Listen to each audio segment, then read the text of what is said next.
Gamma Raiders, The Space Pirate Prince, Alien Alpha Science Fiction Romance. Written by Callista Sky. Narrated by James B. Sherrill. Chapter 1. Lana Riley snatched the vibrating holocom from her belt, accepting incoming transmission, before its alert amplified into a furious scream. The shimmering figure of her best friend and co-pilot appeared above the device. "Just a heads up, Riley," came Kira's conspiratorial voice. "You're going to want to get to the depot early today." "Yeah, I'm on my way. You know I wouldn't be late. This job is too important." "Of course not. You're far too boring and responsible for that," said Kira. The blazing sun of Tarxus hadn't even crested the horizon, and Kira was already jabbing at her. "But today, let's just say you don't want to miss this. Trust me." "Right. Since that always turns out so well." Lana recognized the tone of her best friend's voice. She knew it all too well. It never meant anything good. And she had a pretty good idea what Kira wanted. She nearly ended the transmission right then and there. She didn't have the energy for whatever ill-conceived nonsense Kira had planned. But curiosity got the better of her. "All right, fine. What don't I want to miss?" Kira's lips parted into a wide smile as she leaned in closer to the comm screen. "I thought you'd never ask. Maybe there's hope for you after all," she said. "Fresh transport full of new recruits showed up today. There's more sexy running around here today than I've ever seen. Like ever. This crop's even better than last time. Abs as far as the eye can see." Lana rolled her eyes, hard. Kira had some ill-conceived obsession with nabbing herself a Kamaran husband. Sure, the Kamarans had exquisitely chiseled bodies, smooth golden skin, radiant, captivating eyes. They were fine to look at, and Lana didn't blame her friend for that. But the Kamarans weren't good people, warlike, rude, selfish, and hungry for power. They'd managed to turn a bearable existence on this barren desert wasteland of a planet into a veritable nightmare. When Tarxus was settled, the smattering of human colonists made a reasonable go at life, excavating enough metal from the mines to trade for food and supplies. But then the Kamaran military showed up 8 years ago, taking over the government and commandeering the mines. It was a trade deal negotiated by corrupt politicians who didn't give two Roquillian tail feathers about the people who'd made their lives there. As long as they got the metal for their growing fleet, the colonists could all die in the mines, or starve to death on the meager wages they paid. Even the cargo pilots like Lana could barely afford to feed themselves. "Ugh, the sooner we get off this rock the better," Lana said. "Don't be such a spoil sport. I'm sure there's at least one good Kamaran out there. Hell, he might be right here, just waiting to sweep you off your feet and get the hell off this rock with you." "Yeah, no. Somehow I doubt that. And if a Kamaran ever did try to sweep me off my feet, I'd punch him right in his perfectly handsome jaw." She smiled at the mental movie. She'd almost welcome a chance to do it just to see the shock on his face. But she pushed the thought away. There were more important things to worry about. "You know you can't trust them, right? There's always something they're after. The Kamarans are always working some angle. You're no fun, Riley." "Nope. But you love me anyway." "Somebody has to. No one can get through life on this planet alone. And you? Hell, you're too busy taking care of everybody else to take care of yourself. Speaking of which, how's your brother?" No one could push her buttons like Kira. And worse, she knew her friend was right. But loneliness and wishful thinking wouldn't make a perfect man fall from the sky, and the Camarans are off the table. He's surviving. His symptoms aren't as bad as my mother's were. He'll hang in there long enough for me to get him the serum. One of these days she'd be able to afford it.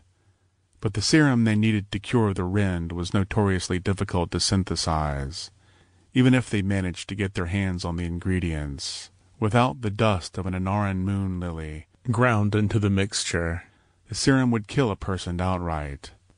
Still, clinging to hope was all she had. Besides, Tanner's a fighter, and he's got me to help him.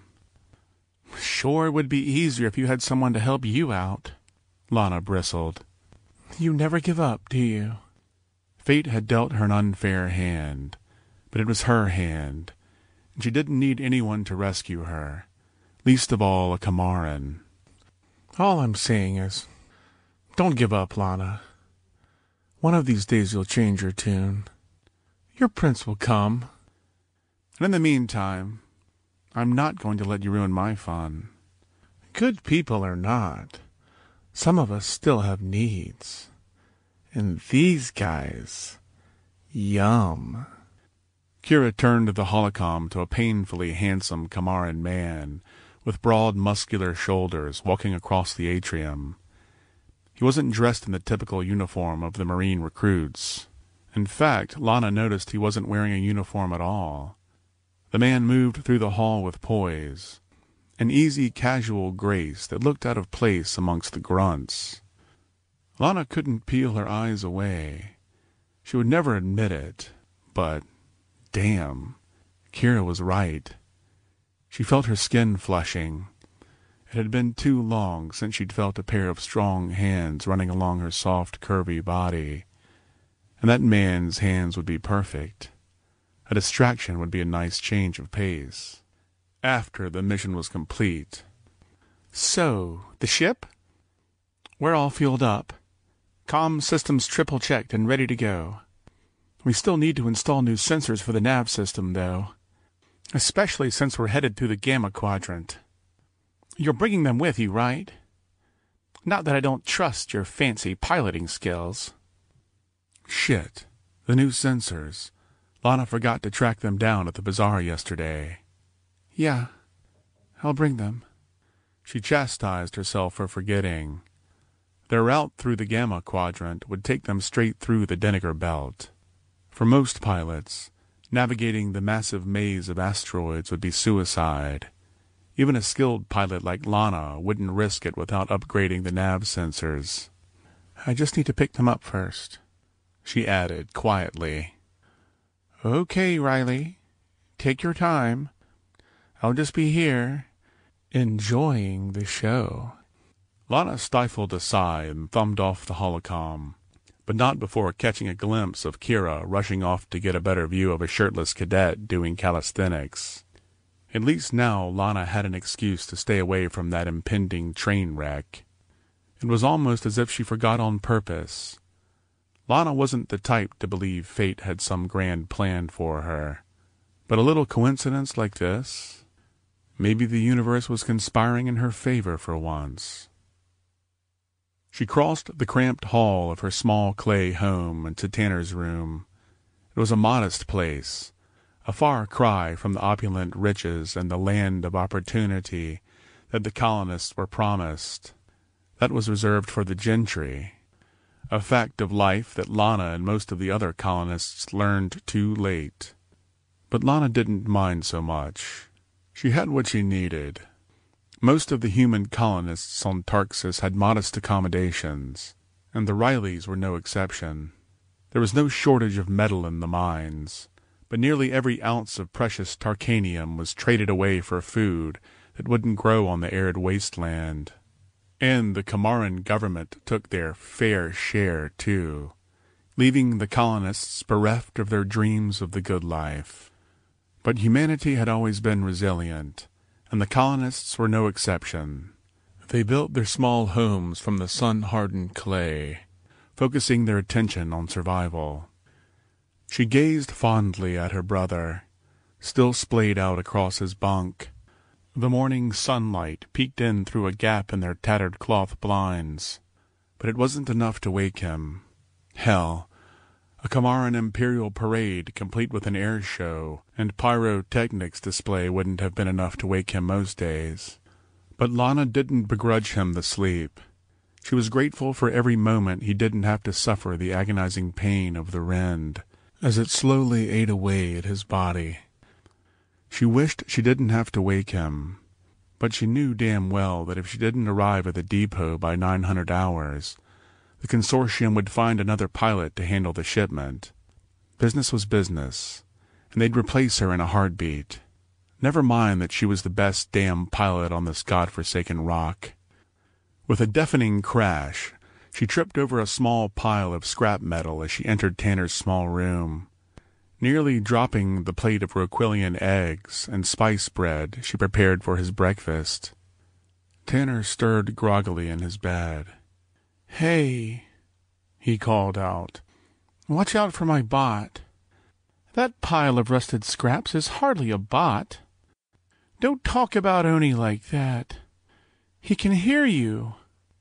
The pile of metal known as Oni righted himself on the floor, his servos buzzing and whirring. "I'm sorry, Oni," she said. "I didn't mean to insult you." Lana crouched beside the little Metabot and inspected the open mess of wires on his back. "You may need some upgrades, but you take great care of Tanner when I'm away.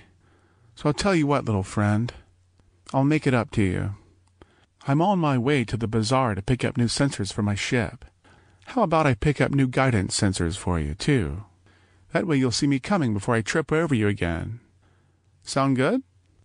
Oni beeped and clicked, his eyes glowing white with approval. "And maybe a voice transducer, so you can finally tell us what's going on in that little robot head of yours." More clicks and beeps as his base swiveled on the floor. "He forgives you." She had gotten used to Tanner's habit of funneling his own emotions through the bot. She understood. It was hard for a 7-year-old kid to own his feelings. "As long as he knows that I care about him." "He knows. And he's really excited about his upgrades. I'll make sure he's ready for the installs when you get home."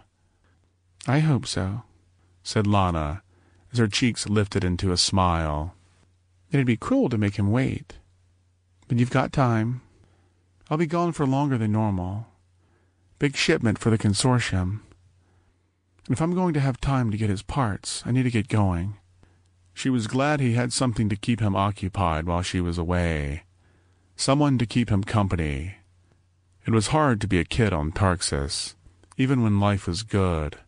And with the Rend running through his blood, well, she was grateful the little pile of scrap metal could give him a purpose. "Oni's gonna miss you." She wished she didn't have to leave him. She wished she could stay and take care of him. Give him the proper childhood filled with joy and fun and opportunity that he deserved. "I love you, Oni," she said. Tanner smiled at her. "He knows." A dense cloud of dust and sand sputtered up into the air as Lana kicked the magnacycle into gear, its engine roaring and humming as it lifted off the ground, stealing one last glance back at the red-orange dome of clay that her parents had left her. She caught the wistful gaze of 2 pairs of eyes watching her. "They'll be fine," she told herself. "You'll be back soon. Just another freight run. You've done this 1,000 times before." She dug the hardened leather toe of her boot into the throttle and rocketed away toward the center of the city. But she couldn't escape the nagging voice deep inside her. She knew she was kidding herself. This wasn't just another freight run. Even if they didn't have to navigate through the Denneker Belt, the Gamma Quadrant wasn't exactly a friendly place.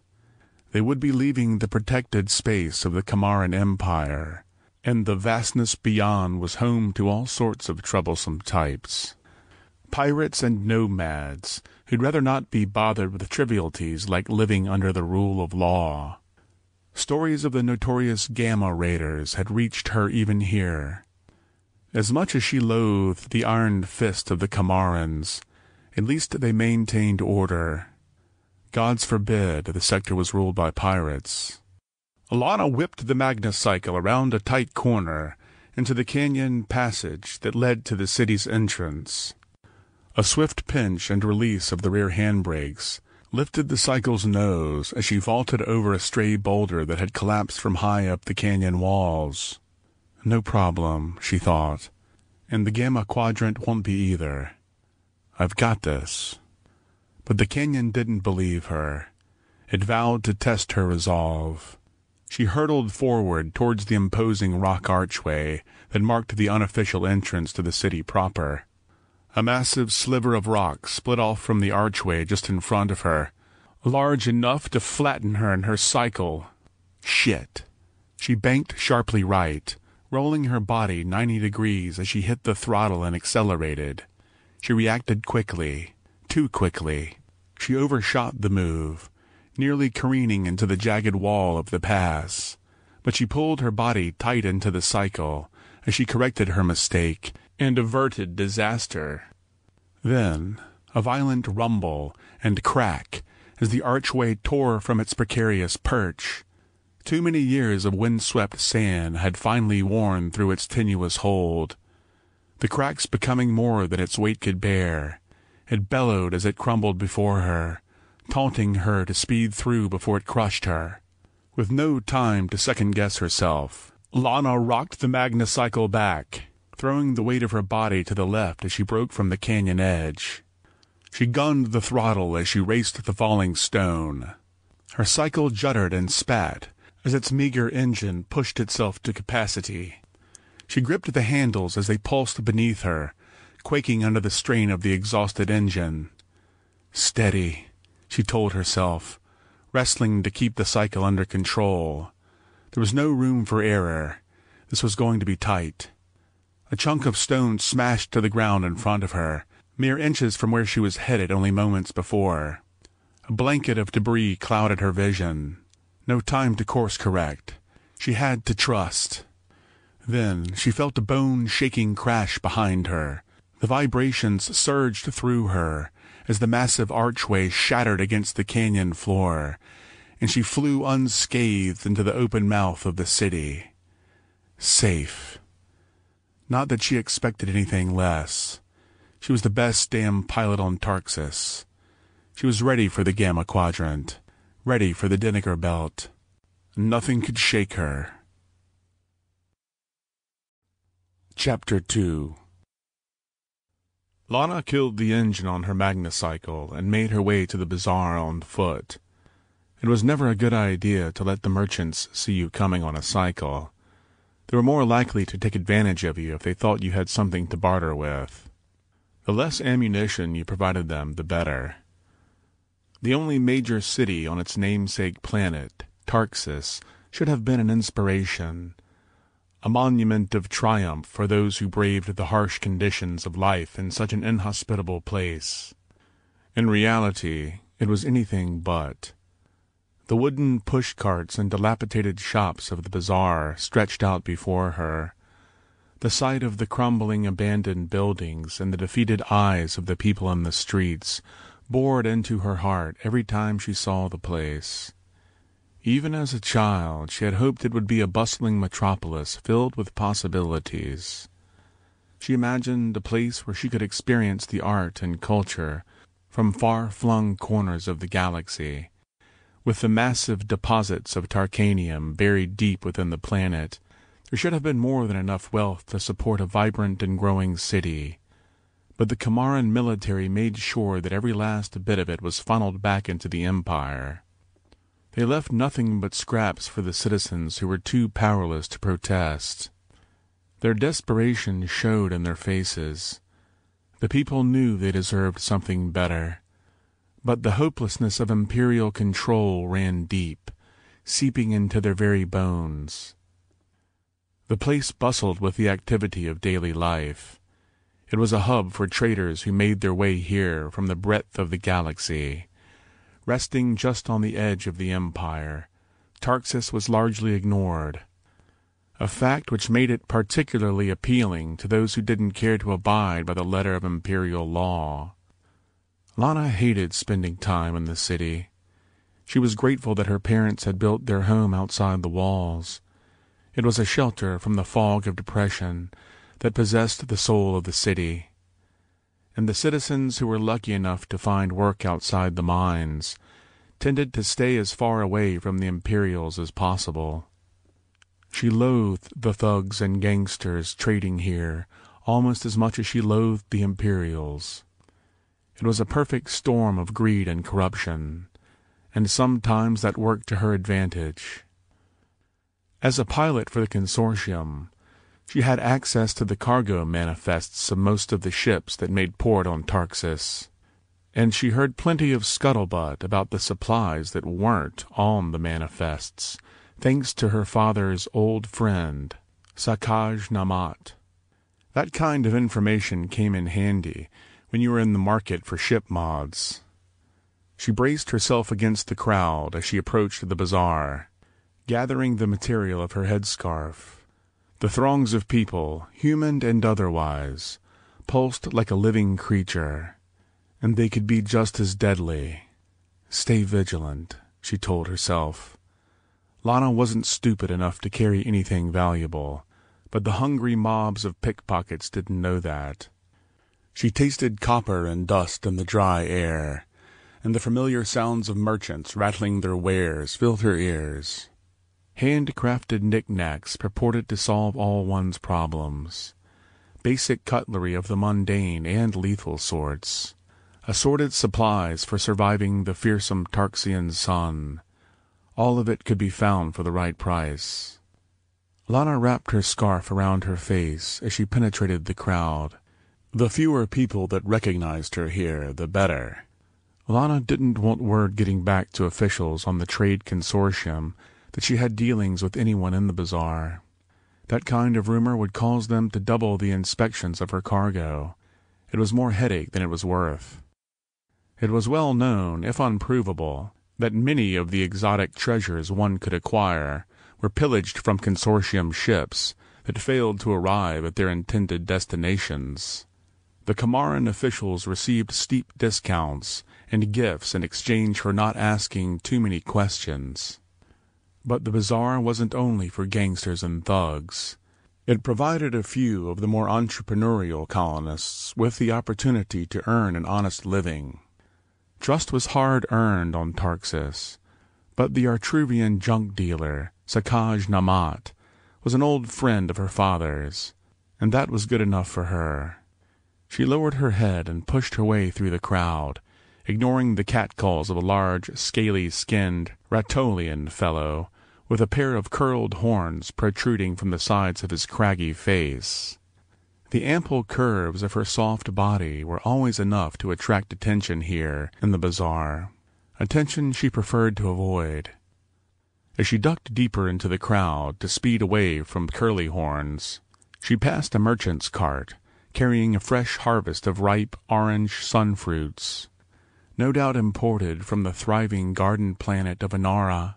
All the best delicacies were. Inara's mild climate nurtured lush jungles, thriving oceans, and rugged mountains.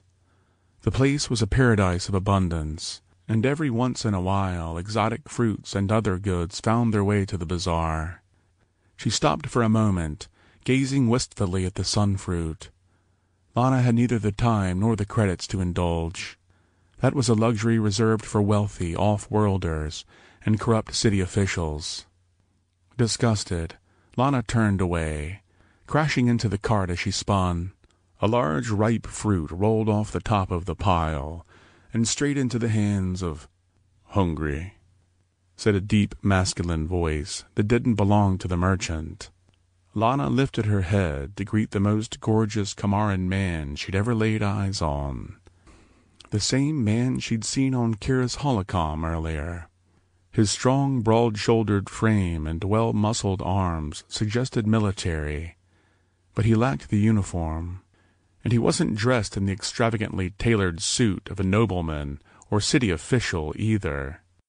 He looked as though he belonged here, among the common people, but he carried himself with a confidence and poise that didn't quite fit. "No," she said. "No, I was just looking." The man smiled at her, chuckling softly. "No need to be ashamed. I know the look of hunger. I've seen far too much of it around here." A strange comment for a Kamaran to make. She'd grown so used to their indifference. She assumed they lacked the empathy to see anything beyond the tips of their noses. Lana looked up at the man's eyes, soft, piercing blue eyes, penetrating her. "You're not supposed to notice things like that," Lana said. "Is that so?" He cocked an eyebrow, challenging her to explain. "I'm sorry. That was rude of me." Her skin flushed a soft rose color as her pulse quickened. Lana never got flustered. She wasn't used to the feeling. "I didn't mean to." "Don't worry. You didn't. People usually get the wrong idea about me. Please," he said, holding the fruit out to her. "It's my treat." The Kamaran palmed the credit sensor, appeasing the merchant who now watched the pair with great interest. To her surprise, he had the credits. "Take it," he said. "I insist." "I don't want anything from you." She tensed, expecting his insistence. Her body prepared itself to flee as the adrenaline coursed through her veins. Anyone willing to buy an Anaran sunfruit for a stranger was working an angle. Lana wasn't stupid enough to fall for it. "As you wish," he said.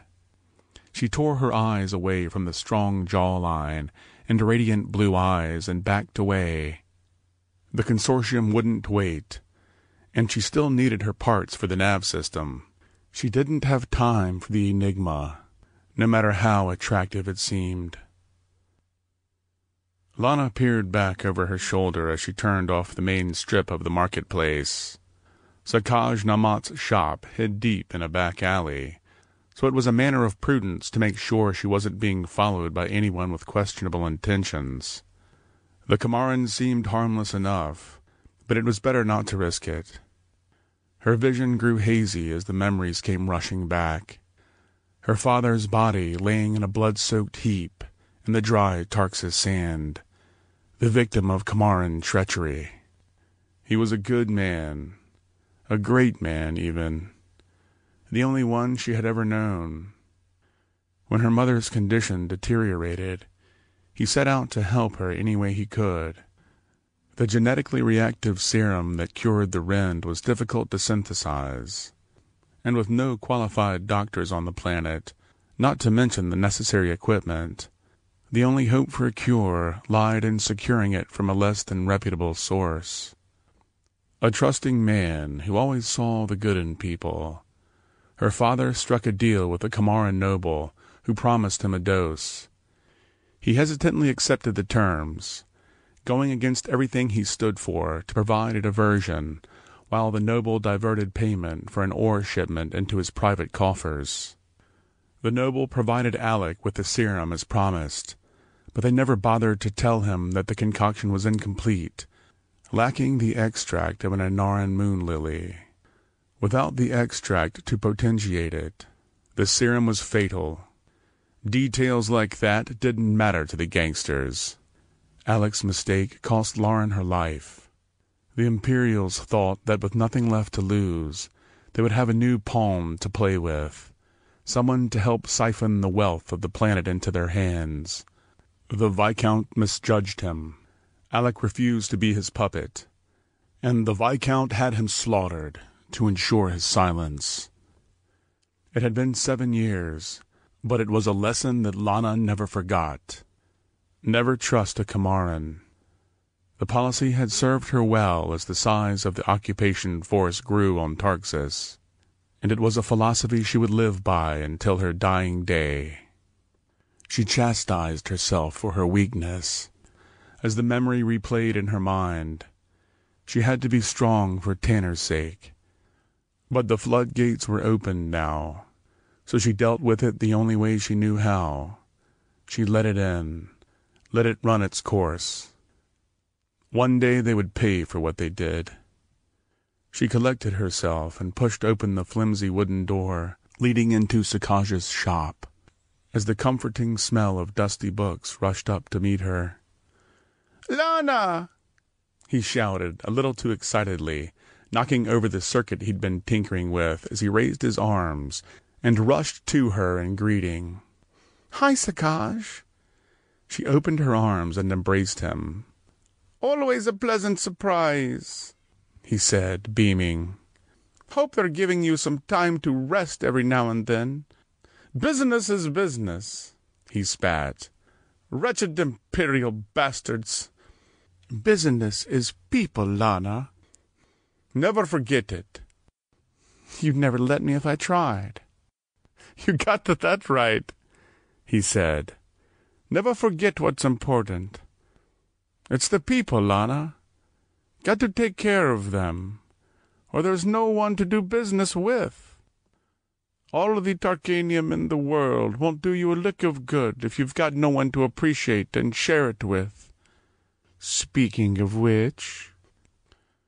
"No, it's just me and Tanner, and we're doing just fine."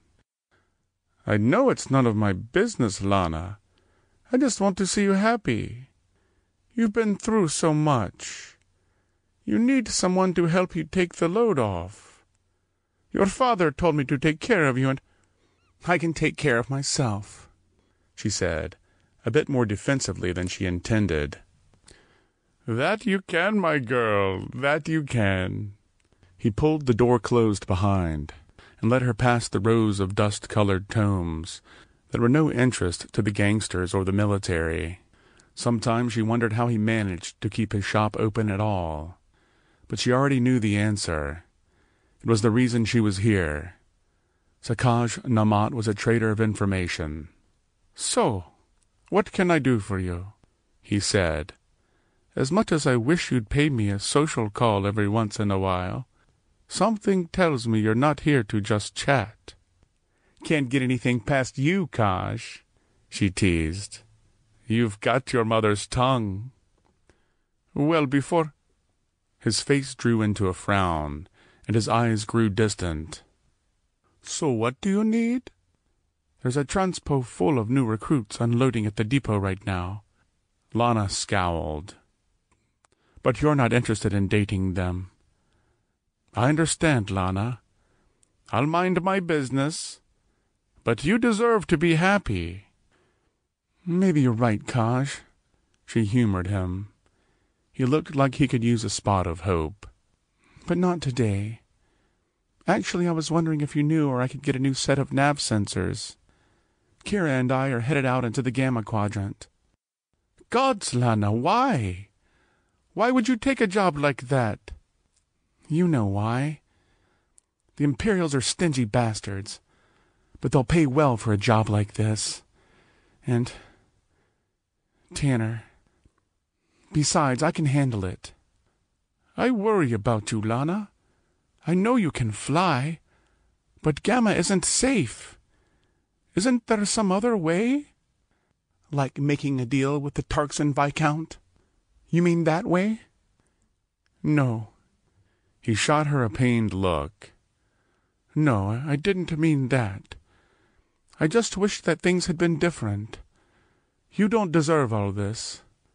"I'll be fine, Kaj." She touched his arm reassuringly. "I'll be careful. I promise." Sakaj shook his head. Nav sensors. Maybe if... No. But I could... No, that won't work either. If I'd known you needed them, I would have grabbed a set last time they brought in a parts haul. But I don't think anyone here has anything better than a standard set. Nothing that'll help you with the Deniger belt." He looked at Lana disparagingly. "You can still turn them down." But she knew it wasn't an option. If she passed up this shipment, the Imperials weren't likely to offer her a haul of this caliber again. and she didn't know how long she had before the wind took Tanner. It was a risk worth taking. "I know," she said. "Thanks, Kaj. You're going anyway. You've known me for too long. You're just like your father. I can only hope." Lana closed the shop door behind her as she stepped back into the alley. No nav sensors, just her luck. The Endurance still had its standard issues set, though, and that would have to be good enough. Getting through the Denneker belt without the upgrades wasn't impossible. Reckless, maybe, but not impossible. Perhaps she had more in common with her father than she realized. As she made her way back toward the heart of the bazaar, she glimpsed the Kamaran man from the fruit cart. She ducked back into the alley. No need to repeat their awkward encounter. She'd already suffered enough for one day, and the blazing Tarxian sun was barely above the horizon. At least Kira wasn't here to goad her into talking to him again. "I told you your prince would come. You can't run away from it forever." Maybe Lana would avoid mentioning the incident at all. She peeked back around the corner, scanning the area to make sure he had gone. And she didn't hear her attacker approach until he was already on top of her. "There now, pretty. Shouldn't be alone out here. Not safe, you know. Dangerous people about." The curly-horned Ratolian gripped her arms, his rough, scaly skin cutting into her as he forced her to the ground. His hand hit her mouth, muffling her scream as he pinned her beneath his knee. "Lovely planet this, Tarxis. Lovely womaness. Fetch a fine profits." He bent her arm up behind her back as he shoved her face into the ground. Lana writhed, searching for escape as he dug into his satchel for a rope to bind her hands. She felt his grip loosen. Sensing a moment of opportunity, she kicked up hard, but fell short of her mark. "Stay!" the Ratolian hissed, slamming her back to the dirt, as he snatched her wrists and tightened the rope around them. She closed her eyes and flailed against him, fighting with every ounce of strength she could summon. But she knew it wouldn't be enough. The acrid taste of fear surged through her. Lana pulled back hard, driving the back of her head into the horned devil's nose. He bellowed and rocked backward. "Ah, stupid bitch!" he cried, raising a sharp talon. Lana froze. She closed her eyes and prepared for the end. And she heard the sickening crunch of bone as someone smashed into her attacker, throwing him from her body. Lana rolled over, endorphins surging through her as she scrambled to her feet. The Kamaran. He held the Ratolian high, his arm braced against his throat. A raging fury painted his once pacific eyes as he twisted the horned devil's head. The snap of his neck was quick. He fell limp and lifeless to the ground. The look of rage faded from her savior's face as he turned back to her. "You," she whispered. "Why?" "You're lucky I happened by." "Happened by? You were following me." She regretted the words the moment she uttered them. She didn't want to seem ungrateful. "Don't flatter yourself, Princess. I was following him." He pointed over to the broken body of the Ratolian. "What?" "They're not good people. And that particular Ratolian was a slaver. I've been hunting him for days, and managed to track him here." Lana looked at the broken, crumpled body on the ground. She knew things were bad, but slavers? "Looks like I found him just in time. He probably had some pretty nasty plans for you." "So you're what? Some kind of vigilante?" "That's comforting." "Such sass. I'd think a thank you was in order." "You didn't answer my question." "Observant, too." "You're an asshole." "Who just saved your life? And you still didn't thank me." "Thank you," she said. And you still didn't answer my question. The galaxy can be a tough place. It's usually the worst for those who deserve it the least. I'm just doing what I can to help. How noble of you. The Kamaran shook his head. Unbelievable. No gratitude at all. I said thank you. If you expect more than that, you're no better than him. I don't expect anything at all. It leads to disappointment. But you seem to know that song already. And though I'm scintillated by the banter, I'm sure we both have more important things to do. You can call me Adar. And you, Miss? Lana Riley. Miss Riley. You should be more careful. There are dangerous people out there. His eyes penetrated her again. But we're not all bad. The trick is to know who to trust. Without another word, he tossed her the sunfruit, smiled, and walked away. Chapter 3. Lana quickened her pace as she rushed through the massive open dome of the depot's central hub, by far the largest collection of structures in the city. The depot was one of the few places on Tarxis constructed from the planet's namesake metal. Its rich aquamarine hue would have made the place feel serene if it weren't for the incessant roar of engines reverberating through the open air of the hub. Towering spires of blue Tarkanium twisted skyward, supporting the fleet vessels and trade ships as they prepared for launch. A handful of new Kamaran marine recruits still lingered, but Lana barely noticed them as she hurried toward the port that housed the Endurance. She was running late, and her contractor at the consortium had made it clear that the delivery needed to go off without a hitch. No pressure. After her encounter with Curlyhorns and the strange Kamaran man, she was more than ready for a retreat to the blackness of space. As she rounded the corner to the dock where the Endurance sat ready for their departure, she spotted Kira waiting impatiently. There you are! Kira's face lifted into a smile. Just in time, Riley. In your book, that's late. Everything okay? I know. I'm sorry, said Lana, still out of breath from her sprint through the depot. I got held up. She leaned over the metal railing and peered at the giant clock in the center of the hub. We should still be able to make schedule, though, as long as everything's ready. The consortium guys still getting the ship loaded? They finished a few minutes ago. Even faster than usual. I didn't even see the guys load it. Lana raised an eyebrow. It's not because I was admiring the scenery, I promise. I know this one's important, Riley. Lana believed her, despite her obsession with those painfully sexy Kamarans. Kira had a good head on her shoulders.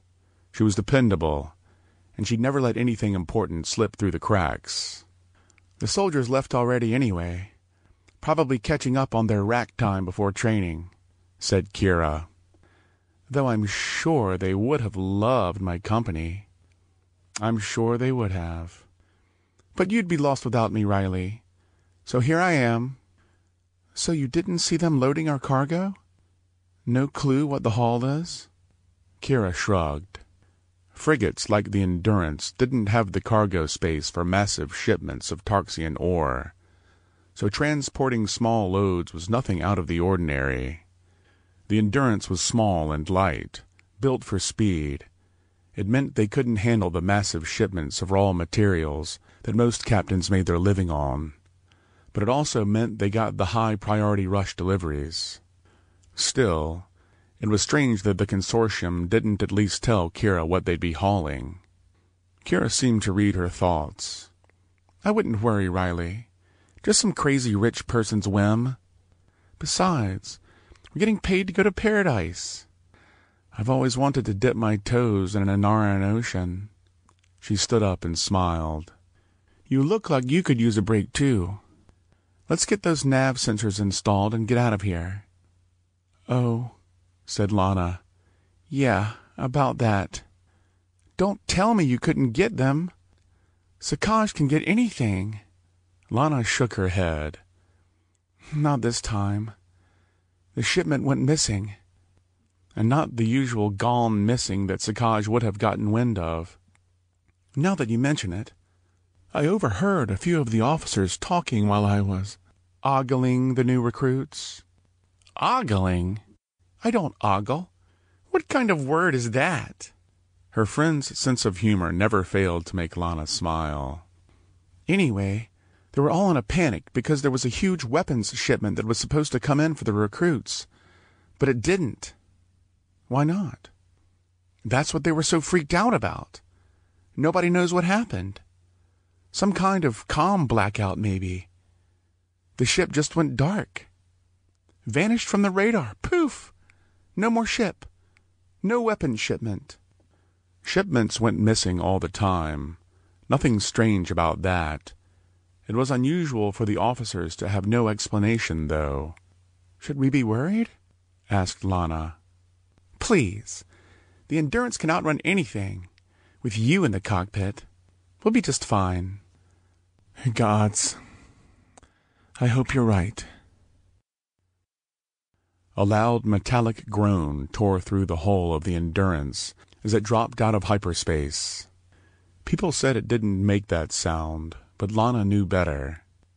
The sudden deceleration put an intense strain on the ship's frame and caused the entire thing to contract and scrape against itself as its momentum slowed. The result was the shrieking, inhuman growl of the drop.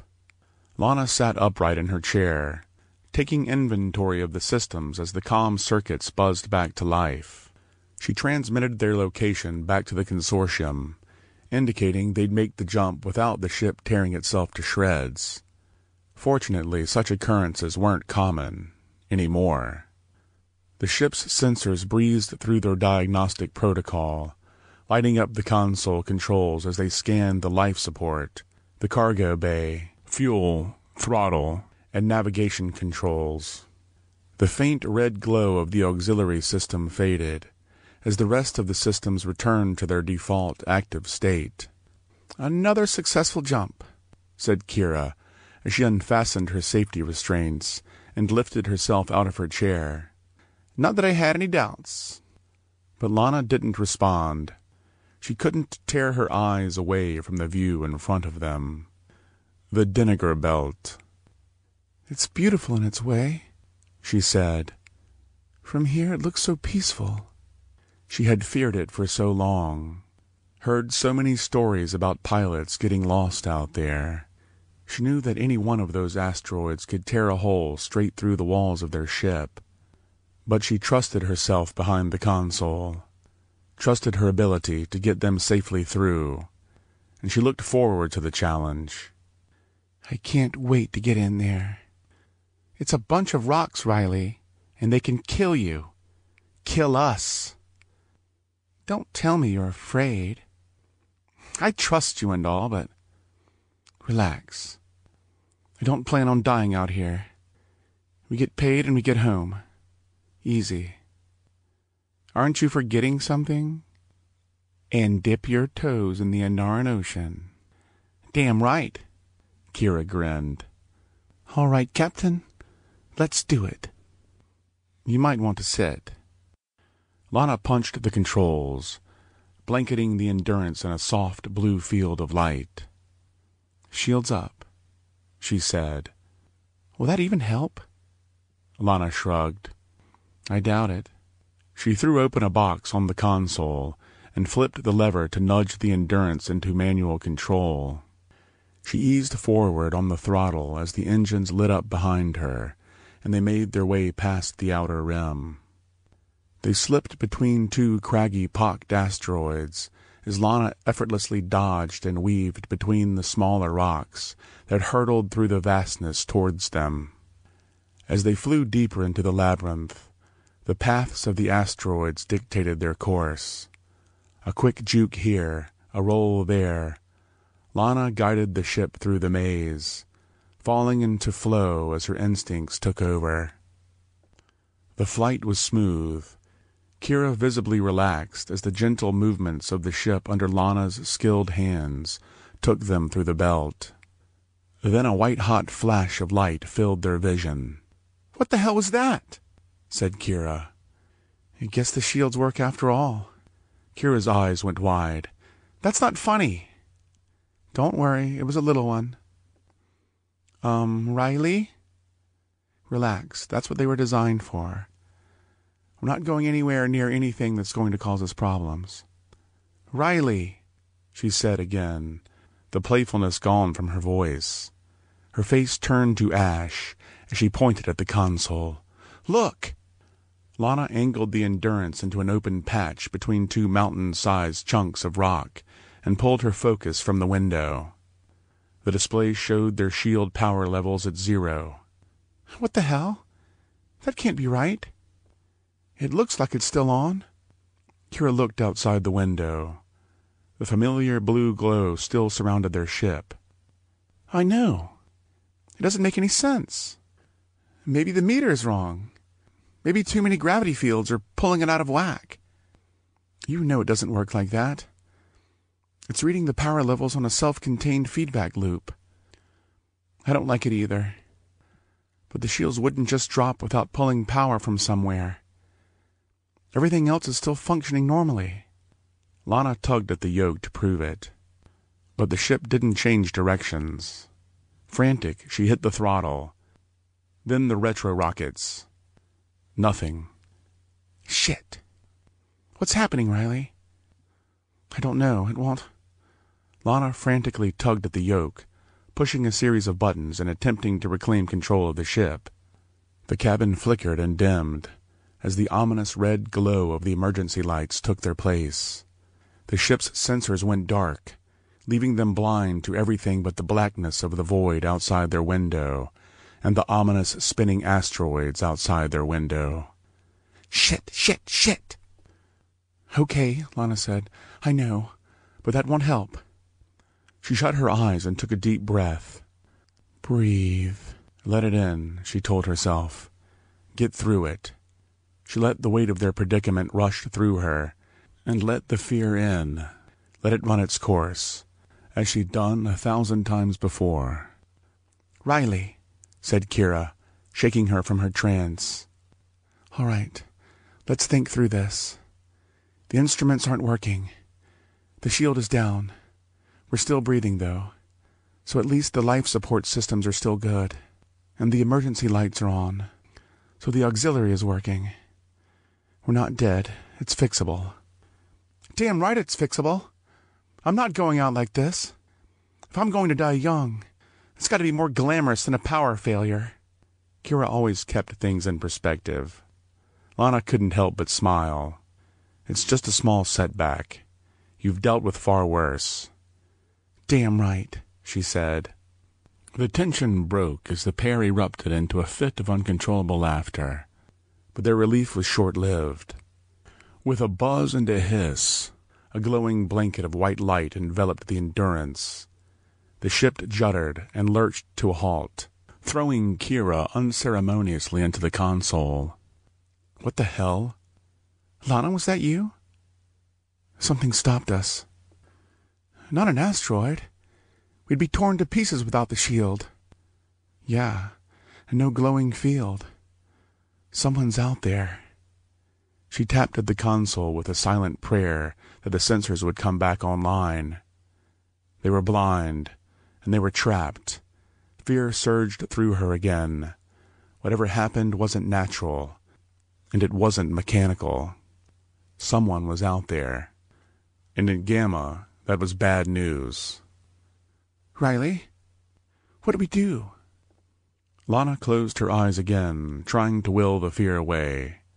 Will her rationality to come back and deliver an answer. But her mind was as blank as the scanner in front of her. "What you do," came a deep, commanding, masculine voice behind them, "is surrender." Chapter 4. The holding cell on board his ship was cold. It wasn't just the naked gray steel or the austere lack of creature comforts. It was freezing. What kind of asshole would keep his ship so cold? Did he think he was toughening up his men by subjecting them to a never-ending barrage of discomfort? Or maybe it was just that Lana had spent too long under the scorching Tarxus sun. Whatever. Either way, it was a distraction, and she couldn't collect her thoughts. She wrenched her body up against the hard wall of the cramped holding cell and tried to get her bearings. She didn't have a good visual map of the ship. Their captors had blindfolded them before bringing them on board. Lana didn't see the point. It's not like they had anywhere to go. Even if they managed to free themselves from the cell, they had no chance of overpowering a crew of Kamaran pirates. Well, we're good and fucked now, aren't we? Kira stirred, still laying on the ship's floor after being unceremoniously dumped there by the large, dark-skinned, stubble-strewn Kamaran who carried her. It could be worse. At least we weren't smashed into bits by an asteroid.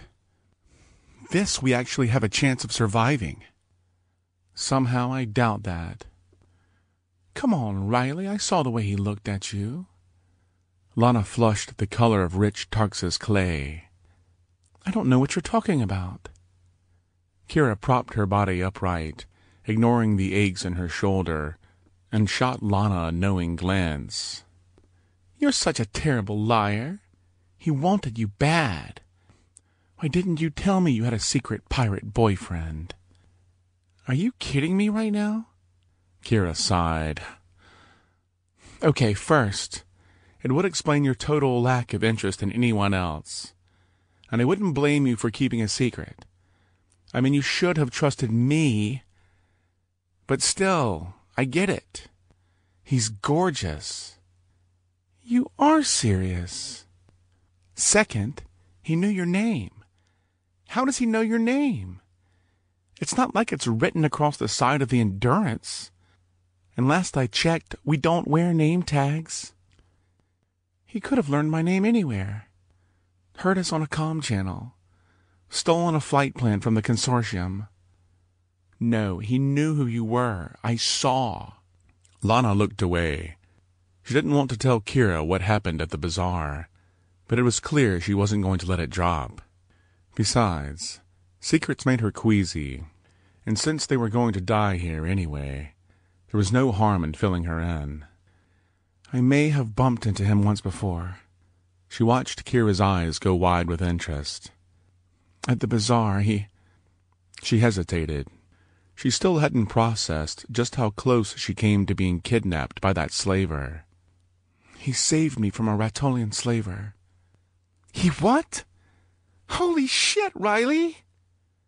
This morning, when I left Sakaja's place, I was attacked in the alley, and the Kamaran protected me.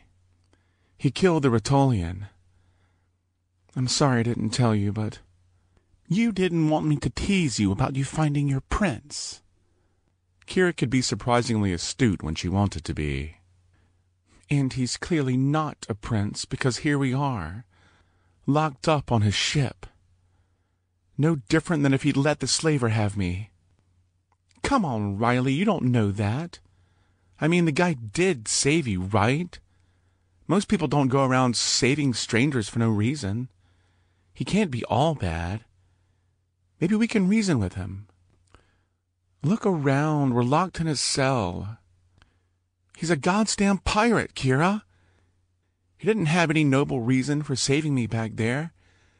He was just waiting until we had the cargo, so that he'd have something valuable to sell. I don't buy that. He killed the Ratolian. But here we are, in a cell, maybe, but safe. Why not kill us, too? Lana's mind raced. She could think of a few reasons, none of them comforting. I don't know, Kira, but it doesn't matter anyway. It doesn't change anything. We still don't have a way out of here. They still have our cargo. The consortium will never hire us again. And Tanner? I have to get back home to Tanner. I know, Riley. We'll find a way. I still think your best bet is to talk to him. She hated to admit it, but Kira had a point. The pirate, Adar, didn't seem cruel when she met him at the bazaar. He was cocky and arrogant, but not cruel. Maybe there was a chance for them after all. 2,842. That's how many little steel rivets held down the imposing walls of their prison. Or at least that was as close to accurate as Lana cared to get. As she lay awake counting them, the distant ones bled together, and she couldn't be sure which ones she'd forgotten. Not that it mattered, but it was a welcome distraction, and she didn't have many alternatives. Maybe she'd count them again, just to be sure. The pistons hissed as the steel door slid open. The dark-skinned Kamaran entered, his expression unreadable. "You, Lana Riley," he said. His voice wasn't cold, but the no-nonsense tone told Lana this wasn't the time to act out or try anything foolish. "They call me Ja'al." He smiled at her and extended his hand to help her up. "Come with me. Captain wants to see you." Lana glared at his outstretched hand, not sure if she could trust him. She pushed herself up from the floor. Her muscles ached from inactivity, but she refused to show any signs of weakness. She risked a quick glance back at Kira before following the Kamaran through the open door. Time for answers. "Follow me." Lana took in as much of her surroundings as she could, trying to glean any information that might be helpful in her conversation with the captain. The halls were narrow, but not claustrophobic, most likely built that way to keep the ship's overall size to a minimum, which meant that they were probably on a frigate, like the Endurance. It made perfect sense for a band of pirates who relied on speed and stealth instead of brute force. When they arrived at the great cabin, Ja'al lifted his palm to the glowing censer and paused. "You don't seem like a bad person, Lana Riley." Her eyes widened at the strange comment, but before she could form a response, Ja'al palmed the scanner and the door hissed open. Adar sat back in a plush red chair, his feet resting on the steel table in the center of the room.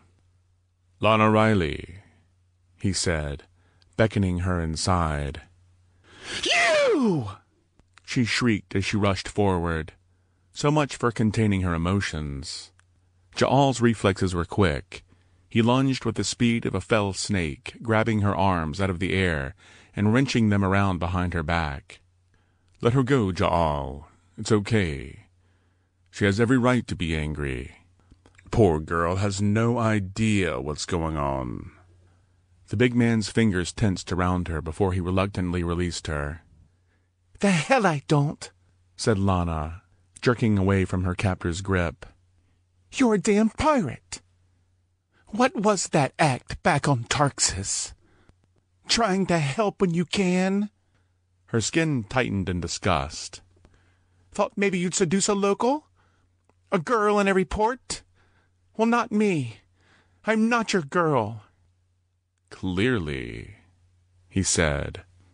"You're nothing but a thug." Her words caught in her throat. Even as she searched for an insult to throw at him, she couldn't help admiring his calm demeanor, the perfect control he exerted over his emotions, and the radiant cerulean eyes that bored straight into her soul. "I'm much more than that, Lana." "You're—" "Captain Adar of the Gamma Raiders." "The worst pirate in the sector, in the whole damn galaxy." "Not at all. In fact, my crew and I are quite skilled." Lana fumed. She tried to rein in her breathing, but her body wouldn't cooperate. "But that's not what you meant, was it?" Adar swung his feet off the table and lifted himself out of his chair as he approached her. "You have every right to be angry. I came in out of nowhere and disabled your sensors, cut your power, took you hostage. I can barely blame you. I'd be furious too. Of course, I'd never be stupid enough to get caught flying a consortium shipment through the Dinniger Belt. Lana pulled her lips tight. This wasn't going at all like she had planned. She needed to be calm, rational. She needed answers. But more importantly, she needed to get them back to the Endurance. Time to try a different approach. "You're right," she said. "It was stupid of us to be out there on our own. We had no idea what we were getting ourselves into." "Nice try," he said. "But that's not it either. Besides, you don't wear deception well, and you're not stupid. Which makes me wonder why you were trying to manipulate me." "I wasn't trying to—" "Stop, Lana." He held up his hand, silencing her. "No lies." Her body grew warm as he stepped in closer. Not the reaction she expected. Her skin flushed as he studied her face. She held his gaze, trying to glean his thoughts, but he was unreadable. "You're not a stupid woman. Knave, perhaps." "I'm not." "I hope for your sake that you are. Because if it's not naivete, then you knew what you were transporting to Inara. And—" Lana broke his eye contact. She didn't know what they were transporting, why they were flying all the way out to the Gamma Quadrant, and why the consortium was willing to pay them so much. She had just assumed that it was another rush delivery for obscenely wealthy Imperial elites. "You know how rich those Imperials are. You know far better than I do what kind of crap they think is so important that they're willing to pay me to haul it all the way out there. I bet your coffers are full of—" "Stop," he said. His words were calm, gentle, even. "Things aren't always what they seem, Lana Riley." His focus softened, and he shook his head. He seemed to be weighing something, but Lana didn't probe. Whatever it was, Lana could use the sudden change to her advantage. "Well, it seems like you're a pirate. Captain of the goddamned Gamma Raiders. And it seems like my friend and I are captives on your ship. And I don't know what you expect me to think of you, but it doesn't matter anyway. Because I need to get back. I need to—" A pang of regret washed over her. He was right, in a way. Attempting the Dinniger Belt without the proper sensors, and without adequate preparation, wasn't brave. It was reckless. Something about this didn't sit right with her, and she couldn't shake the feeling that Adara was keeping something from her. "You don't want to be here. And I don't want you here. I know your type, Lana Riley. You're more trouble than you're worth." "My type?" She reined in the desire to stamp her feet like a child. She didn't need to prove his point. Not that his opinion mattered. "You mean the honest, responsible, hard-working type? The type that does what's necessary to protect her family, instead of hijacking ships and stealing the things that don't belong to them?" "You think your cargo belongs to the Consortium? Or to the Imperials? Do you think for a second they've earned half the luxuries they enjoy, or the credits they pay you? I think you're just as greedy, looking out only for yourself." Said the pirate. "Touché," he said, unfazed. "But the question remains." "You don't know me. You don't know why I took this job. You don't have a clue why I do what I do." "Enlighten me then, princess." Lana couldn't believe she let herself take the bait, or why she felt the need to defend or explain herself to him, except that there was something about him that didn't fit. She didn't want to tell him any more than was necessary, but since he appeared to be an astute judge of deception, Lana went with the honest approach. My brother has the Rend. Without treatment, he won't last much longer. I'm flying consortium shipments to earn credits for his treatment. It landed. His brow tensed as he looked up at her with his mouth drawn into a tight line. Lana watched the muscles of his arms flex as his fists clenched into a tight ball, veins protruding through his muscular forearms, before he slowly relaxed. I'm sorry, Lana Riley. The Empire didn't create the Rend, but they aggravate the suffering it causes. So you'll let me go then? The emotion wiped from his face like the Tarxis winds blowing over the sand. I'm afraid that's not possible. At least not yet. We have pressing business out here in Gamma. And in any case, we can't allow you to deliver your cargo. I don't care. Keep it. We'll handle the consortium. They can be reasonable. If you think that, you're even more knave than I thought. Shame. A woman as beautiful as you could be a useful part of this crew. Lana felt her skin flush with indignation. There's no way in hell I'm joining your crew. I didn't offer. I don't think you'd be able to handle yourself. You're far too hot-tempered, too driven by your emotions. You'd blow your cover and put the rest of us at risk. I value my crew far too much to stake their lives on your self-control. I can control myself, she said.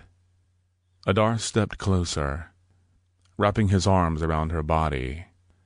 Her heart pounded as she felt his muscles tense and flex around her. A wave of electricity pulsated through her. She surrendered to the feeling, let her body tremble. She breathed deeply, inhaling the masculine scent of his body as her lips fell open and her eyes closed. He ran his hands along the bare skin of her arms, and she felt the warmth of his touch spreading inside her. She hated that she felt this way, hated everything he was and everything he stood for. Against her better judgment, she felt safe in his arms. Lana realized too late that she'd fallen right into his snare. She shoved him back with all the force she could muster. "Don't feel bad, love," he said. "It would never work out." "How dare you?" she shot back. "You're damn right it would never work out. I'd never do anything to help you. People like you are what's wrong with the galaxy. You're the reason my home is such a damned mess in the first place." "You're right, Lana." "You're not supposed to agree with me. You're infuriating." "Yes." "You're an irresponsible, selfish, cocky asshole." "Flattery. Nice touch." "And I would never follow you, take orders from you, or help you." "This again. I never asked you to. Though as much as you're trying to hide it, I can tell your curiosity is piqued."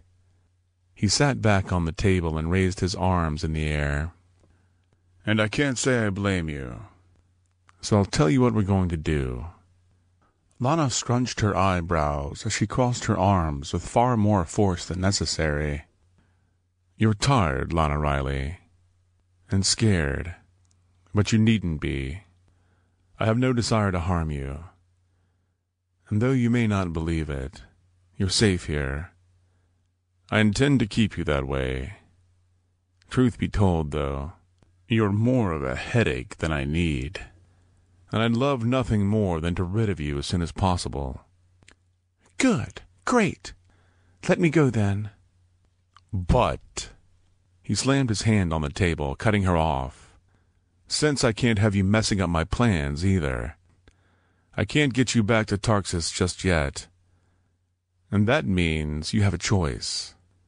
"And what's that?" You and your friend, Kira. You and Kira can stay here as my guests. Stay out of the way, and keep your heads down. Follow my orders and stay out of the way, and we'll keep you safe and get you home. Or you can stay here as my prisoners. You can scream and protest and act like a child, and maybe we'll drop you the first time we make port. You can find your own passage home. Or maybe I should just throw you out the airlock and save myself the trouble." Lana dug her foot into the ground and glared at him. "You have nothing to fear from me, Lana Riley. As long as you don't interfere. We'll figure out what to do with you later. Until then, I expect you to comply with my orders. Think you can handle that?" She didn't like it, but it was better than the alternative. Time to play pirate. "No problem, Captain." Chapter 5. "Captain's not so bad," said Ja'al. The dark-skinned Kamaran led Lana back through the narrow hallway, away from the grand cabin. "I mean, I wouldn't want to get on his bad side. But none of the raiders are bad people. Once you get to know us, you'll fit in just fine." "I'm not getting to know anyone," said Lana. "We won't be here long." "I thought the same thing when I came aboard. But I found a great home here. And a purpose." He stopped when they reached the guest cabin, hesitating before he palmed the scanner. "It's none of my business, miss. But if I can offer you some advice." Lana feigned a smile. "Don't believe the stories you hear about us. The raiders aren't what you think." The scanner glowed bright blue, then flashed green as the lock released and the door hissed open. Kira sat at a wooden table across from a young short-haired man with light gold skin. She laid down a card from her hand, completing the quad in front of her. "Boom!" she said. "Traps!" The Kamaran groaned and threw his cards. "Shit! You've got some skills, kid. Either that or you cheated." "Aw, what's the matter, Tyrus? Mad you lost to the new girl?"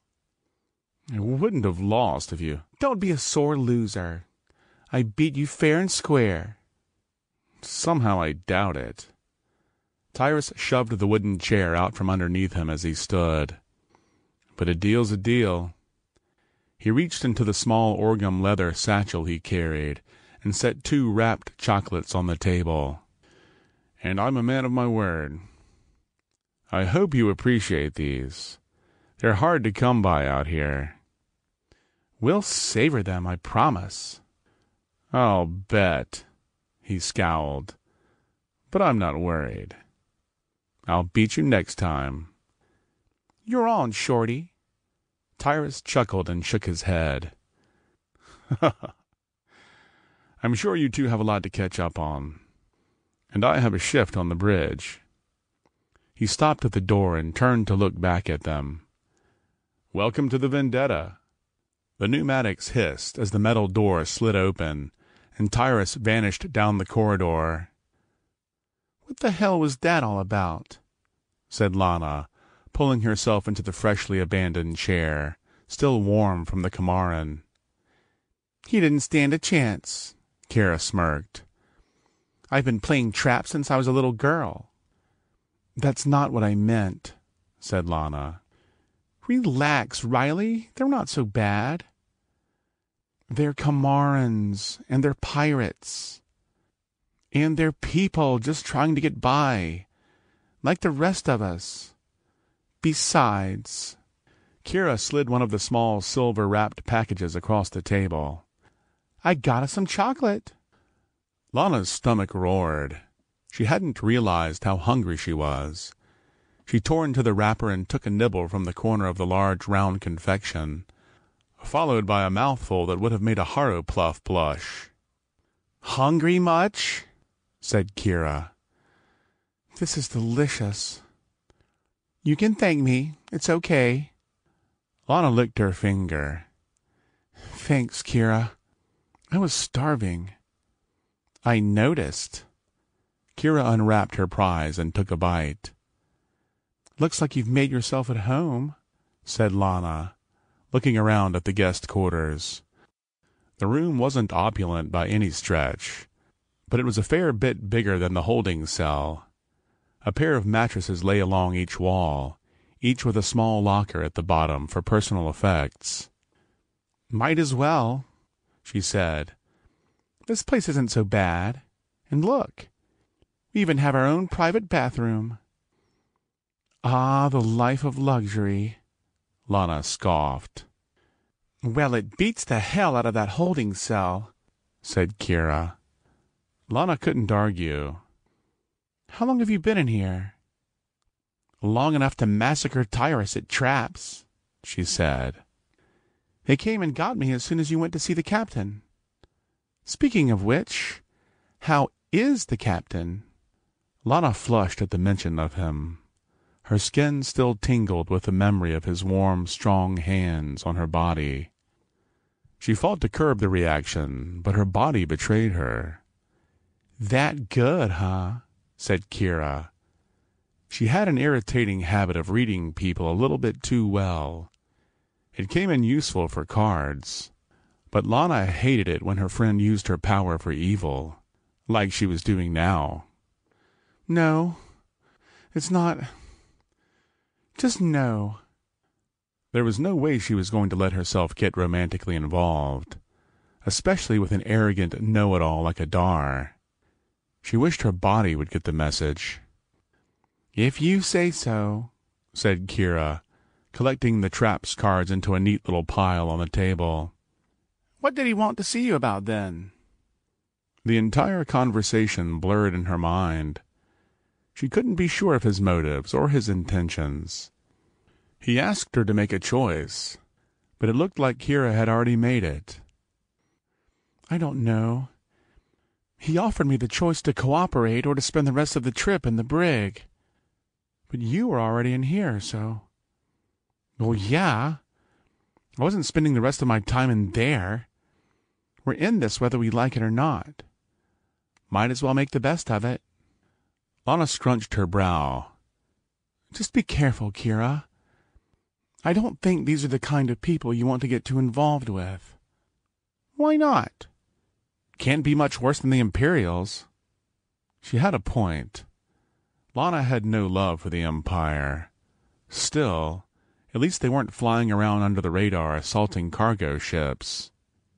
And she couldn't shake the feeling that Adara was deceiving her.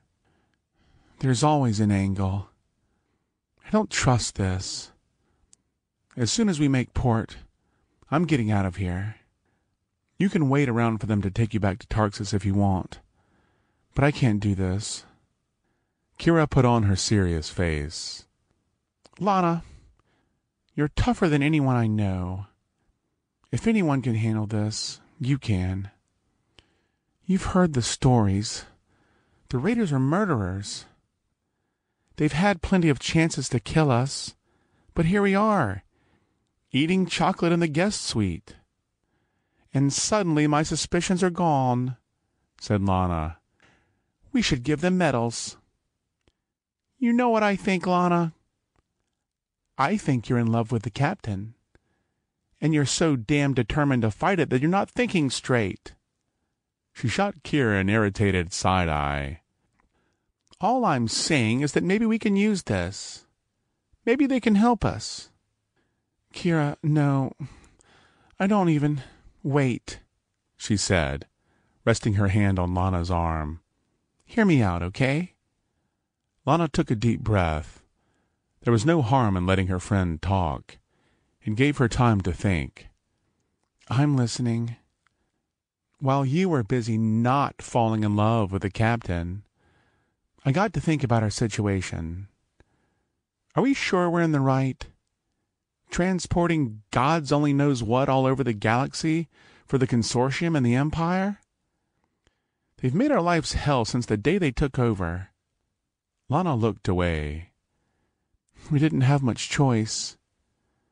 We have to make a living somehow. And Tarxis isn't exactly bursting with opportunity. We need to live. And Tanner, there's no other way to get the credits for his treatment. Exactly, Lana. Think about it. She needed to sleep. However obvious this train of thought was to Kira, Lana didn't see what she was getting at. I don't follow. Think about where we are, said Kira. Lana looked at her blankly. We're on board the Vendetta, with the Gamma Raiders. And she didn't like where this was headed. And they spend their lives seizing Imperial ships. All that missing cargo ends up somewhere. Look around you. This frigate is decked out. They're loaded. And whatever they did to our ship earlier, I've never seen tech like that before. Kira paused. I think we should join them. Are you insane? Said Lana. It doesn't have to be forever. We can stick around long enough for you to earn enough credits for Tanner's treatment. And for me to retire on the beaches of Inara. And then we'll tell them goodbye. I'm not going to help a bunch of damned bloodthirsty space pirates. Her skin tingled with the memory of Adar's hands on her body. Especially not him. Besides, something tells me that even if they let us help them, they won't be so keen on letting us walk away. Kira read her perfectly. Riley, you do like him. I knew it. Lana's insides nodded. It's about damn time. I don't. And as for the rest of them, let's just say it's all taken care of. Oh, gods, Lana knew that look. You didn't. Please tell me you didn't already volunteer us. We have tonight to get rested up. Tomorrow morning, we'll be raiders. The piercing scream of a siren tore through the quiet of the ship, and the intercom crackled to life. All hands on deck. Code 2. All hands on deck. Lana bolted upright. She rubbed her eyes, trying to make sense of what was happening. Do you think that means us? Only one way to find out, said Kira, as she shuffled off her bunk and pulled her jumpsuit over her body. Come on, Riley. Lana sighed heavily. She hated this idea, hated this plan, hated this ship. She wished she had woken up back on Tarxis, safe in her bed, and all this was just some horrid nightmare. She slid into her jumpsuit and laced her boots. Better to at least find out what was going on. If they were about to be raided by the Imperial military, they should prepare. And if it was something else, she'd play it as it came.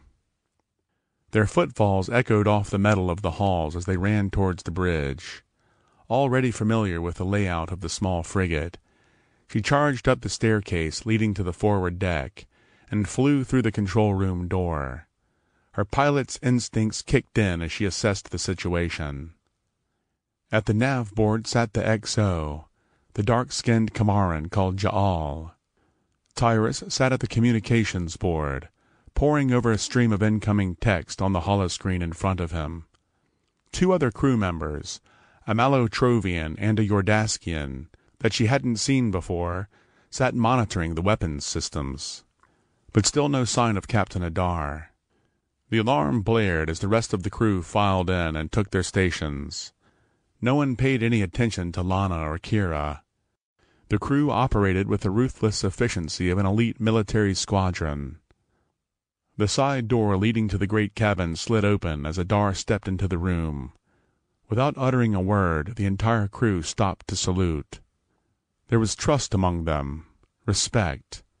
That much was obvious, even to a suspicious outsider. "What's the status?" he asked. "Captain," said Ja'al, "we received a blip from a medical vessel in the Delta sector." He glanced at Kira. Preliminary scans show they're fully stocked. Adar called up the image on the holoscreen in front of him, zooming in on the scan with a pinch of his broad fingers. Looks like quite a haul. What's their position? They're making their way into Gamma now. It appears they're headed for Inara. We can head them off in 16 hours if we engage the hyperdrive. It'll pull power from the secondary weapon systems. Escorts? Doesn't appear to be heavily guarded, sir. 2 long-range fighters, Imperial JRV class, by the scans. Nothing we can't handle. Tracks, said Adar to the older Kamaran man sitting at the helm. Set a course. Looks like we'll be taking a little detour. Roger that, Captain. Trax punched the coordinates into his panel and engaged the thrusters. The room filled with a deafening roar of the engines as the Vendetta sped off to engage its prey. Kira grabbed Lana by the shoulder. Must be fate. Let's go show them what we can do. Gods help us all. You're excited about this? Her eyes lit up, but before she could respond, Adara was in front of them. You don't belong here. Like hell we don't, said Kira. We're as competent as any of these men. Give me a job. He looked at Lana, whose mouth had fallen wide at Kira's audacity. Lana met his gaze. It was too late to back down now. They were in this whether she liked it or not, and Kira was right. This was a medical ship. If they had a dose of serum, they could all go their separate ways before they got in too deep, as long as Adar let them leave when it was time. Yes, Captain. We're ready to help the raiders, said Kira. I like her, he said, glancing at Kira. Your enthusiasm is a breath of fresh air, and I can't say I blame you. But you're not equipped to handle this job. It's going to require more finesse than you're capable of. Besides, you don't want to help out the Gamma Raiders. You're a fine, upstanding citizen of the Empire. Did you hear that, Lana? He thinks we're upstanding citizens of the Empire. Adar's face tightened, his amusement fading. What Kira meant, said Lana, is that as long as we're on board your ship, we're invested in its safety. We're both skilled pilots, and as long as we're here, we want to help. He studied her, his face unreadable. You want something, and it's not to help. Speak plainly. Lana swallowed. I want to share. Kira cleared her throat. We want to share. Adar's eyes narrowed as he glanced back and forth, considering the implications. This is a tight crew. We work together so well because everyone here knows their role and knows their place. We work efficiently, and we work fast. That's only possible because of the trust these men have for one another, and the trust they have in me. Lana looked around the room. With a course of action decided and set in motion, the frantic activity of the crew had stopped. Every eye in the room was on her, watching. Adar was keenly aware of it, too, but he didn't take his eyes off her. She met Adar's gaze, felt his radiant blue eyes boring into her, sizing her up, searching for something. You're willing to follow my orders? Yes. Without question? Lana hesitated. Her insides fluttered as she held his gaze, aware of the rise and fall of her chest, aware of his body, too. Every movement, every breath. The room faded into darkness around her, and in that moment they were alone. Yes. Adar nodded, the faintest hint of a smile crossing his face. Welcome to the Gamma Raiders. Chapter 6. Lana focused intently as Trax familiarized her with the controls of the ship. It was a welcome distraction from her feelings. The physical layout of the Vendetta was almost identical to the Endurance, but the control board was completely foreign. "I know it's not what you're used to," he said, "but you'll get the feel for it in no time. All the mods make the design more efficient. She handles like a dream. It just takes a light touch." "It would have to, if you're hiding out in the Dinniker Belt." "Oh, that's nothing. You should see what Tyrus has done with the engines." His eyes sparkled with pride.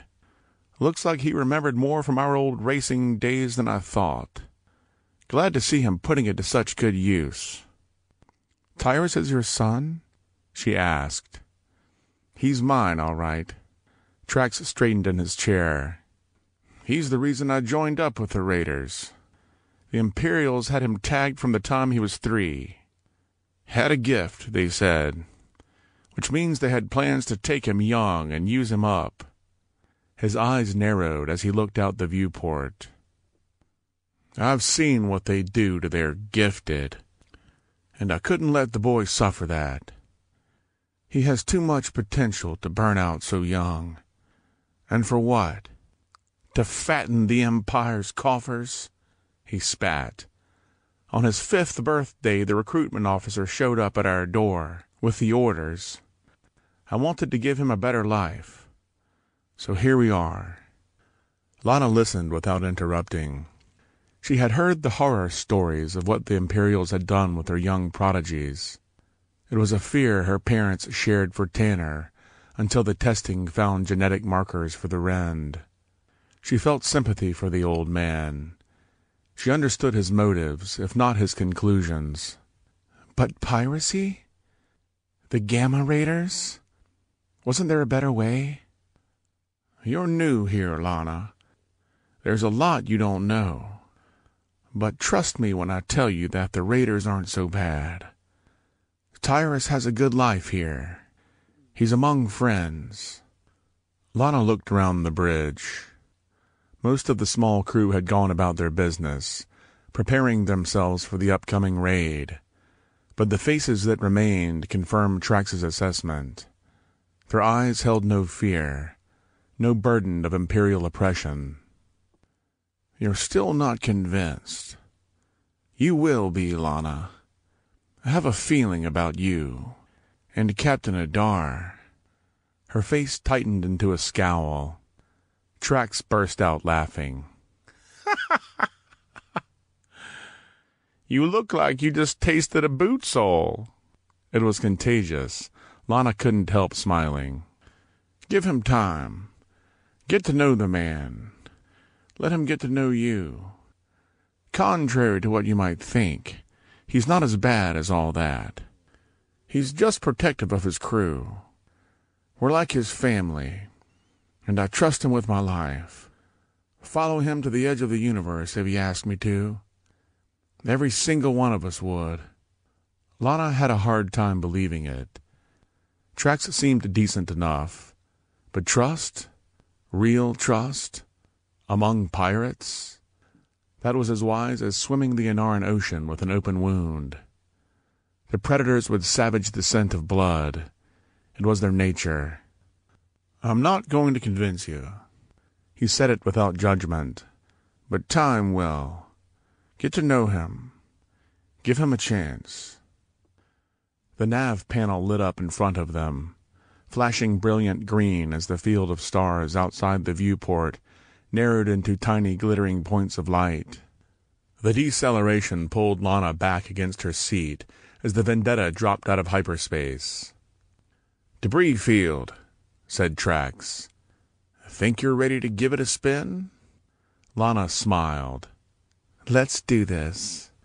She slid her chair into position and took the yoke, edging gently left, then hard back right, to get a feeling for the response. The ship jerked as she accelerated into the turn, the artificial gravity picking up beneath their feet and lifting them through the maneuver. "Tighter than I'm used to." "She should be." Her guts are closer to a fighter than a freighter. It saved our asses more than once." Trax took the controls and whipped the ship into a tight corkscrew around the twisted steel remnants of what must have once been a space station. "See? Nice and smooth. You just need to get the feel. Try it again." Lana wrapped her hands around the controls and boosted into the turn as she pitched downward and banked left, wrapping a tight arc around another patch of the shattered station. The old Kamaran's beard glistened in the light as he grinned at her. "You're natural." She was surprised by how quickly she adjusted to the feel of the controls. It was nothing like the Endurance. Despite its size, it handled with the easy familiarity and precision of her Magnacycle. Lana decided it was time to see what she could do. The Vendetta whipped around in a smooth roll as she leaned into the foot pedals. The spiraling stars outside the viewport were the only evidence of their motion. Her confidence building, Lana decided to replicate the maneuver that Trax had shown her only moments before. She pitched the ship upward and rolled to port, driving the thrusters as she corkscrewed around the wreckage, grinning wildly. "I know that look," said Trax as he studied her face. "You're a rider." "Busted," she said. The easy comfort he engendered was a welcome change of pace. "You're going to fit right in here. Next time we make port, you'll have to join us for a ride. I know all the best spots." Lana hated to admit it, but it sounded tempting. It would be a relief to escape for a while. There were too many heavy burdens placed on her too young. Didn't she deserve to enjoy herself while she was still young? She shook her head, dismissing the thought. Tanner needed her. And as comfortable as she felt with the old helmsman, she wasn't about to throw her life away, getting mixed up with the rest of these bloodthirsty brigands. Especially not. "Lesson's over," said the now familiar deep voice of Captain Adar. Alana hadn't noticed his entry. "She's proficient enough already, and there are more important things to do. As much as I appreciate the stunt show, we're on a schedule. That med ship isn't going to wait for us." Lana's smile fell from her face at the grim reminder. She didn't like the idea of raiding any ship, let alone a medical transport. Yes, there was the possibility that they'd have the serum, but the thought of seizing them by force didn't sit well with her. That would make her no better than a pirate. Like him. She avoided eye contact with the captain. She didn't need his penetrating cerulean eyes in her mind right now. "Get her back on course, Trax." The old Kamaran complied without hesitation. He slid back into place at the helm and realigned the Vendetta on their intercept trajectory. "Aye, sir," he said with a nod. "Bearing 0853.42. Hyperdrive re-engaged." Adar nodded and folded his arms behind his back. "You've got talent, Lana Riley. I'll give you that." He must have noticed the shock in her wide eyes, despite the fact she wasn't looking at him. "I give credit where it's due," he said. "There aren't many pilots who can execute a Malodrian corkscrew on the best of days. You picked it up like it was nothing. Well done." Warmth surged through her. She looked up at his broad chest, stretching the fabric of his white shirt across his body, and immediately looked away as she exhaled. No need to make it worse. But his compliment had done its damage. Her face flushed bright red. She wished the chair would swallow her up and hide her deep in the belly of the ship. "Since you're already proficient in the pilot's chair, it's time to move forward with your training." "I'm sorry?" said Lana. She wasn't aware of any training other than familiarizing herself with the Vendetta's controls. The Gamma Raiders are a small crew.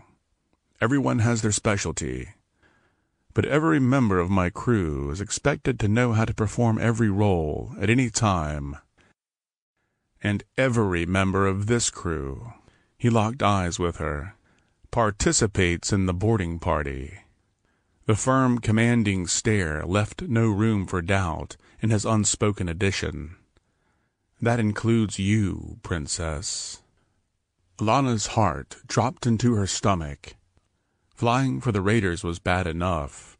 There was no way she was going to participate in the raids. The thought twisted her insides in knots. "There's a change of clothes in your locker. Meet me in the training room in 30 minutes. I want you dressed and ready to work." Lana swallowed hard, remembering his words. Without question. This wasn't the time to play rebel. "Yes, sir," she said. "I'll be ready." The largest single room on the Vendetta, the training room's 3-story ceiling, provided ample space for the crew to drill tactical maneuvers preceding any raid. Scattered throughout the large open room was a maze of steel boxes of various sizes and heights, which could be rearranged at the touch of a button to simulate a wide array of tactical scenarios. An obstacle course lined the room, with ropes and poles of varying heights and thickness, walls to climb and gaps to jump. It explains why they're all in such good shape, Lana thought as she surveyed the scene. She tried to shake the image of Adar's perfectly sculpted body from her mind. "I hope they don't expect me to do this." "Relax, Lana Riley," said Captain Adar, placing his hand on her shoulder and giving a comforting squeeze. "The gauntlet isn't on the schedule for you today. We're going to take this one step at a time." Lana tensed beneath his hand. The narrow straps of her training uniform provided little insulation against his touch, and her body tingled at the sensation of his skin on hers. But she refused to let him see it. If he wanted her to play soldier, she would play soldier. She pivoted on her heels and threw her arms up into a rigid salute. "Yes, sir." Adar burst out into a warm laugh as his body relaxed. "Cute," he said. "You're nervous." Lana hated his ease, his charm. Her nerves were on edge, and he wasn't helping. "This isn't the Kamaran Marines. You're safe here. It's just you and me." "I noticed," she said.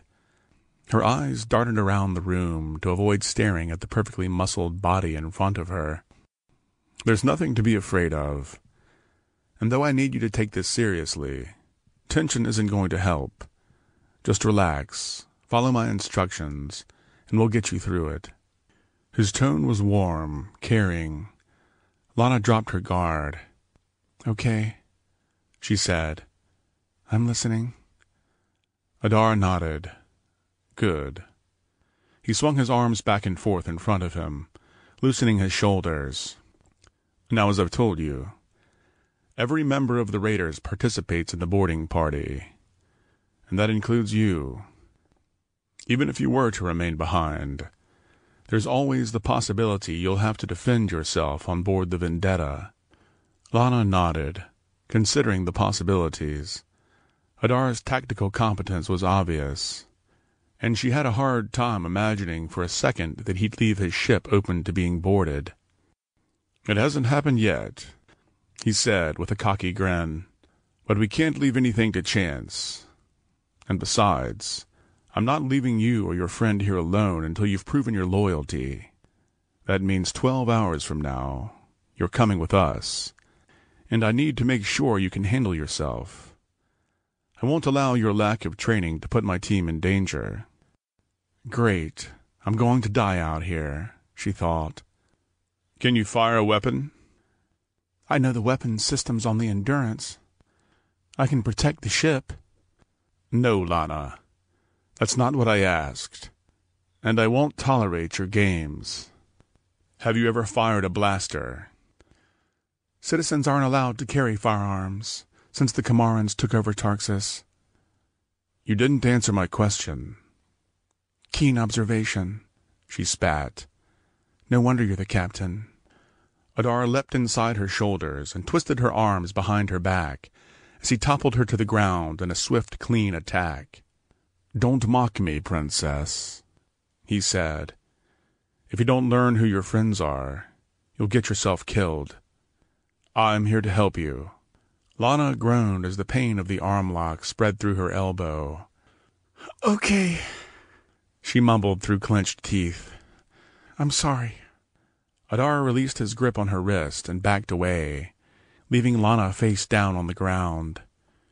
She drew her arm back into her chest, shaking it as the circulation returned. "I'm going to assume that you haven't fired a handheld weapon before, and that's something we'll have to teach you. You need to know how to handle a blaster." He shook his head. "But more importantly, you clearly haven't had any basic self-defense training either."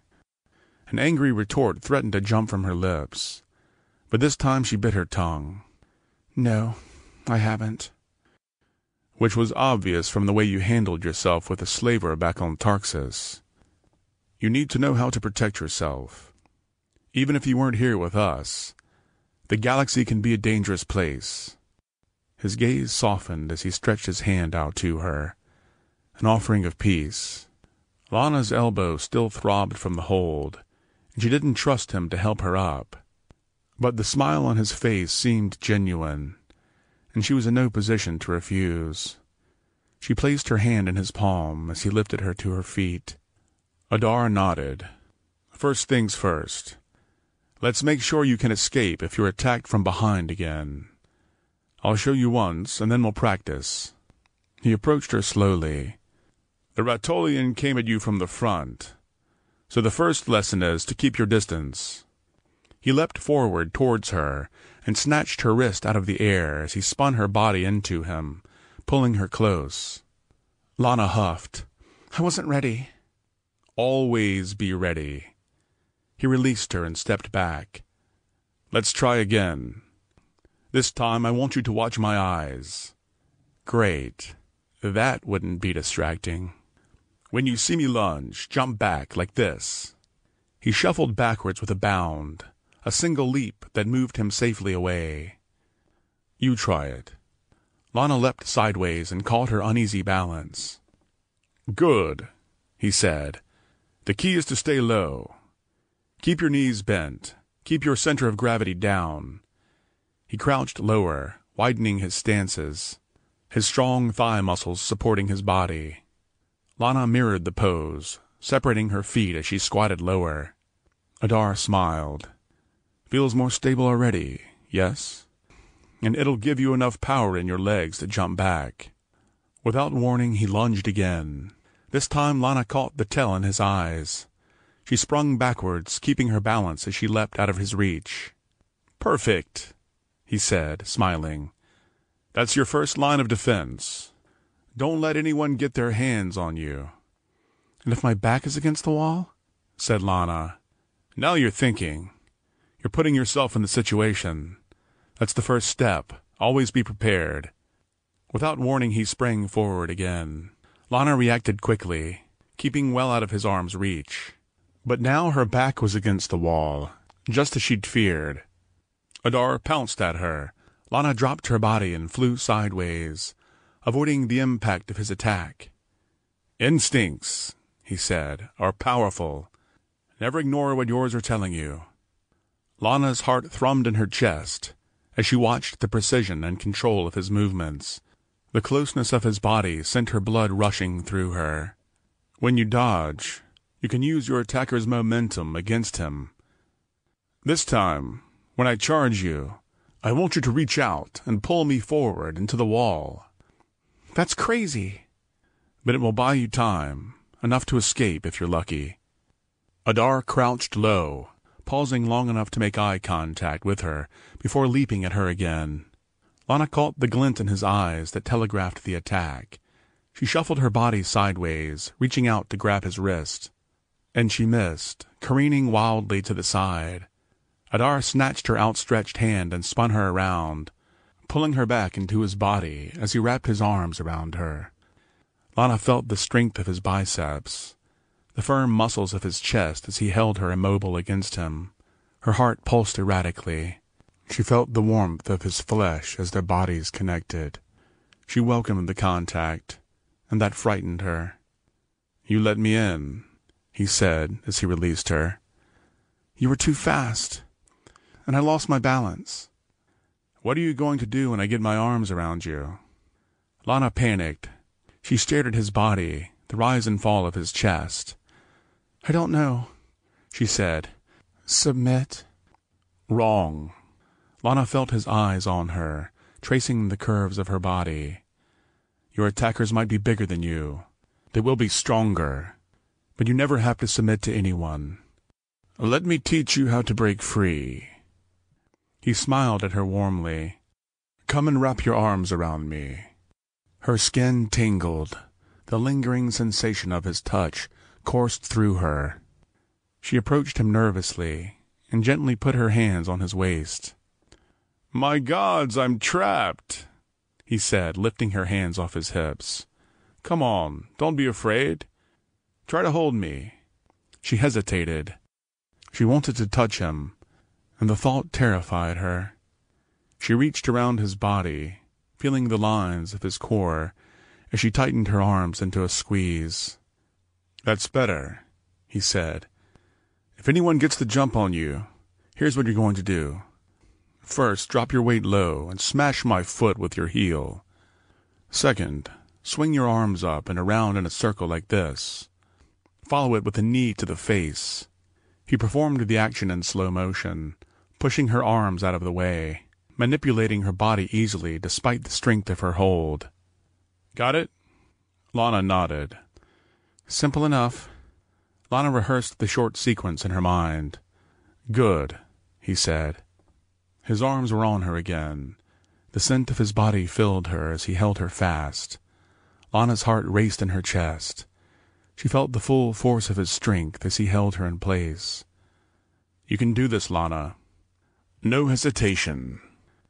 "You're holding me too tight," she said. "And you think an attacker is going to go easy? I want you to know in your body what it's going to take. Learn it now, while you're with me. Safe." Lana went for it.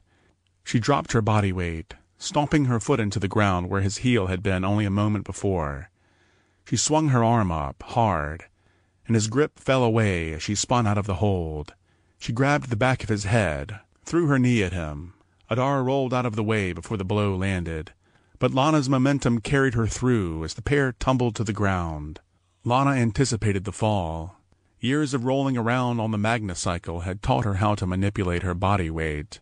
She landed on top of him, straddling his body. Her arm braced across his chest. "Good," he said as he laughed. "I told you your instincts were good." "I've got you now, pirate," she said. He pivoted off the floor and rolled on top of her. "Like hell," he said. His glistening body loomed over her, his blue eyes glowing in the soft light. The room faded as Lana focused on his face. She breathed heavily, feeling his weight on top of her, his thighs gripping her body. She closed her eyes as he leaned in close, anticipating the contact between them, craving the feeling of his mouth on her body.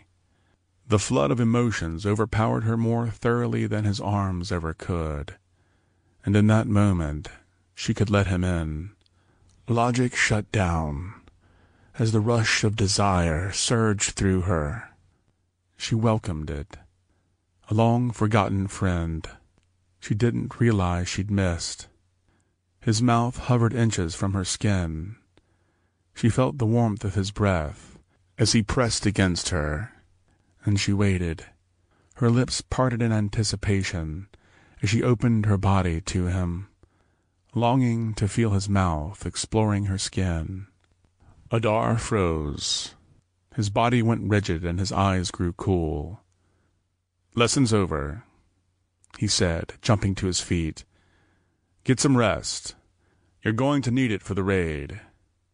He left the training room without looking back. Chapter 7 A jet of warm water cascaded over her body.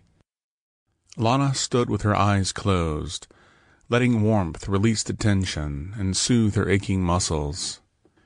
She welcomed the moment of privacy. She savored it as long as she could. Lana couldn't wrap her head around what was happening with Adar in the training room. She didn't understand her feelings, or why he bolted out of there. It didn't matter. It was just physical. A natural reaction to being close to someone so. Her hands worked their way over her body as she lathered the soap into her skin. Her body quaked and trembled as though her cells remembered his hands on her. She leaned back against the wall of the shower, letting the water course down her as she imagined his mouth on her neck. It was a harmless fantasy. Falling for him would be stupid. Adar was nothing more than a controlling, arrogant pirate. A Kamaran with an agenda. So what if he saved her from the Ratolian? It wasn't anything noble. The slaver probably had a bounty on his head. Nothing else made sense. What other motive could Adar have? Even if he wanted more, she could never trust him. There could never be anything between them. It had already gone too far. She'd have to be more careful. If he ever got that close to her again, if he put his strong hands on her body and pulled her in close with that hungry look in his eyes. She threw her head back as the water streamed over her face, letting the fantasy play out in her mind as her fingers worked their way around her body, tracing lightly over her skin. By the time Lana found her way back into the guest quarters, Kira had returned. She laid back on her bunk, twisting and turning an intricately carved wooden puzzle box, with a look of exasperation on her face. "I'm never going to figure this out," she said, slamming the box down on the bedside table. "It probably doesn't even open. Ja'al was just trying to mess with my head." "What is it?" asked Lana, glancing at the carvings on the box. "He said it's a Yordaskian puzzle box. A place to keep your most precious possessions. It's pretty small, though, don't you think? Not much valuable could you put in there." "I don't know. There could be all kinds of valuable things inside there. A security clearance code, a chemical formula, a bank account number." "I guess," said Kira. "But if that was the case, they would have just smashed it open." "Okay," said Lana, turning her attention back to the puzzle box. "What if there's a little acid-filled vial inside that would break if it's opened too forcefully?" "Seriously, Riley? Where do you get this shit?" She looked up at her friend and sat upright. "And more importantly, what's with the smile?" "What? I'm not smiling." "Liar. I may not be able to solve this damned box, but you're easy." Lana's skin flushed red as she looked away. "I knew it," said Kira. "It's the captain, isn't it?" "Maybe if you turn the box upside down and—" "Don't deflect," said Kira. "You like him." "What? Are we 12? "Riley." Lana cleared her throat. She knew Kira wouldn't let it rest until she fessed up, but that didn't mean she needed the whole story. She'd never hear the end of it. "Sure, he's handsome." "Oh, handsome, I see," she said. "He's sexy as hell is what he is." "And you finally decided you want yourself a hot piece of—" "No!" said Lana, a little too quickly. "I don't. Absolutely not. Even if he is sexy, that's all he is. And I sure as hell don't need to be messing around with a pirate captain." "I think you should go for it," she said. "I would." Lana shot her a death glare. "See? Getting possessive already. Wow, this is serious, Riley. Will you name one of your kids after me?" "Sorry, I don't think I need to mind my own damn business has a very good ring to it. Fine. But when you're ready to admit it to yourself, I'll be there. Lana grabbed the puzzle box from the table and turned it around in her hands. I wonder what's in this damn thing. I'm sure it's nothing. Ja'al just wanted to give me something to keep me occupied. He loves his puzzles. He's a smart guy, Ja'al, and he's seen a lot. You know, Riley, I kind of like these guys. Lana rolled her eyes. This again? Yes, this again. I'm not convinced they're horrible people. I think they're just trying to get by, just like us. We don't go around raiding ships and stealing things that don't belong to us. I hate to be the one to tell you this, but that's exactly what we're about to do. It's not the same. This is a one-time thing, and it's for a good reason. As soon as we have what we need, we're out of here. It's temporary. We're good people. We're nothing like them. Kira shrugged and snatched the puzzle box back from Lana, shaking it in her hands. Kind of makes me wonder what we were carrying that they were so damn interested in. I figured it was just some expensive junk for the Anarans. But your boyfriend sure seems desperate to get his hands on it. Lana's protest was cut short by the sound of the ship's intercom crackling to life. Time to intercept is 1 hour and counting. All personnel to the bridge for final preparations. Repeat, it's 1 hour until showtime. All personnel to the bridge. Kira set the box down. The mystery would have to wait. You ready for this, Riley? Let's get it over with. A glowing image of the medical ship hovered above the central terminal in the war room. A circular room surrounded by 2 tiered rows of chairs. The war room was the ship's strategic center, a place for the crew to solidify their attack plans before beginning a raid. Standing on the floor in front of the luminous holographic projection, Adar gestured with his fingers, rotating the view of the ship to scout for any external weaknesses to exploit. He painted their communications systems with a quick touch of his fingers before locating the shield generator and then continued rotating the image. Lana had seen Imperial MC-class medical ships before, docked in the launch bay of the depot in Tarxis. This one appeared the same, except for the addition of 2 large plasma cannons on either side of the bow. Adar marked them with a gesture and nodded. This ship is more heavily armed than we anticipated. Still, it looks like our approach plan will be the same. After we engage the disruptor, to take down their shields, engines, and comms, we'll fire another blast at each of the cannons. That should keep them out of commission long enough for us to get the hull back to the ship. Why not just torpedo them, sir? Said Jalay, the Malotrovian woman. We could get 2 quick shots off before they realized we were there. We'd be able to search and still make a clean getaway. Adar nodded, acknowledging her. Under normal circumstances, you'd be right. However, he zoomed in. The sensors revealed details of the ship's interior. We're showing a larger crew than would normally be expected on an MC class. We don't have enough information about their cargo to know why. Could be escorting a high-value Imperial. Could be patients in their sickbay. Our sensors don't have the detail to discern that. Whatever the reason, I'd prefer to do this without casualties. Lana saw Ja'al nod in approval. She breathed a sigh of relief. Not that she expected Adar to go at this recklessly. He was too protective of his crew. He was responsible for their lives, and Lana was relieved to see that he took it seriously. And that means we don't fire on them unless we have to. The element of surprise is critical. We'll need to stay cloaked for as long as we can, and discharging our weapons systems would reveal too much. What's the plan of engagement? Asked Tyrus. Adar zoomed in on the cargo bay, bringing up an image of the lower-level stern. This is the destination.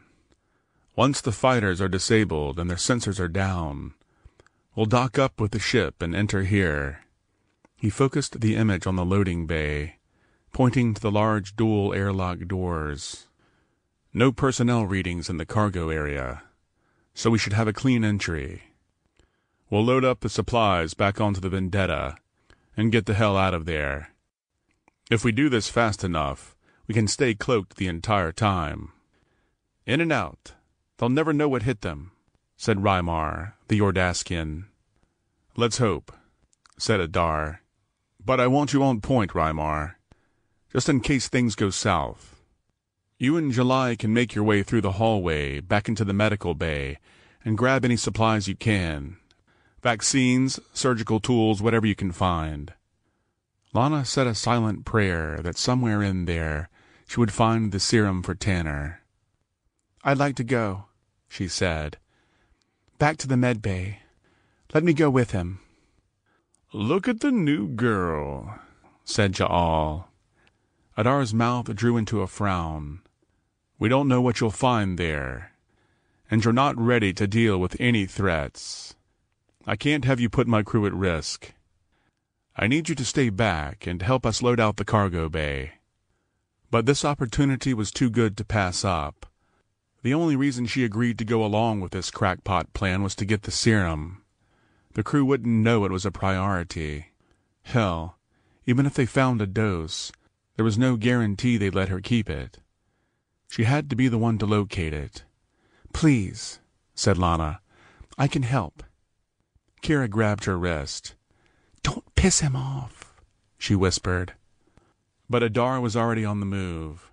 His boots echoed off the metal-grated stairs as he approached, an unreadable expression grazing his square chin. He stopped inches from her face. "You volunteered for this crew, Lana Riley, and against my better judgment I allowed it. But I will not have you screwing up my raid. You will follow my orders." Lana stood her ground, but she didn't dare look up into his eyes. She wanted to reach out and touch his body, to feel him pressed against her again. "Are we clear?" "Yes, sir," she said, unable to control her shaking voice. "I understand." She could have sworn she saw the hint of a smile on his lips before he turned back to face the rest of the crew. "Trax will remain behind on the Vendetta. The rest of you suit up." Chapter 8. Lana worked her hips into the black jumpsuit. It fit snugly around her curves.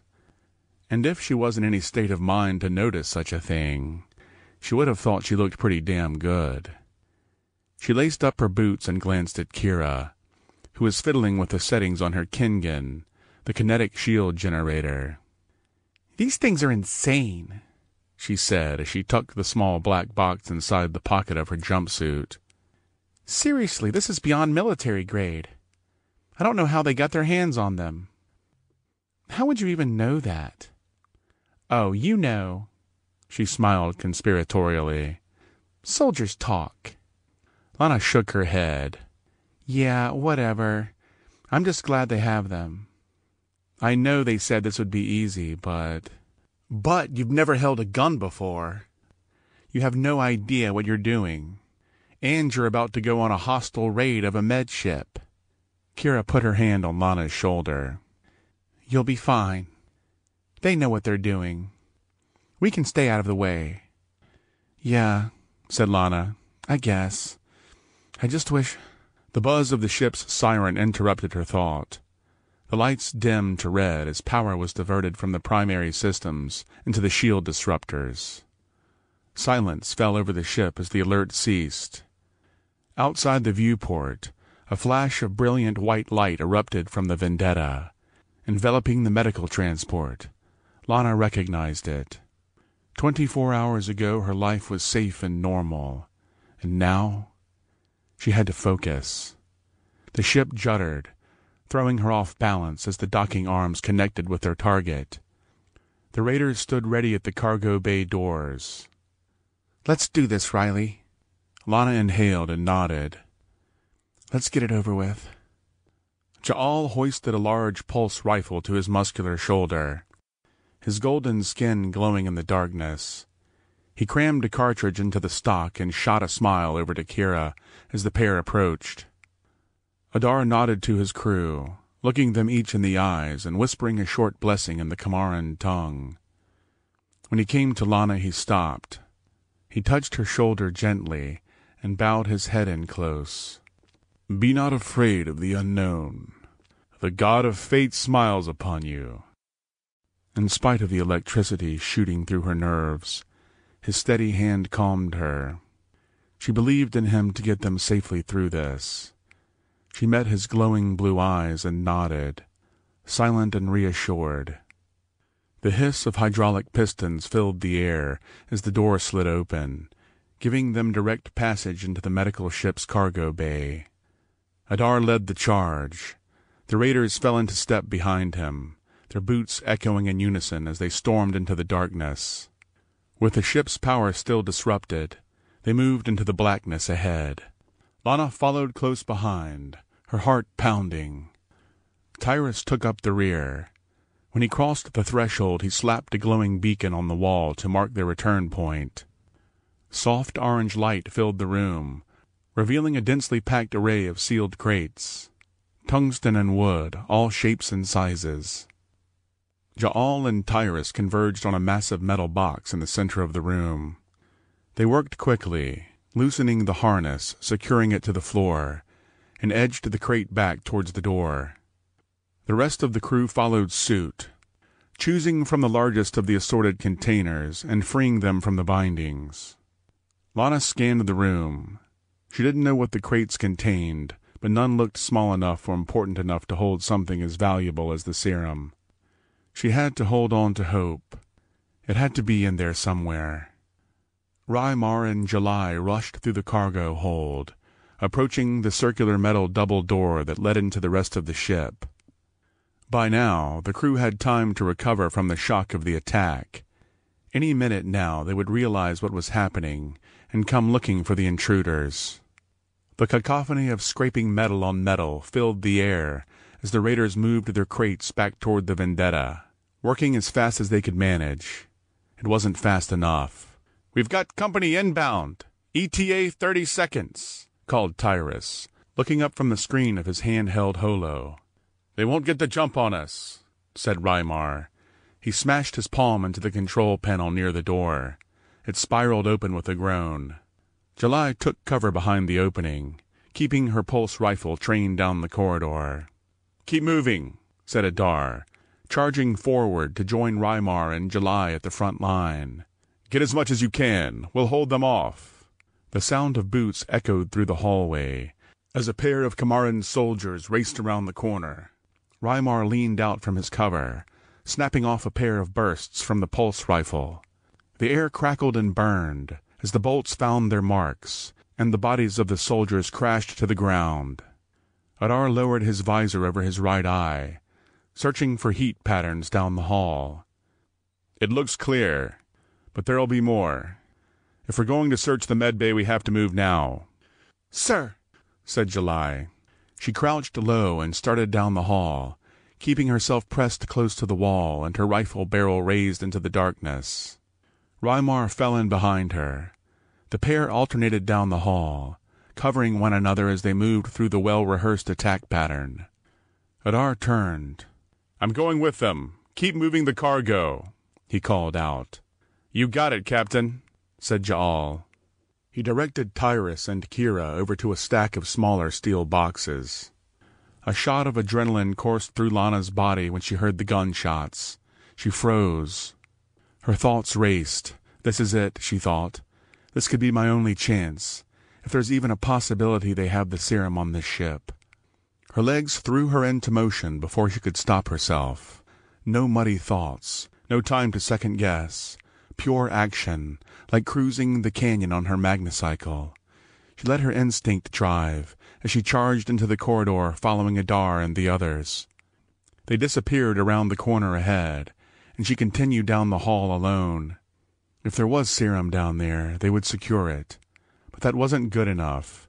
It had to be her. There was no guarantee they'd let her keep it if someone else picked it up first and added it to the official tally. It was a crazy plan, but she had to try. She rounded the corner and saw the open door leading to the med bay. A flurry of gunfire erupted on the other side. Lana winced. Her stomach tightened as she heard the thud of bodies collapsing. "All clear," she heard Adar call out. "Search it." Lana peered through the crack in the door.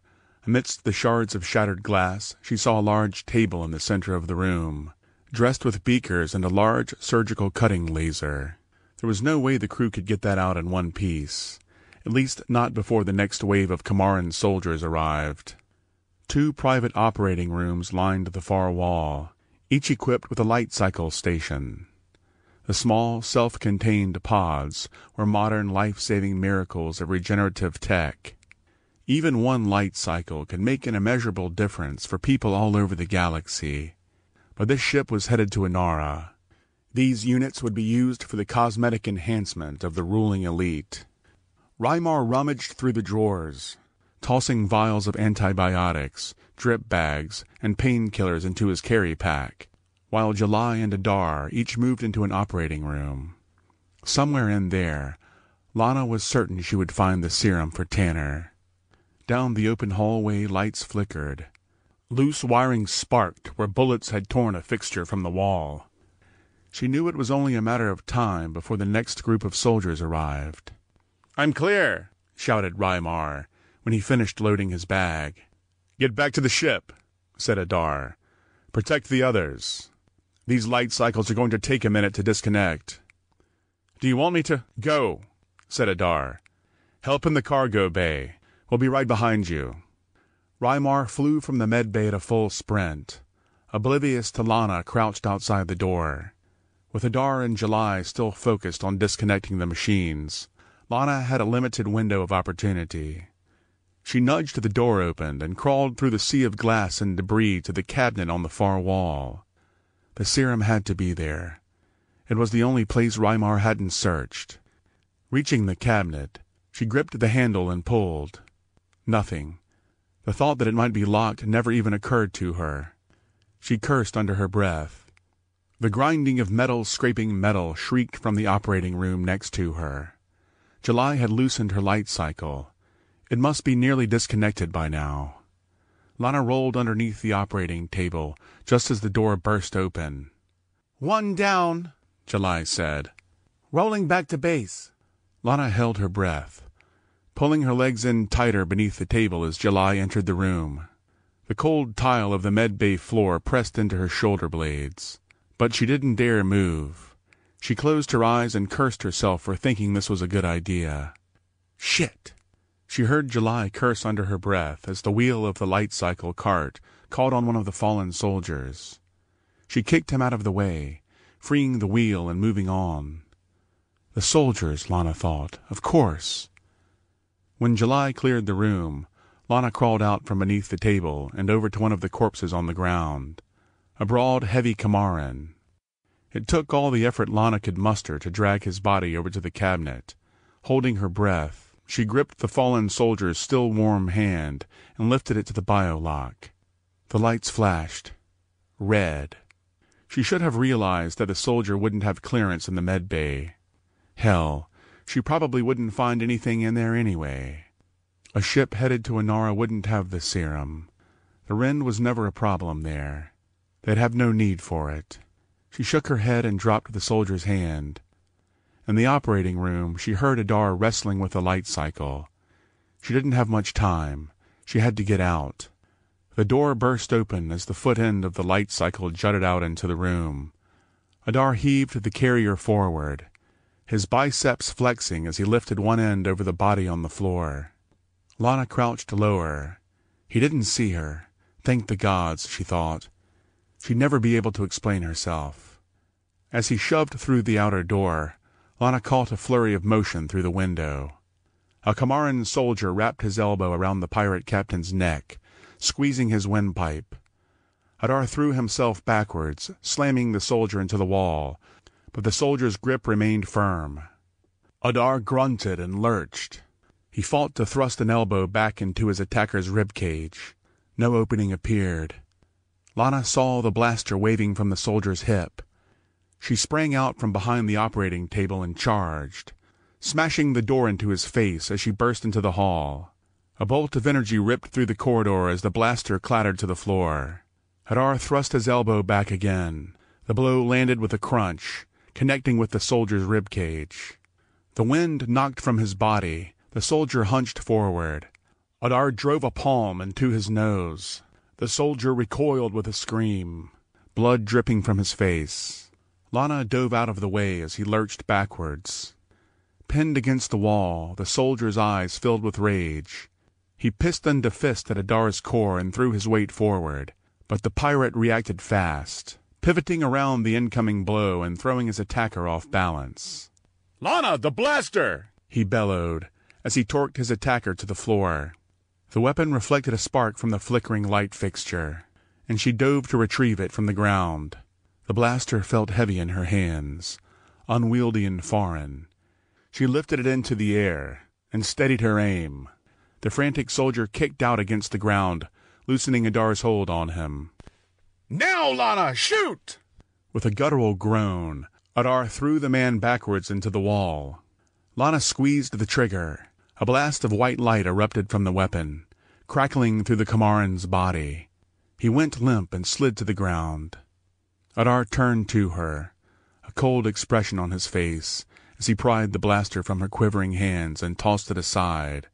His battlesuit was torn across the shoulder. Blood dripped from his golden skin. "That was stupid," he said. "But You disobeyed me. You put us all at risk." "I just saved your life." Hadar shook his head. "Not now. We have to get back." He bit down on his lip, his body moving in slow, labored jerks as he grabbed the light cycle and started to push.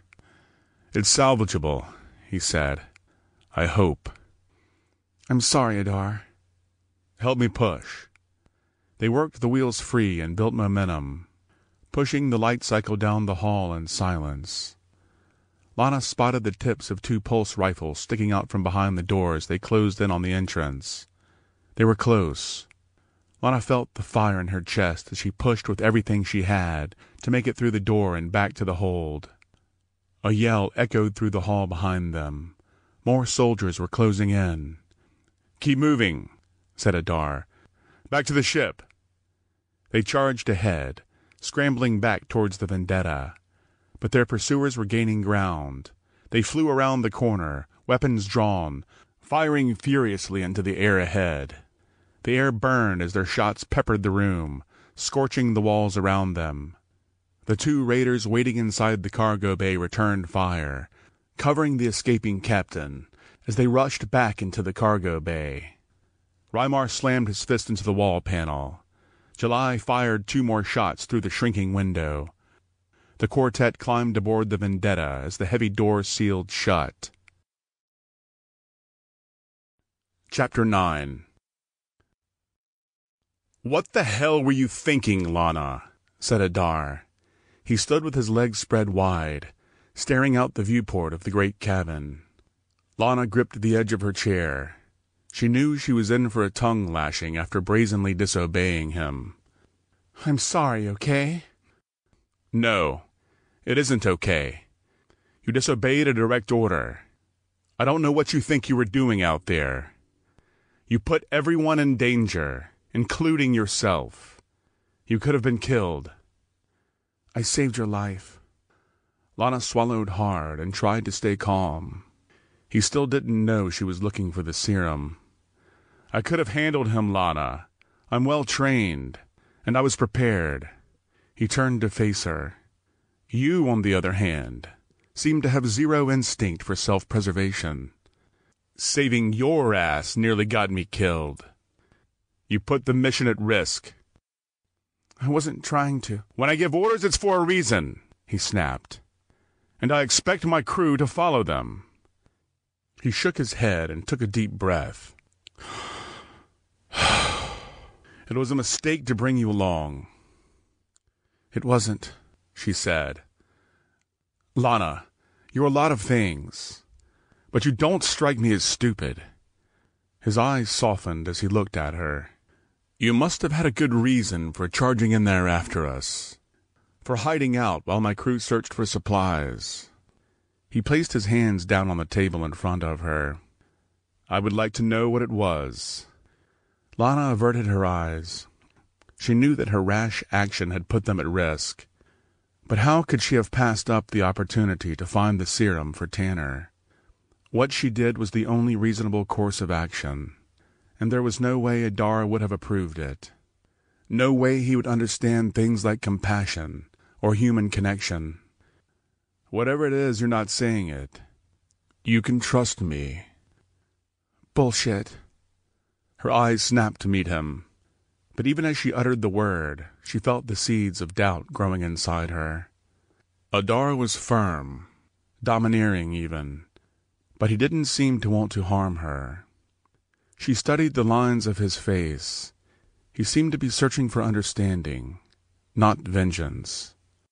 Adar took a graceful step around the table and took a seat in the chair next to her. Lana's fingers kneaded the soft fabric of her jumpsuit as she wrestled with her thoughts. The raid was over, and she'd blown her chance to help Tanner. Since the Raiders formed 8 years ago, we've never lost anyone. We've had a few close scrapes, but we've always pulled through. And do you know why that is? Lana bit her lip.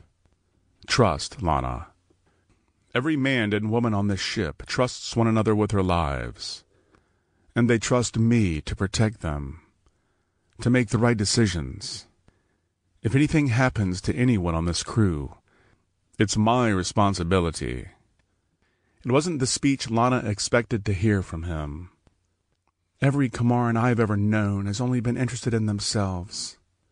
Adar shut his eyes slowly, holding them closed for a long moment. The Kamaran people have made mistakes.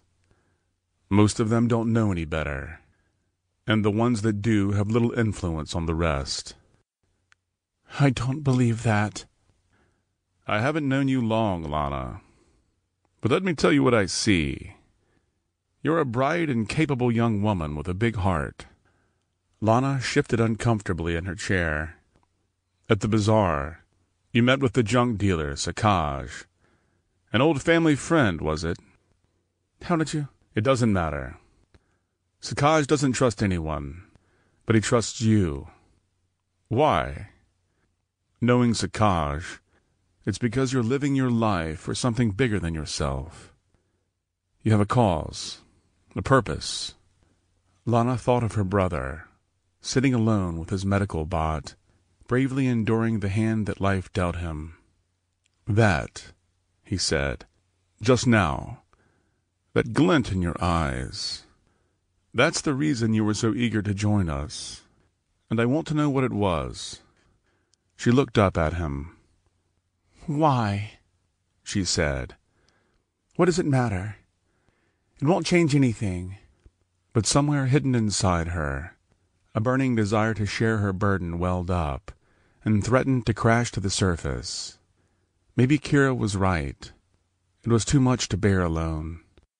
Maybe it wouldn't kill her to tell him, to risk trusting him. Lana, there are no secrets among my crew. That bond I spoke of comes from each of us knowing each other as well as we know ourselves. Lana shook her head and shoved her chair away. No, she said. No way. You said it yourself. I'm not stupid.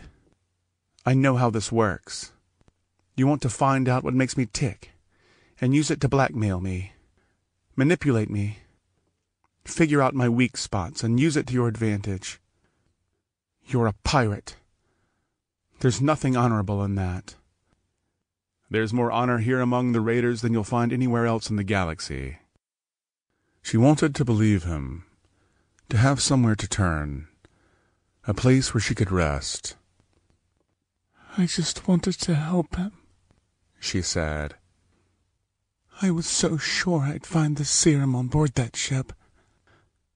I just thought that if I—" Her voice broke, and her body trembled.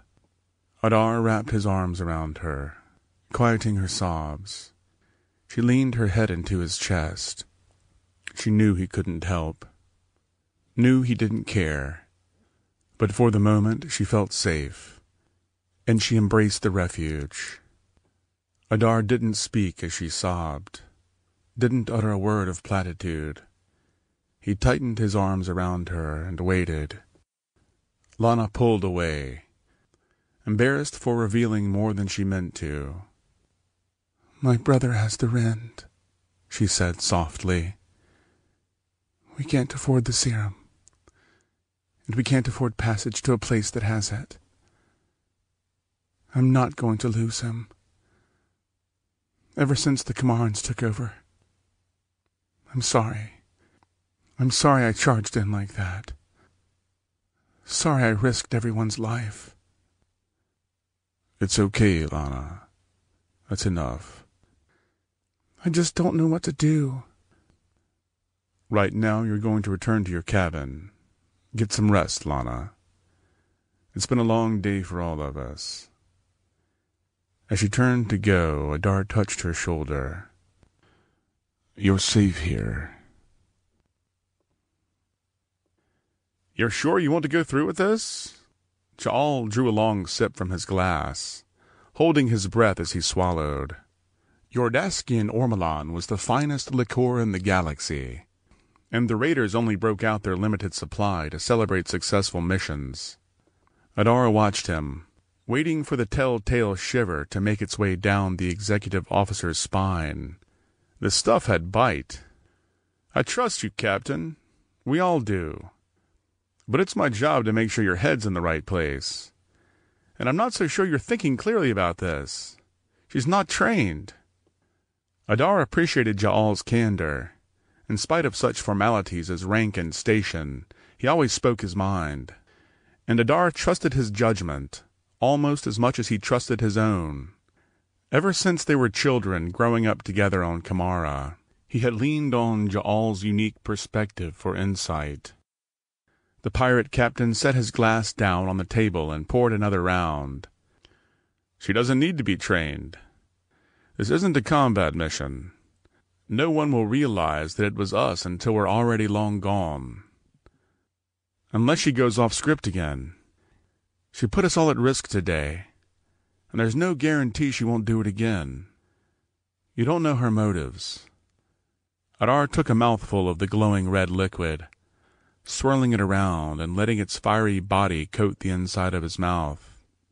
His eyes widened as he swallowed it down. "She won't," said Adar. "I'm not going to let her out of my sight. Besides, I understand her better than you think." Ja'al spun his chair to face the captain. "I know that look. I've seen it before. You're falling for her." "Hardly. She's a means to an end." "No, Adar. It's more than that. Though I'm not surprised you don't see it. You've never been wise to love, even when it's staring you in the face." "Love?" Adar spat a mist of the glowing red liquor. "She's a woman taking advantage of an opportunity. She believes that playing pirate will get her what she wants. She's cooperating with us because it benefits her. She thinks we can either help her find what she's looking for, or get her enough money to get it herself. She's no different than the gold diggers back on Kamara, except that she has no idea who you are." "No, and I intend to keep it that way." He slammed his glass to the table. "It doesn't matter anyway. I left that life behind." Ja'al shook his head. "You can't escape it, Adar. Your royal blood will always be part of you." "I gave up my claim to the throne." "And you made the right decision. But you never stopped trying to change things. And you recognize that same strength in her. You're drawn to it. I don't blame you." "Lana's no different than the rest of them. She may not know about my past, but she knows that I am the captain of the Vendetta. the leader of the raiders. She's using me for my position. And she thinks she can use that to help her dying brother. That's hardly gold digging. She's doing everything in her power to make a difference for the people she cares about. It's brave. And I don't blame you for admiring it, for wanting to help her, even for loving her. Adar shot the Exo a stern look. It doesn't matter, said Ja'al. My point is the same. She doesn't have all the information, and she doesn't realize what we're doing. She might get some funny idea in her head to sabotage this plan, thinking that she's doing good. I don't think so, said Adar. As long as she's focused on her brother, she'll cooperate. Ja'al leaned back in his chair and slid his empty glass out of the way. You think she's going to be up for this? She's not a noble. She's a common Tarxian cargo pilot. She's never attended a high-class social function like this. If anyone figures out that we're not supposed to be there, this whole thing goes to shit. This mission is too important. Exactly, Ja'al. See? You've convinced me. If I went in without her, it'd be suspicious. We need her to make this work. And do you think you can teach her to pass for a noble in 2 days? She won't be in the spotlight. She doesn't need extensive knowledge of the customs or trade agreements. She just has to look like she belongs there on the ballroom floor. And that I can help her with. With all due respect, Captain, I think you're crazy. And I think you're actually looking forward to this. Adar shrugged. Everybody loves a party. Except for you. I'm a fun-loving guy. Ja'al shook his head. It's reckless. Adar slapped his friend on the back. You worry too much, my friend. He threw a shot of the burning red liqueur into his mouth and swallowed. This is going to be a blast. Chapter 10. Lana, you're alive! Kira teased. She threw her arms wide as she rose to meet her friend at the door. I was so sure that dreadful pirate captain was going to kill you. Cute, real cute. No need to be a smartass. Kira shrugged. Come on, Lana, I was just having fun. You should try it sometime. The jab stung. Did people really think she was too serious? Was she too serious? Life had dealt her an unfair hand with her parents' death, her brother's sickness, and being captured by the raiders. Maybe it had hardened her more than she realized. In my defense, I was nearly killed a few hours ago. Maybe this isn't the best time. Yeah, about that. What the hell were you thinking, Riley? She knew it was stupid. She wasn't thinking. It was an impulse, an opportunity that was too good to pass up. I wouldn't have been able to live with myself if I didn't do everything I could. And this was the perfect chance. You know they never would have given me the serum. But you didn't find any serum, and you nearly got yourself killed. The scene flashed through her mind, and the feelings flooded back in. It happened too fast for her to process. When that soldier got the jump on Adar, she had to act. She had to protect him. Maybe she cared about him more than she was willing to admit. I saved his life, said Lana. Well then, you're a hero. Here's your medal. She patted Lana's shoulder. Whose life? Adar. I saved his life. Kira's eyes went wide. You saved his life? Someone forgot to mention that. Because that's not quite the way I heard it. Lana sat down on her bunk and put her head in her hands. Why was she so interested in his well-being anyway? The murderous, bloodthirsty pirate. He didn't care about anyone. And he didn't care about her. He was attacked. And I just reacted. It was stupid. He probably wasn't in any real trouble. Okay, Riley. I'll ignore the fact that it was crazy to run off down that hall in the first place. This is way more interesting. Spill. Lana paused. Had she done the right thing? Kira would probably think she was crazy. I followed behind them when they went into the med bay, and then they split off into the operating rooms. I tried to get into the locked cabinet, but I couldn't. And when Adar came out, I hid underneath the operating table. I was just going to wait there and follow him back, but... She hesitated. Her face tightened as she took in a quick breath. Kira sat down beside her on the bunk. She put her hands on Lana's back and rubbed her gently. A soldier got the jump on him, and I had to save him. She expected another smart-ass quip, a tease from her friend, but none came. Kira listened to her quietly, trying to take it in. I mean, you're pretty fearless and all. You always have been. But I didn't know you cared about what happened to the captain. Lana heaved a sigh and shook her head. I didn't either. I mean, I don't care what happens to him. But you knew her actions didn't support her case. Did she care about him? Could she? She dismissed the thought immediately. She was just reacting to the stress. It couldn't be anything more than that. It doesn't matter anyway. We'll get out of here and move on with our lives like none of this ever happened. A blue light flashed as the comm hissed to life. Good evening, ladies, said Ja'al. Just wanted to tell you we're about to have our celebratory dinner. Ganara made quite a feast. You're welcome to join us in the galley. Thanks, Ja'al, said Kira. We'll be right there. She released the comm button and looked back to Lana. You hungry? Lana hadn't realized how hungry she was until the mention of food sent a tremor through her belly. Still, she wasn't looking forward to facing them after her impulsive dash through the freighter. She could always crawl under the covers and hide until they arrived. No one would miss her. Kira sensed her hesitation. I'm sure they forgive you, Lana. Something tells me that holding on to grudges isn't their thing.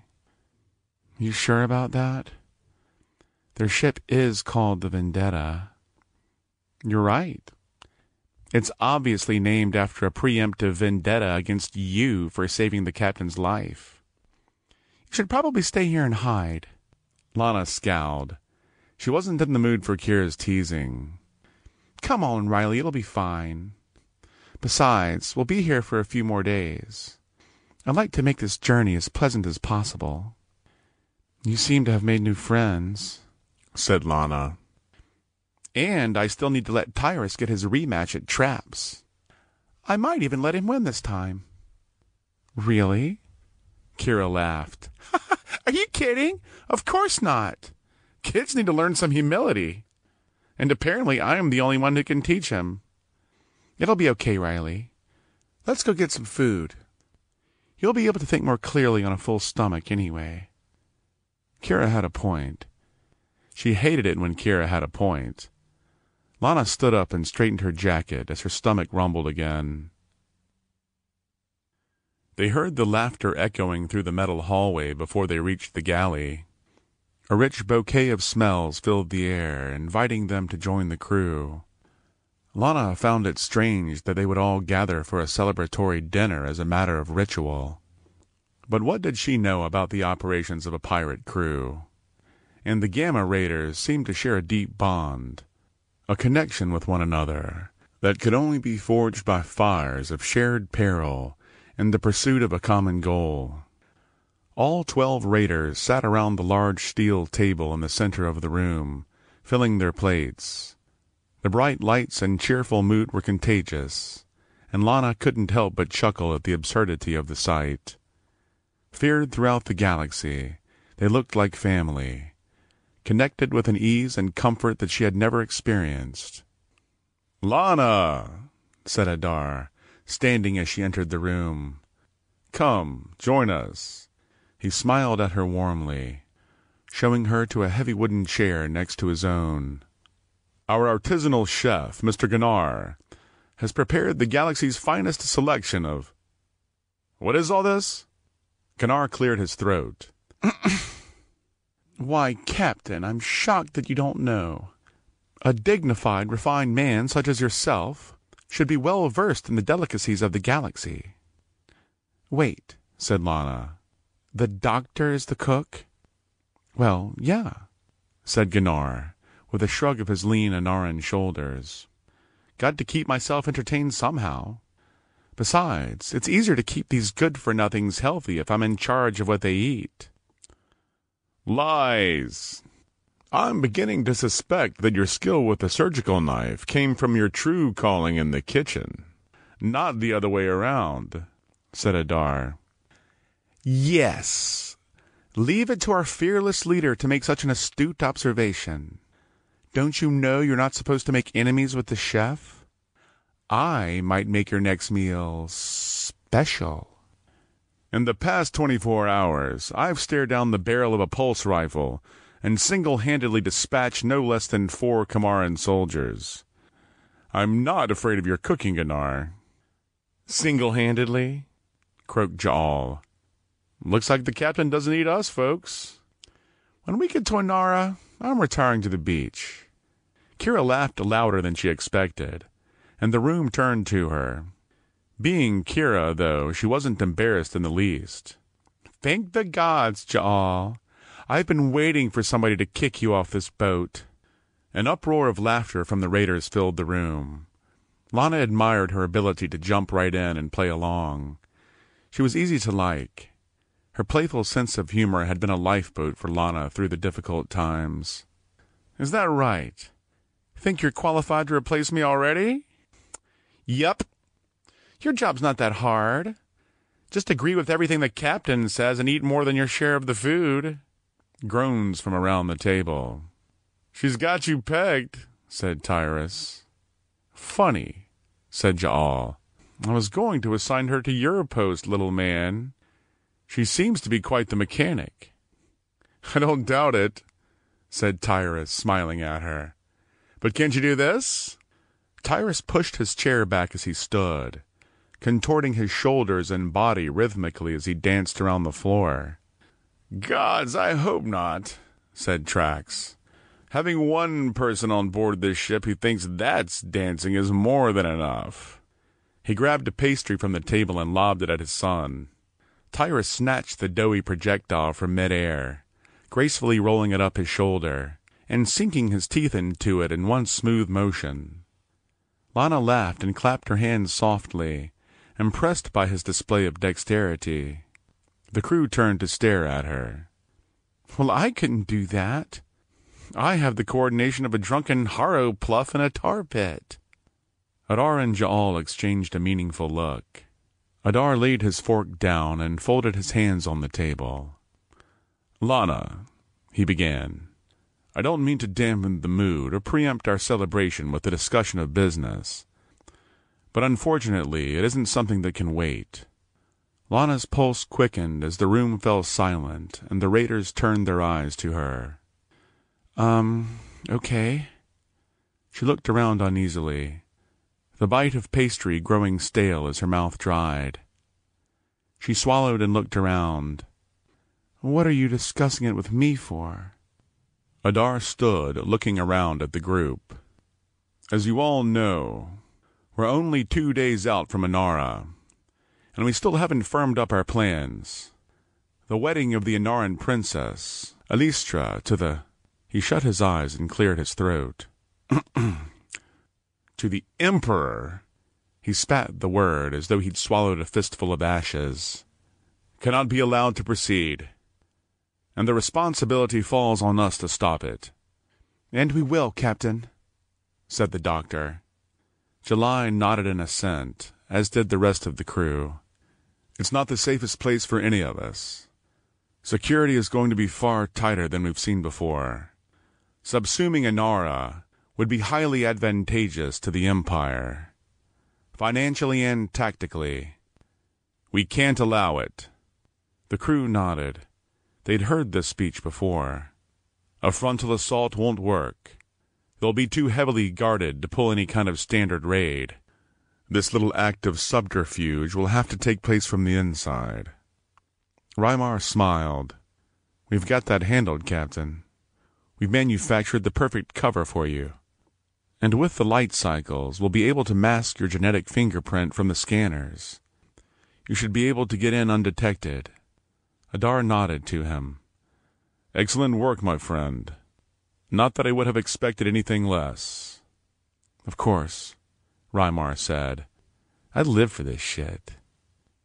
Which brings me to you, Lana Riley. She felt the blood drain from her face. What could the captain possibly want with her? I promised you that I would allow you safe exit from this ship when we made port.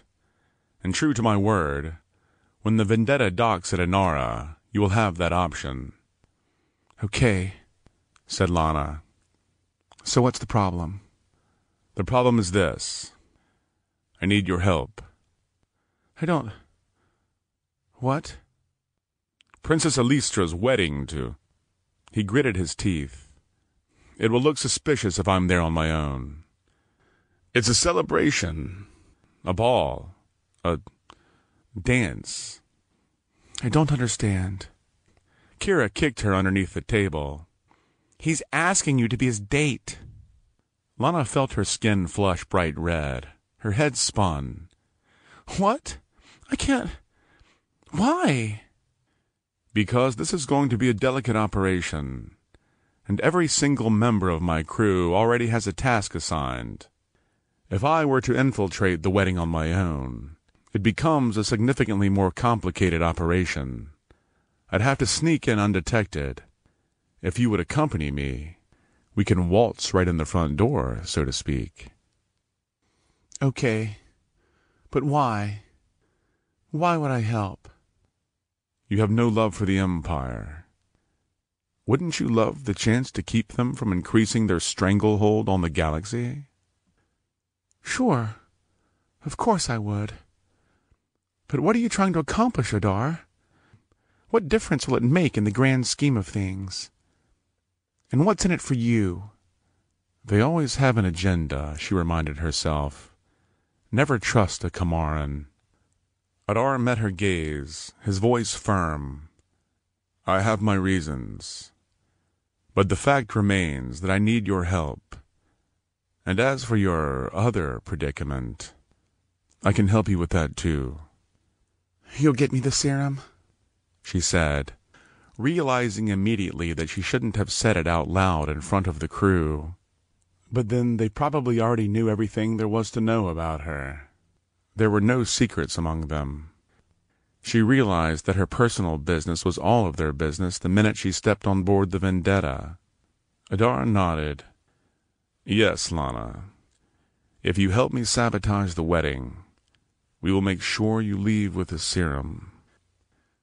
Why should I trust you? Said Lana. What guarantee do I have that you'll honor that promise?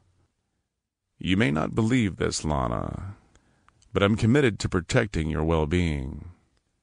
You're just going to have to trust me. Great. That should be easy, she thought. But if my word is not enough, said Adar, then think about it this way. You'll be doing something important for the common people of Inara. And if they merge with the Empire, it won't be long before that paradise becomes the same oppressive totalitarian nightmare that Tarxus has become. Wouldn't you save them the heartache if you could? Lana swallowed hard. What kind of question was that? He was manipulating her. She was sure of it. She'd do anything she could to save the people from the scourge of Kamaran rule, and he knew it. She didn't like it, but she couldn't see any other options. Fine. I'm in. Adar pulled his mouth into a grin and grabbed her shoulders. Excellent, Lana.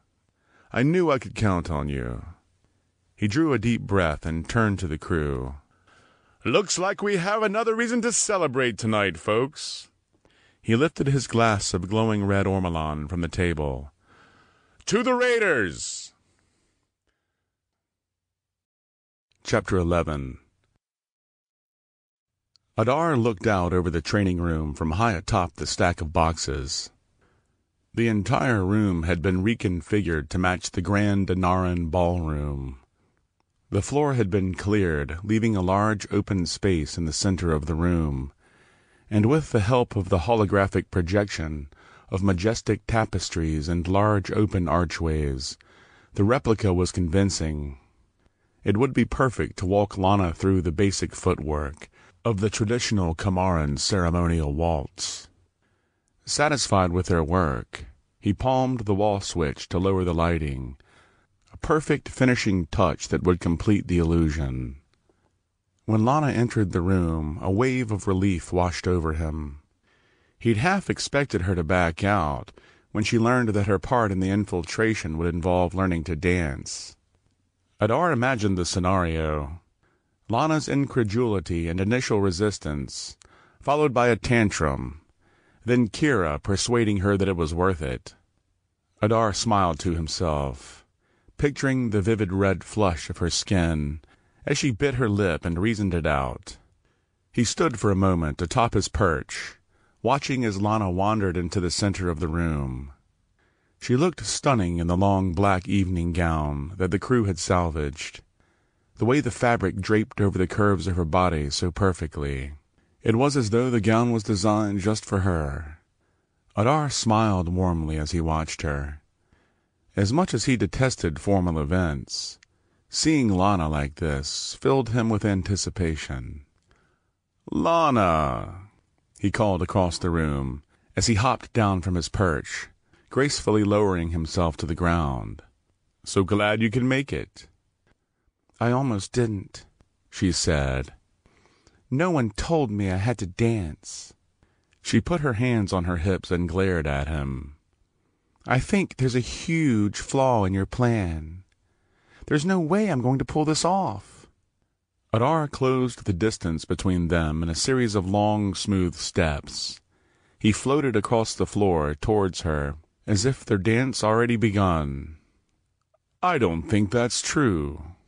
You underestimate yourself, Lana Riley," he said, as he reached a hand out to her in greeting. Her face flushed as she stared at him. "The customary response," he said, "would be to take my hand."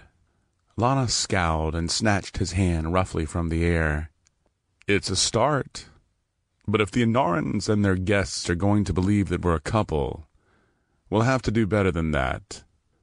As beautiful as you look in that dress, there will be a lot of eyes on us." She failed to hide the hint of a smile on her lips. "That's a little better," he said. "Let's get this over with." He was relieved by her resistance. There was no deception in her, no hidden desire to use him for his position.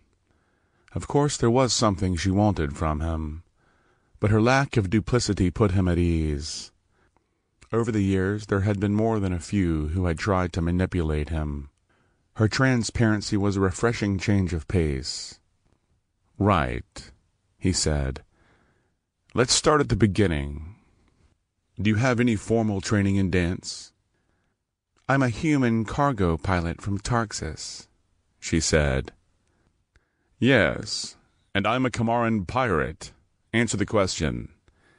"No, Captain," she said, the disdain thick in her voice. "I had more important things to do with my time." He nodded, undeterred by her brusque reply. "I understand, I assure you. Most of the wedding guests led easy, sheltered lives. They haven't had to deal with half the things you've dealt with. They fritter their days and their credits on things that don't matter." "Of course." "Nevertheless, we need to look like we belong. And that means you need to keep an open mind, and at least try to look like you're enjoying yourself." "Fine." She drew her face into a half-hearted smile. "Let's dance." "That's the spirit," he said.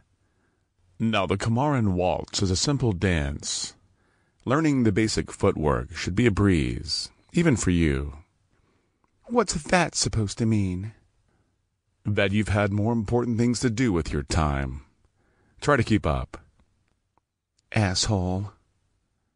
Grace, he said, is what makes the difference in the way you appear to these people. Grace of your footwork, grace of your posture, and grace of your words. That means bickering and insults are off limits. Charming as your sharp tongue may be, we wouldn't want to give ourselves away. My, of course not. I wouldn't dare lower myself in such a way to be confused with the commoners, she said with a playful lilt in her voice. Adar chuckled in spite of himself. To be fair, Lana, of all the frivolity that the nobles engage in, I think you'll find that dancing has a certain beauty in it. There's a peace that sweeps over you when everything comes together in just the right way. Your body is carried away in the moment, and the world falls away. Give it a chance. You'll see. Lana heaved a sigh and extended her arms to him. Sure. Fine. I'll try to enjoy myself. The first thing to pay attention to, he said, is your posture. If you fail to carry yourself correctly, your footwork won't matter. He placed his hand on the small of her back and shifted her hips forward. He felt her body tense at his touch. Try to relax. Straighten your back. Lower your shoulders. He stepped around behind her as Lana dropped her frame. He placed his hands on the bare skin of her shoulders and felt her tense again. Loosen, he said, digging his thumbs into her body in a light massage. Let go of tension here. Release your arms and let your neck grow long. Her arms loosened at his touch as she dropped them behind her. Like that? She said, turning her head around to face him. Adar's pulse quickened when he saw the long line of her neck, the profile of her face glowing in the soft light. He admired the curves of her body, her hips, a natural beauty whether she realized it or not. He would be able to play his part convincingly. Yes, Lana, that's perfect.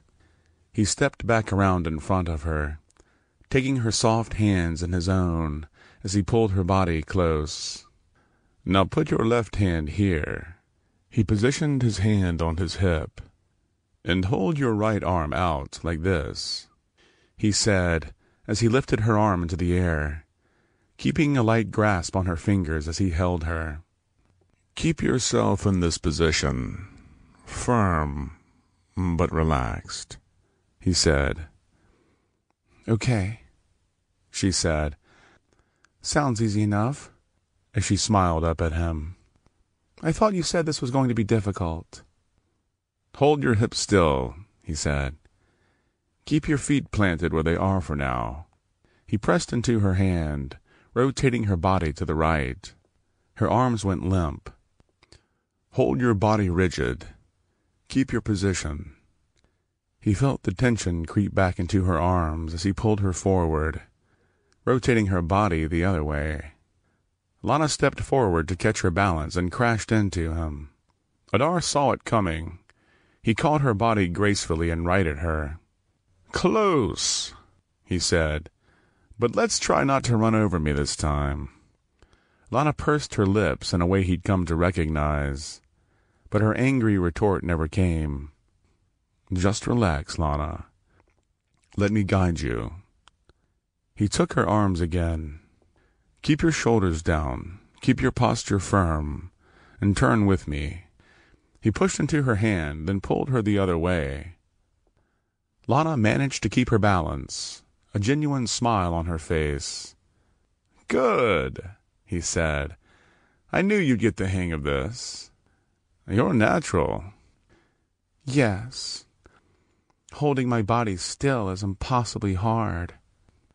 All right, Lana. Let's see what your feet can do. She immediately looked down, bumping her head into his chest and laughing uproariously. I'm sorry, she said. Brilliant, he said. Truly deft. Like you said, I'm a natural." In spite of himself, he appreciated her playfulness. She wore it with such ease. Was she stubborn? Brash? Of course. But in spite of everything that had happened to her, Lana was resilient, cheerful and brave. There was a determination and a goodness in her that he admired, and he found himself drawn to it.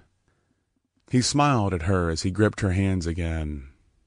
"We're going to take 3 simple steps. Back, side, together. Start with your right foot and follow my lead." He pushed back into her hand as they lifted off the ground. 1, 2, 3, he said as he dragged her along with him, tripping over his feet through the sequence. "I know. It's insanely complicated." She glared at him. "Try it again." He took her hands, aware of her soft skin beneath his fingers. 1, he said as he guided her back. Side, together.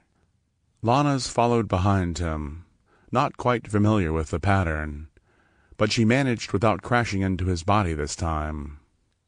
Good. And now we reverse.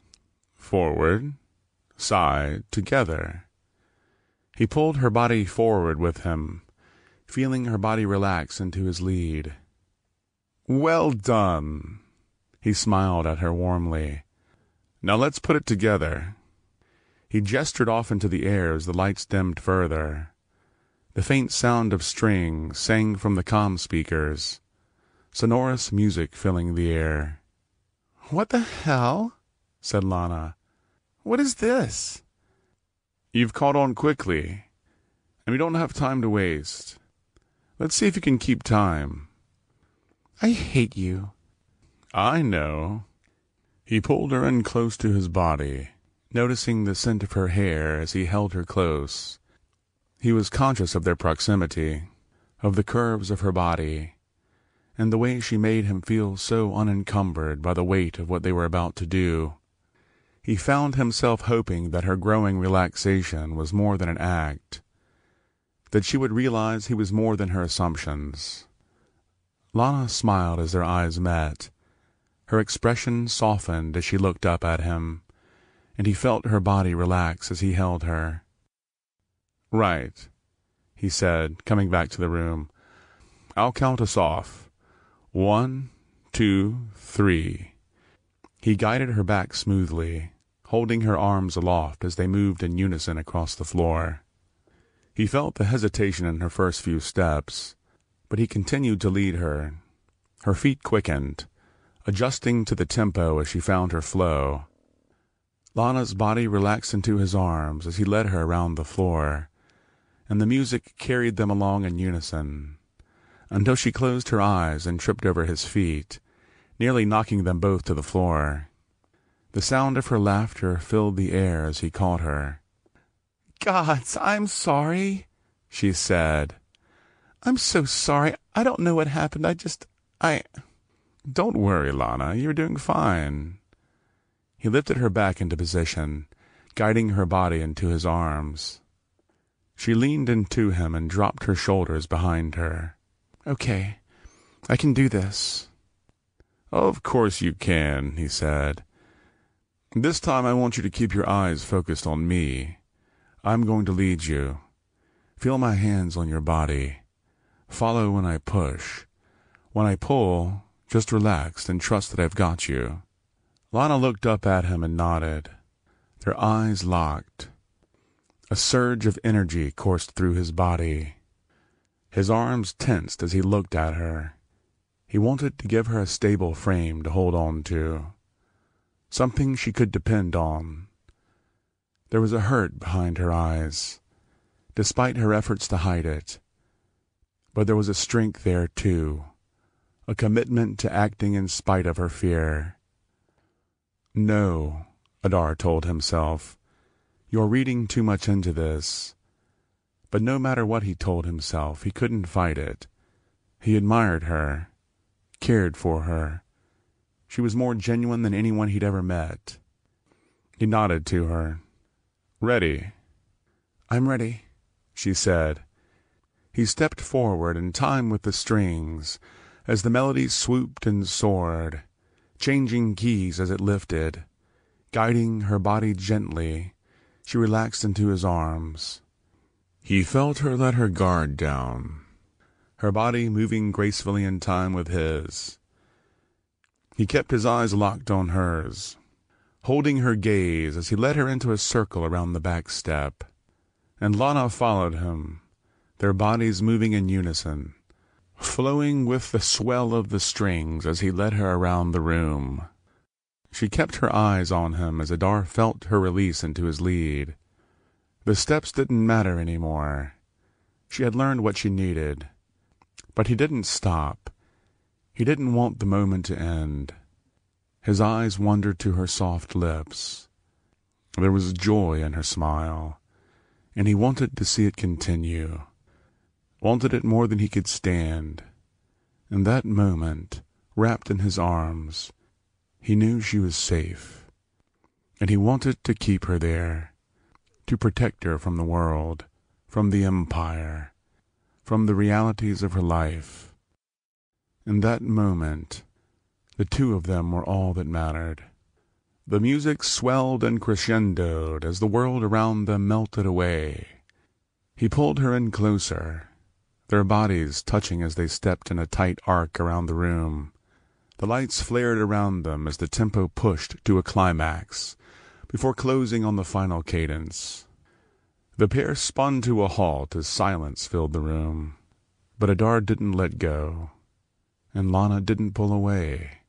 She looked up at him, her eyes wide, her body inviting him in.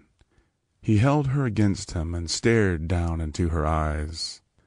This could never work, he told himself. You're lying to yourself. She's going to use you, just like the rest. But his body wouldn't listen. His heart raced in his chest as his fingers tightened around her. He lifted his hand to her face, and he kissed her with a hunger he'd never felt. Her body softened.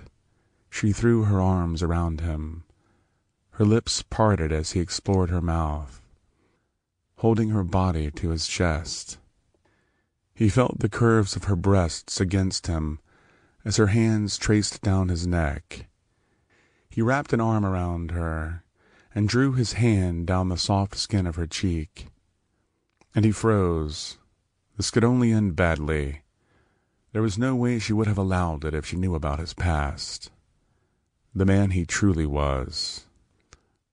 "I'm sorry," he said, releasing her. "I should never have done that." He turned and backed away. "Adar, wait!" she called. "Please wait. It's okay." "No," he said. "I'm sorry, Lana." And he disappeared from the room without looking back. Chapter 12. Lana entered the cabin to find Kira laying on her stomach, poring over the pile of notes Ja'al and Tyrus had left. The look of exasperation on her face said it all. "How do they expect me to learn all this by tomorrow?" "I'm not worried about you, Kira. You're a genius." "Well, obviously. But I'm not familiar with any of this. I'm used to repairing ship systems, not sabotaging them."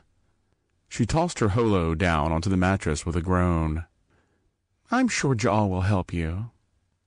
"You sound awful happy. Who are you, and what have you done with my best friend?" Kira looked up at her friend, and her mouth dropped open. "Oh my gods, what happened?" Lana shook her head, trying to contain her smile. She knew it was foolish to pretend that what happened with Adar meant anything, but she didn't need it to. The rush of the moment was enough. "It's nothing," she said. "Nothing to get excited about. Riley, you're a terrible liar. I know that look better than I know my own ship. I just never expected to see it on you." "What look? There's no look." "You're falling for him. I'm not falling for anyone. Don't be silly. Kira stood up and rushed to her. I'm so happy for you. It's about damn time you found yourself a good man. Lana shook her head. Don't get too excited. Adara's not good. So we kissed. So what? You kissed him? Riley! She squeezed her friend in a joyful hug. I'm so happy for you. I know you never pictured falling for a Kamaran, but Adar is... Wow. He's a pirate, Kira. So I'm told. Besides, it didn't mean anything. It couldn't have. I'm sure it was all part of the act. He was just preparing me, making sure I didn't freak out in the moment, in case we need to play the part when we're down there on Inara. But even as she said it, she wondered. It couldn't have been anything more than that, right? Why would he have any interest in anything more from her? As soon as this is over, everything will go back to normal. I hope not, said Kira. Normal was pretty shitty. Lana shrugged. We were getting by. Stuck on that hellhole desert wasteland? Flying missions non-stop for next to no pay? Worrying all the time about Tanner? Keeping our heads low to stay off the radar of the consortium? The military? The gangsters? Do I need to go on? Don't you ever feel like you deserve something better? Lana's face fell. I'm not happy about it, Kira. It's not a glamorous life. But it could be a lot worse. Yeah, but it could be a lot better, too. I don't see how falling in love with a pirate could possibly make anything better. Kira shrugged. They're not so bad, Lana. You keep saying that. Well, yeah. Since we've arrived, they've been nothing but kind to us. The crew took us in, treated us like family, trusted us on their ship, included us in their games. But they're thugs and killers. This is hardly a home. They don't belong anywhere. Neither do we. She looked straight at Lana. We sure as hell don't belong on Tarxus anyway. Not since the Empire showed up. I suppose you have a point, said Lana, the faint trace of a smile still lingering on her face. But the Gamma Raiders? Seriously? I get it. But let me put it this way. The only place I've ever felt at home was on the Endurance. And I don't like flying for the Consortium any more than you do. But we're free there. When we're on that ship, we're in charge of our lives. The Raiders have that here. I guess you've got a point. But there has to be a better way. They're more like a family than anything I've ever had. Lana shook her head. Kira grew up as an orphan, and it wasn't something she liked to talk about. They're good to each other, Lana agreed. And Riley, I'm going to let you in on a little secret. She gestured at her friend to lean in closer, raising a hand to Lana's ear. Adar is hot. And you kissed him. She could still feel the tingle on her lips, her skin still aching for his touch. He was just pretending. It was part of the training. It had to be. I love you, Lana, but you're blind. Everyone else can see it, plain as day. He's crazy about you. Lana shook her head. As observant as Kira could be, she was way off base. You're wrong. I'm not. Ja'al said he's never seen him like this. It's none of Ja'al's business. The hell it's not. It's his job to look out for his best friend.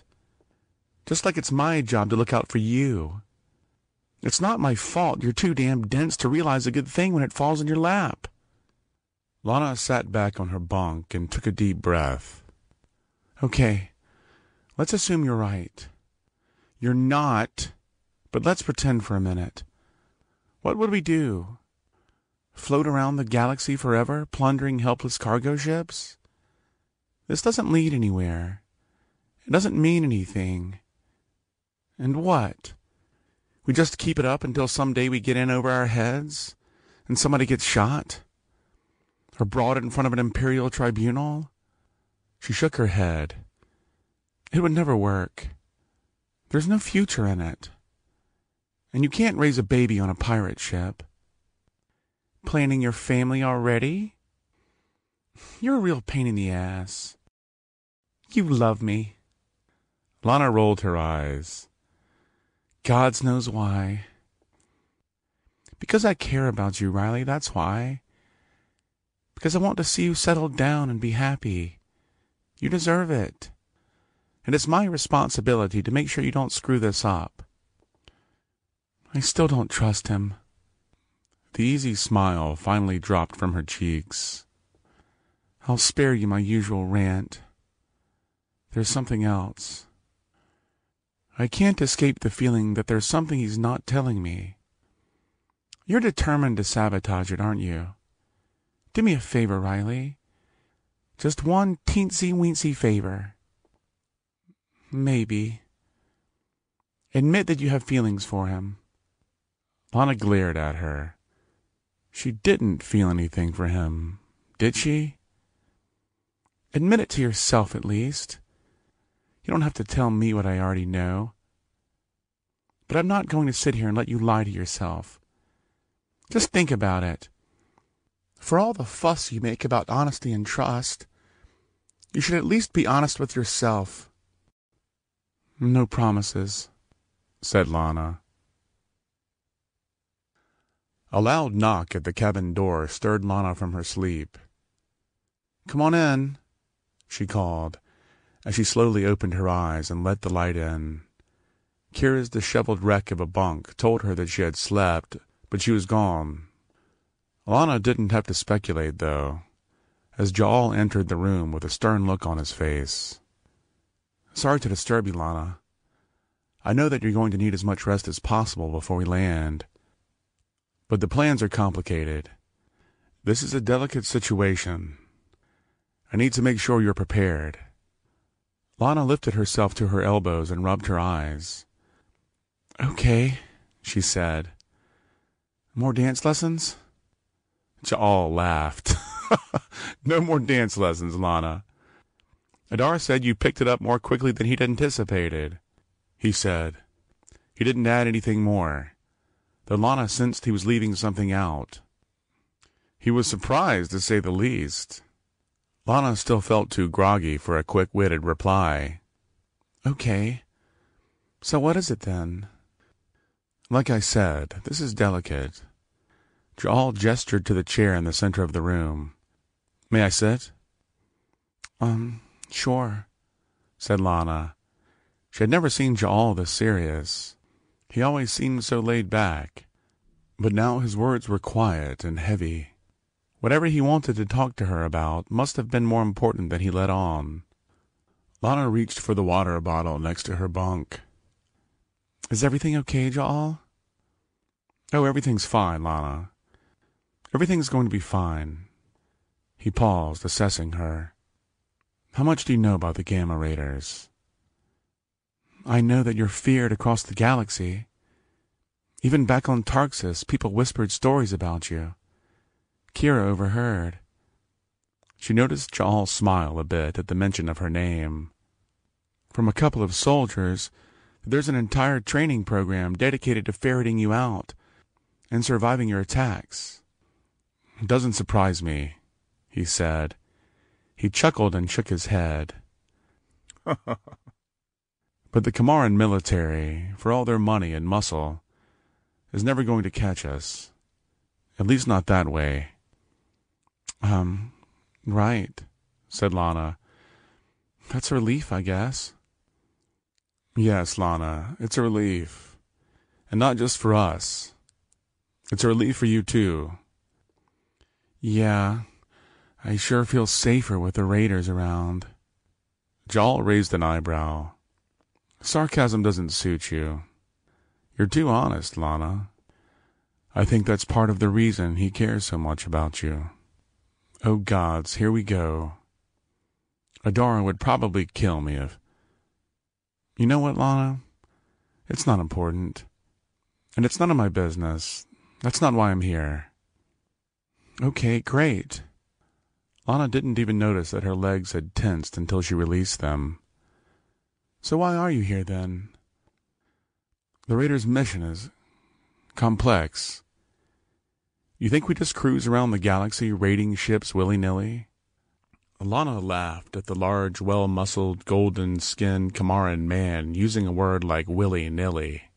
She understood why Kira liked him. Ja'al had a way of putting her at ease. But that's not the case. Our targets are all chosen very carefully. We always know exactly who we're going after, and we always know why. You'd be pretty sloppy pirates if you didn't, she said. It's more than that, Lana. He looked at her seriously. Every ship we've raided, every single one, has been carrying something valuable to the Empire. Something that grows their power or tightens their control of the people. Weapons, supplies, medicine, food. All things that either don't belong to them, or that will help them force good, innocent people into lives of... Let's not mince words. Slavery. Lana winced. She pictured the haggard humans toiling away in the Tarxian mines, extracting ore for Kamaran profit to build Kamaran warships. The regime never called them slaves, but the force they threatened and the meager wages told a different story. Even as a pilot, her father barely got by, and there was no possible way anyone living there could afford medical treatment, should they ever be unlucky enough to need it. She caught the look of recognition in his eyes. He knew about her family, about her past. He knew why she was willing to help them. So you want me to believe you're the good guys, Ja'al? I've already agreed to help you. He shook his head. Lana, I need you to understand why this is important. When we head down to the planet, you're going to be attending a wedding. You're going to be breaking up a wedding. Yes. That's why I had to learn to dance. I'm way ahead of you. But do you understand the implications, Lana? If Princess Alistra marries the Emperor, Inara joins the Empire, then all the food and all the medicine that the planet provides will belong to Kamara. He paused, waiting for the implications to set in. Inara is one of the last bastions of free trade in the sector, and their resources are abundant. Without our help, things are going to get a lot worse for people like you and your brother. Coming from anyone else, Lana would have thought it was a crass attempt at emotional manipulation. But Ja'al believed what he was saying, and Lana had cultivated a pretty accurate bullshit detector as a necessary part of life on Tarxis. No alarm bells went off when he spoke. I understand. It's important, and I'm on board. Why come talk to me about it now? Ja'al hesitated for a moment. Because there's no easy way to do it. We can't just capture Alista. The place will be far too heavily guarded for that. Besides, the Inaran people need her. She is a good woman, and a good leader. So she has to stay. You and Adar are going to be inside. We've managed to secure the original invitation of one of the other guests, a distant cousin of the young Kamaran Emperor. You and Adar will assume the identities of him and his wife. Okay, so that will get us inside. But that still only covers 2 of us. He nodded. Yes, and that's all we'll be able to manage. You and Adar will be alone in there. We'll be monitoring the situation from the outside and keeping close tabs on you. But the smoother things go, the better, obviously. So the rest of you are just going to sit around watching us? Of course not. This is going to be quite an event. And though security in the place itself will be tight, we're expecting things to be significantly lighter outside. It's going to be a great opportunity for us to load up on supplies. He locked eyes with her. For distribution. I'm sorry, you're going to distribute supplies? To whom? Ja'al smiled. To anyone and everyone that needs them, Lana. That's what we do. That is why the Raiders exist. The Kamaran Empire has caused too much suffering in the world as a result of their greed and brutality. We do what we can to make it better. Lana's mind spun. His words rang true, and it made perfect sense in its way. The stories whispered about the Gamma Raiders revealed that they'd captured more than a few high-profile ships, but not one member of the crew seemed to care a lick about material possessions. Even the ship itself, aside from the obvious technological advantages, like their systems disruptors and cloaking devices, seemed to be boiled down to the essentials. Nothing extravagant, nothing wasted. And now she understood why. Unless he was just spinning a story. You don't believe me, said Ja'al. I don't know, Ja'al. It would explain a lot. I just don't understand why. Why do all that? Why do you even care? That's not my story to tell, said Ja'al. Adar? Yes, he said. He sat back and folded his hands on his lap. But it's like I said, it's not my story to tell. Great. So why bring it up at all? Ja'al shook his head. Because there's no easy way to stop the wedding, Lana. Things might get interesting in there. You'll be going in with Adar, posing as the Emperor's relatives. Except that you're obviously not who you say you are. And we're going to have to make a few modifications to your appearance. Lana's face lit up as it dawned on her. And that's why it was so important for you to get the light cycles. So that we can disguise our appearances. Yes, and that's not all. There are genetic scanners to fool as well. Fortunately, the good doctor has prepared a special serum that will throw them off. As I said, security is going to be tight, and everything about this is risky. No kidding. This sounded crazy before, but... She trailed off. So you understand now why it's so important for you to be able to pass as a noble when you're out there with him, regardless of how you actually feel about Adar. He looked at her curiously, probably hoping she'd betray some reaction. Lana held her face as steady as she could manage. The two of you need to seem like you're in love out there. Nothing to suggest that you're anyone other than who you say you are. I can handle it, she said. I believe that you can, Lana. We wouldn't be going through all this if that wasn't the consensus opinion. Consensus? Isn't Adar the captain? He smiled. Adar is our leader. He's also a fair man, and he cares about the opinions of those he trusts. He trusts us, and he trusts you to pull this off. But you don't? Ja'al clenched his fist, a line crossing his face before he finally spoke in a careful, measured tone. I trust you too, Lana. I think that you're capable of doing this. I just want to make sure you don't lose it when the time comes. Why would I do that? Ja'al shook his head. He seemed to wrestle with himself. He reached out and grabbed her hand. After the dance, you'll speak with Elistra in her private chamber, and it's up to you to convince her to call the wedding off. She may say some things that... She had never heard Ja'al so unsure of himself. Whatever happens in there, whatever you hear, whatever is said, keep your wits about you, and know that it's all part of the plan. Lana's brow furrowed. You know something? If you're so worried, why don't you tell me what to expect? He looked down. I'm sorry, Lana, but I can't. Just promise me that you'll keep your cool, that you'll come back here when it's all over. You're scaring me. Jal gripped her hands. Promise me, Lana. Okay, she said. She hated being kept in the dark. It infuriated her.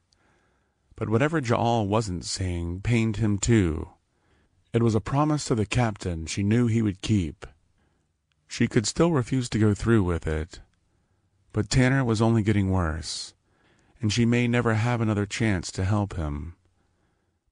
He was worth the cost, worth risking whatever it was that Ja'al was keeping from her. Lana drew in a deep breath. I promise. Chapter 13. Lana stepped off the transport shuttle in front of the palace, awestruck by the sight before her.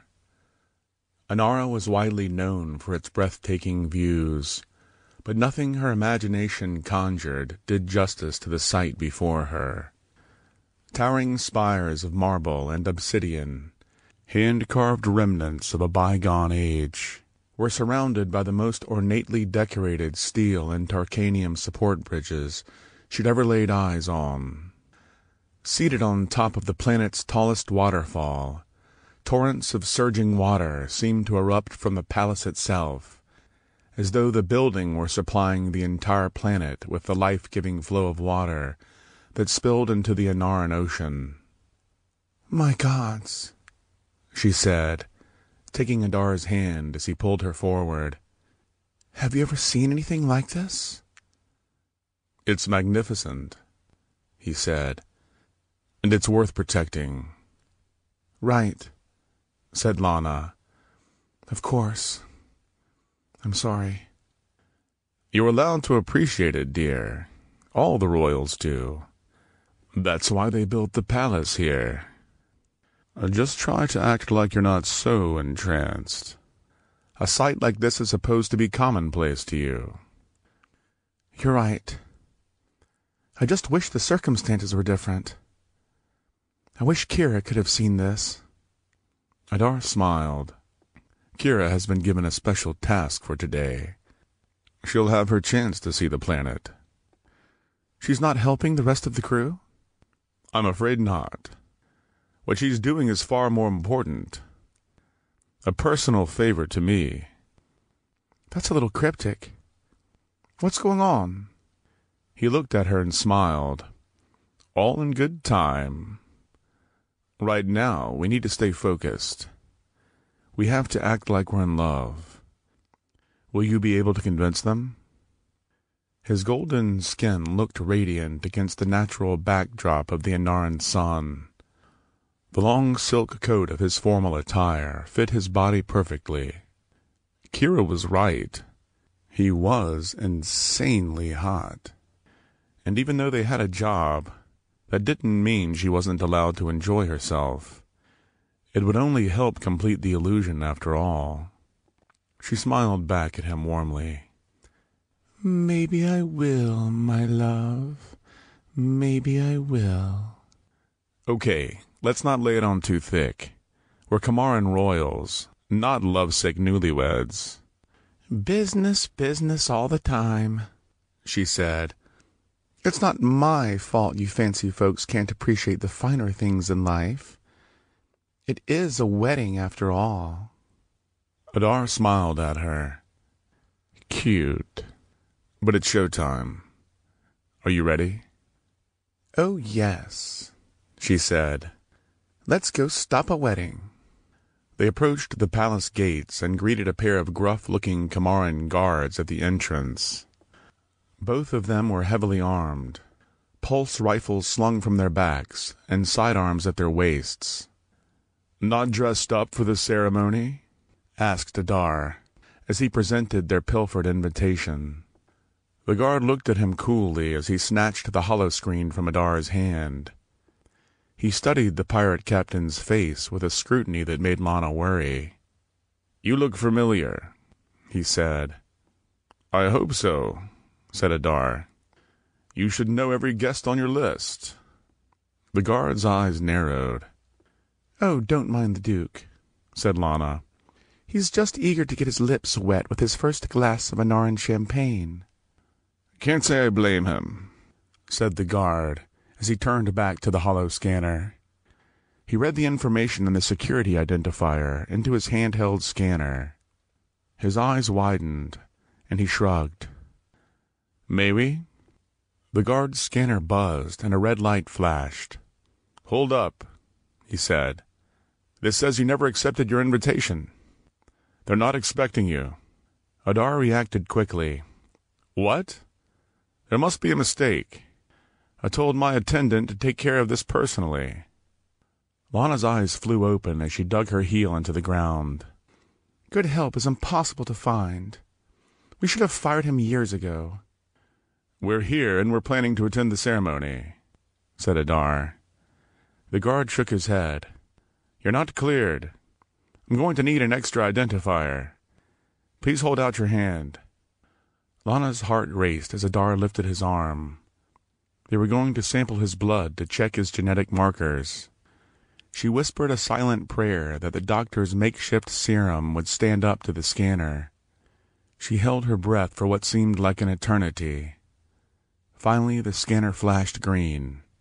"All right," the guard said. "You're clear to proceed." Lana smiled at him as they stepped through the next station, the weapons check, without a hitch. "Gods, that was close," she said.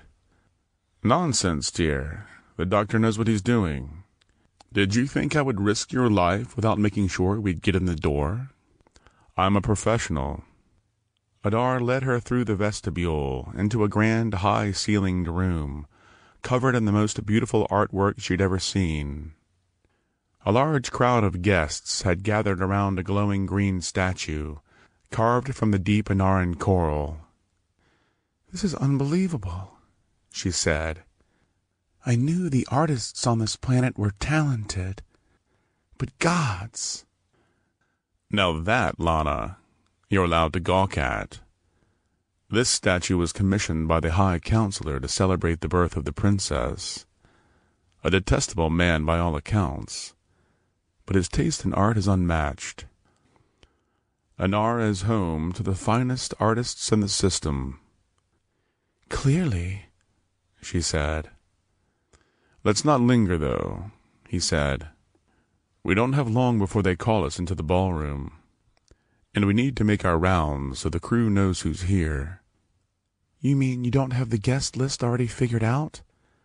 Part of your rigorous planning?" "Of course we do, dear," he said. "But it's prudent to double-check. Besides, it's not every day you're invited inside the walls of the great Anaran Palace. I don't know about you, but I'd appreciate the chance to take a look around." Lana smiled. "Sounds good to me, Duke," she said.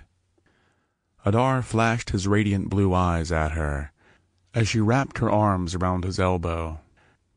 Inside the grand ballroom, a pulsing sea of guests made their rounds, catching up on all the latest scandals and private gossip from the far corners of the galaxy.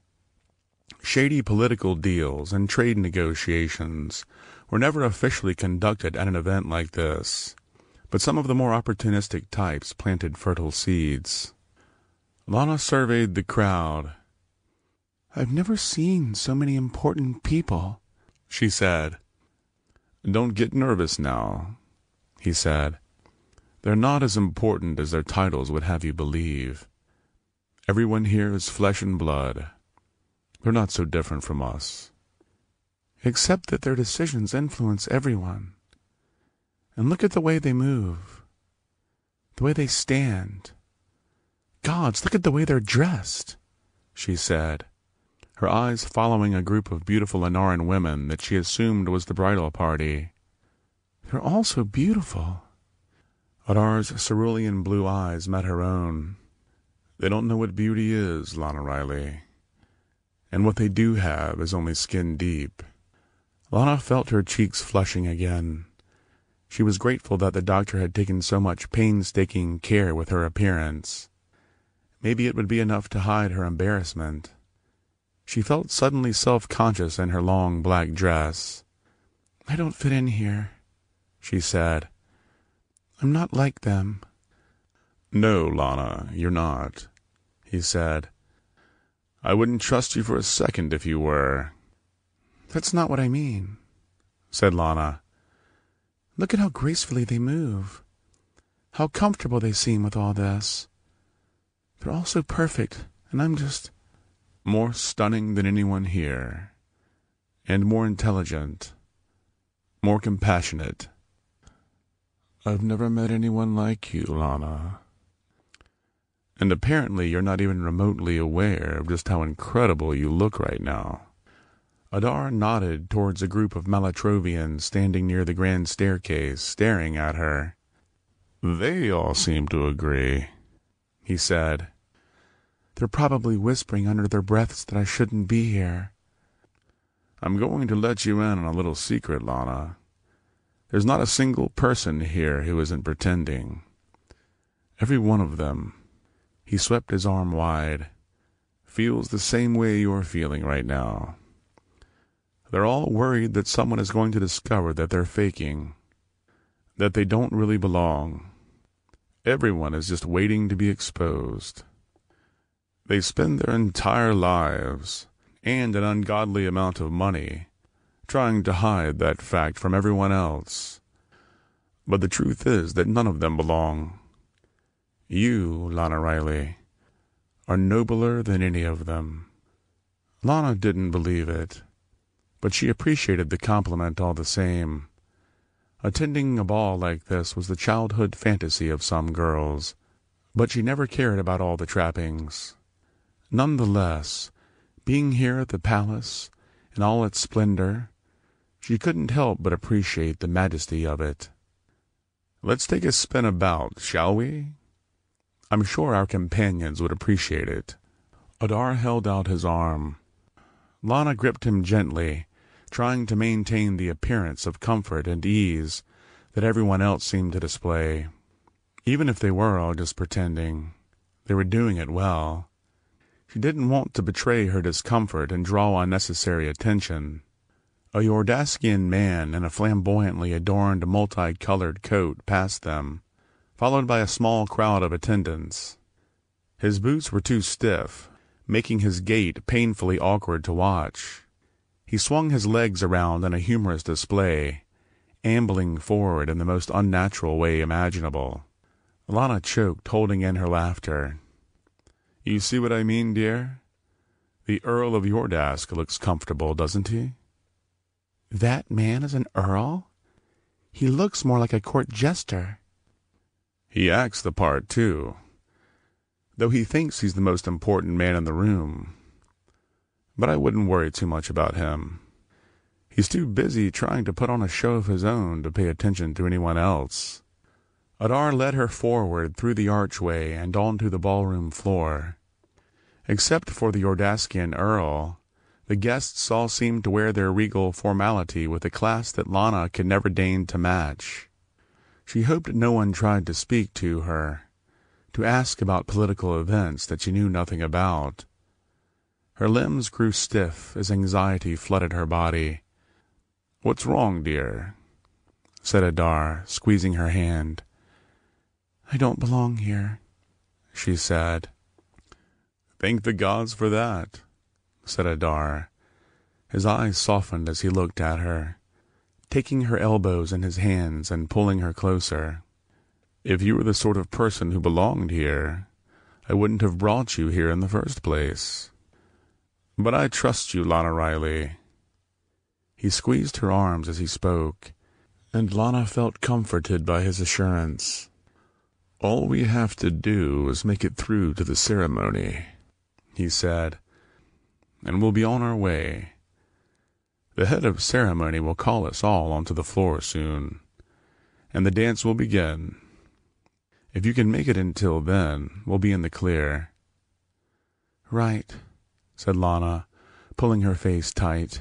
Ada, he spun back to her and laid a finger on her lips. Do not speak that name here, he said sternly. That was a pretty intense reaction, she thought. But then it shouldn't surprise her that the name of feared pirate leader shouldn't be said out loud in a room full of paranoid nobles. I'm sorry, Duke, she said. It won't happen again. I didn't mean to startle you, he said. We need to keep the element of surprise on our side, and even a whisper among the crowd would put us in danger. Things may get complicated soon enough. No reason to make this harder. Lana looked out at a beautiful Anaran girl with soft, dark skin and an elegantly tailored dress made from satins and silks that flowed from her body with the grace of a ribbon in the breeze. There was more beauty in this room than she'd seen in her lifetime. Adar, too, held his body with a poise and grace that seemed natural. Even those in the room who'd spent lifetimes mastering the art of body language and presentation couldn't match the ease that he embodied. With his perfectly cut features and his penetrating blue eyes, he could have any woman here, any woman in the universe. And for some reason, he kissed her. "Why me?" she asked. Adar raised an eyebrow. "My dear?" "I mean, look around at this place. Look at you. Why did you kiss me?" "Lana," he said as they came to the edge of the reflecting pool in the center of the ballroom. "Have a look." He pointed down at the image staring back at them from the crystal-clear waters. "You, of all people, should never need to ask that question. You're the most beautiful woman I've ever seen. You're 10 times the noble that anyone in this place pretends to be. And," his lips parted into a soft smile, "I'm proud to be standing at your side." Lana nearly melted into the reflecting pool. It probably would have helped cool the heat rising in her chest. The rest of the palace, the mission, and all the guests seemed to fade into the background, and for a brief shared moment it was only the two of them. The flicker of the comm piece buzzed in both of their ears simultaneously as Ja'al's voice sounded through the speaker. "Sorry to interrupt, but we still need to get a handle on the situation here. We don't have much longer before they call for the dance." Had he been listening this whole time? Lana glared at Adar, who seemed to understand. He shook his head and placed his hand gently on her arm. "Relax, Ja'al. I know you've been too busy to keep us monitored, but from here we can see everything." He spun his head in a full circle, looking up to the mezzanine and all around them, taking in every possible entry and exit point from the grand ballroom. "The exit should be right over there," he said, nodding toward the southwest corner of the room. "Did you catch all that?" "Yeah, we got it, Adar, but it doesn't match. They've changed the layout here from our plans. They're in the southwest corner. This whole footprint seems wrong." "Of course it does," said Adar. "Our tracking data shows that you passed it some time ago." "Probably tucked away behind that statue," said Adar. "Past what?" said Lana. "We're supposed to be looking for something? I thought I was here to speak with Alistra." "That's still the plan, Lana. We're just covering our bases in case someone recognizes the captain." "An escape route," said Adar. He looked to Lana and said in a hushed tone, "This is one of the oldest places in the galaxy. Large sections of it are still carved directly into the rock, and the rest is backed up to the sea cliff. It's great for protection, but it also means that the royal family had no way to escape." "No kidding. They'd have nowhere to go." "Which is why 4,000 years ago, a secret tunnel was dug out through the rock, leading underground and winding out to the shore about 2 miles east of here. The seaside entrance is well hidden, and virtually no one knows about the passage on this side. By the time you've talked with Elistra, everyone will be here in the ballroom, so it's irrelevant. Just a precaution. I'm going to speak with the princess, convince her to break off the wedding, and we're just going to waltz out the front door? Just like that, said Adar. Lana shook her head. But what if I can't? What if she doesn't want to listen? The princess isn't naive or greedy. She believes she's doing what's best for her people. As soon as I open my mouth, she's going to know I don't belong here.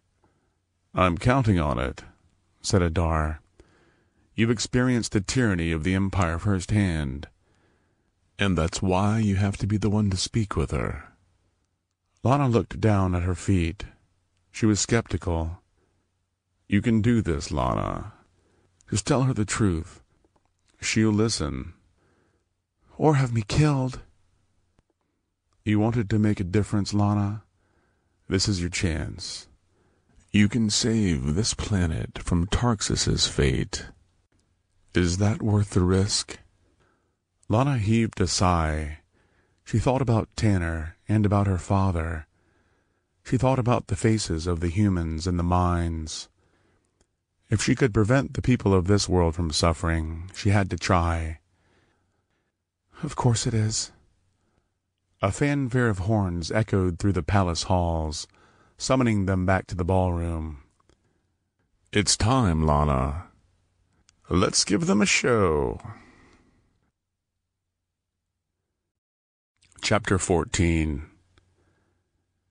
Lana panicked as the guests flooded into the ballroom. It would be a miracle if she could remember the steps of the Kamaran royal waltz without tripping over herself. And now she had a minefield of overlong and ostentatious dress trains to contend with. She was sure she was going to make a spectacle of herself, toppling head first into the reflecting pool. You look tense, said Adar, as he took her hand with a long, slow bow. Lana held her arm out uncomfortably, curtsying as she nodded her head to him. Again with the brilliant observations. What gave it away? He pulled her in close as the strings began their song, placing his hand on the small of her back and looking her deep in the eyes. To my point, he said. You're quick with a riposte when you're feeling vulnerable. Lana hated that he was right, hated that he saw through her so easily, and even through the mask that the doctors had so carefully disguised him with. Lana could see the telltale lines of that cocky smile that meant he knew he had made his point. You have nothing to worry about, Lana. You had this down cold when I taught it to you. Just follow my lead. Let me guide you. I'm going to trip over myself and blow the whole thing. Do you trust me? What? She said. Her heart raced. What the hell kind of question was that? Her panic over her dance steps fell from her mind, replaced by a far more personal terror. It's a simple question, Lana. Do you trust me? She swallowed hard. She was here with him after all, putting her entire life in his hands, going to talk the Anaran princess out of the biggest mistake of her life because he had asked her to. It was completely insane. I'm here, aren't I? He pressed into her palm, holding her body steady as they stepped around the corner, perfectly in time with the accelerating tempo of the orchestra. That's not an answer, he said. Adar pulled her closer and held her cheek to cheek as they spun a tight circle, traversing the center line of the floor. He stopped suddenly, letting her momentum bend her body back over his arm, and he caught her inches from the floor before gracefully raising her back up into position.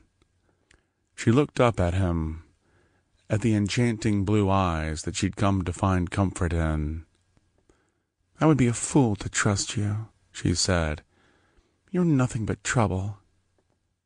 But even as she spoke, she knew it was a lie. He was risking his life to be here, and for a noble reason. She saw the good in him, in the crew. She had let her own prejudice blind her to the incredible man who was right here in front of her. Adara was committed to easing the suffering caused by the Kamaran people. She'd never met a more noble man in her life. She lifted a hand to the back of his neck as they spiraled faster around the floor.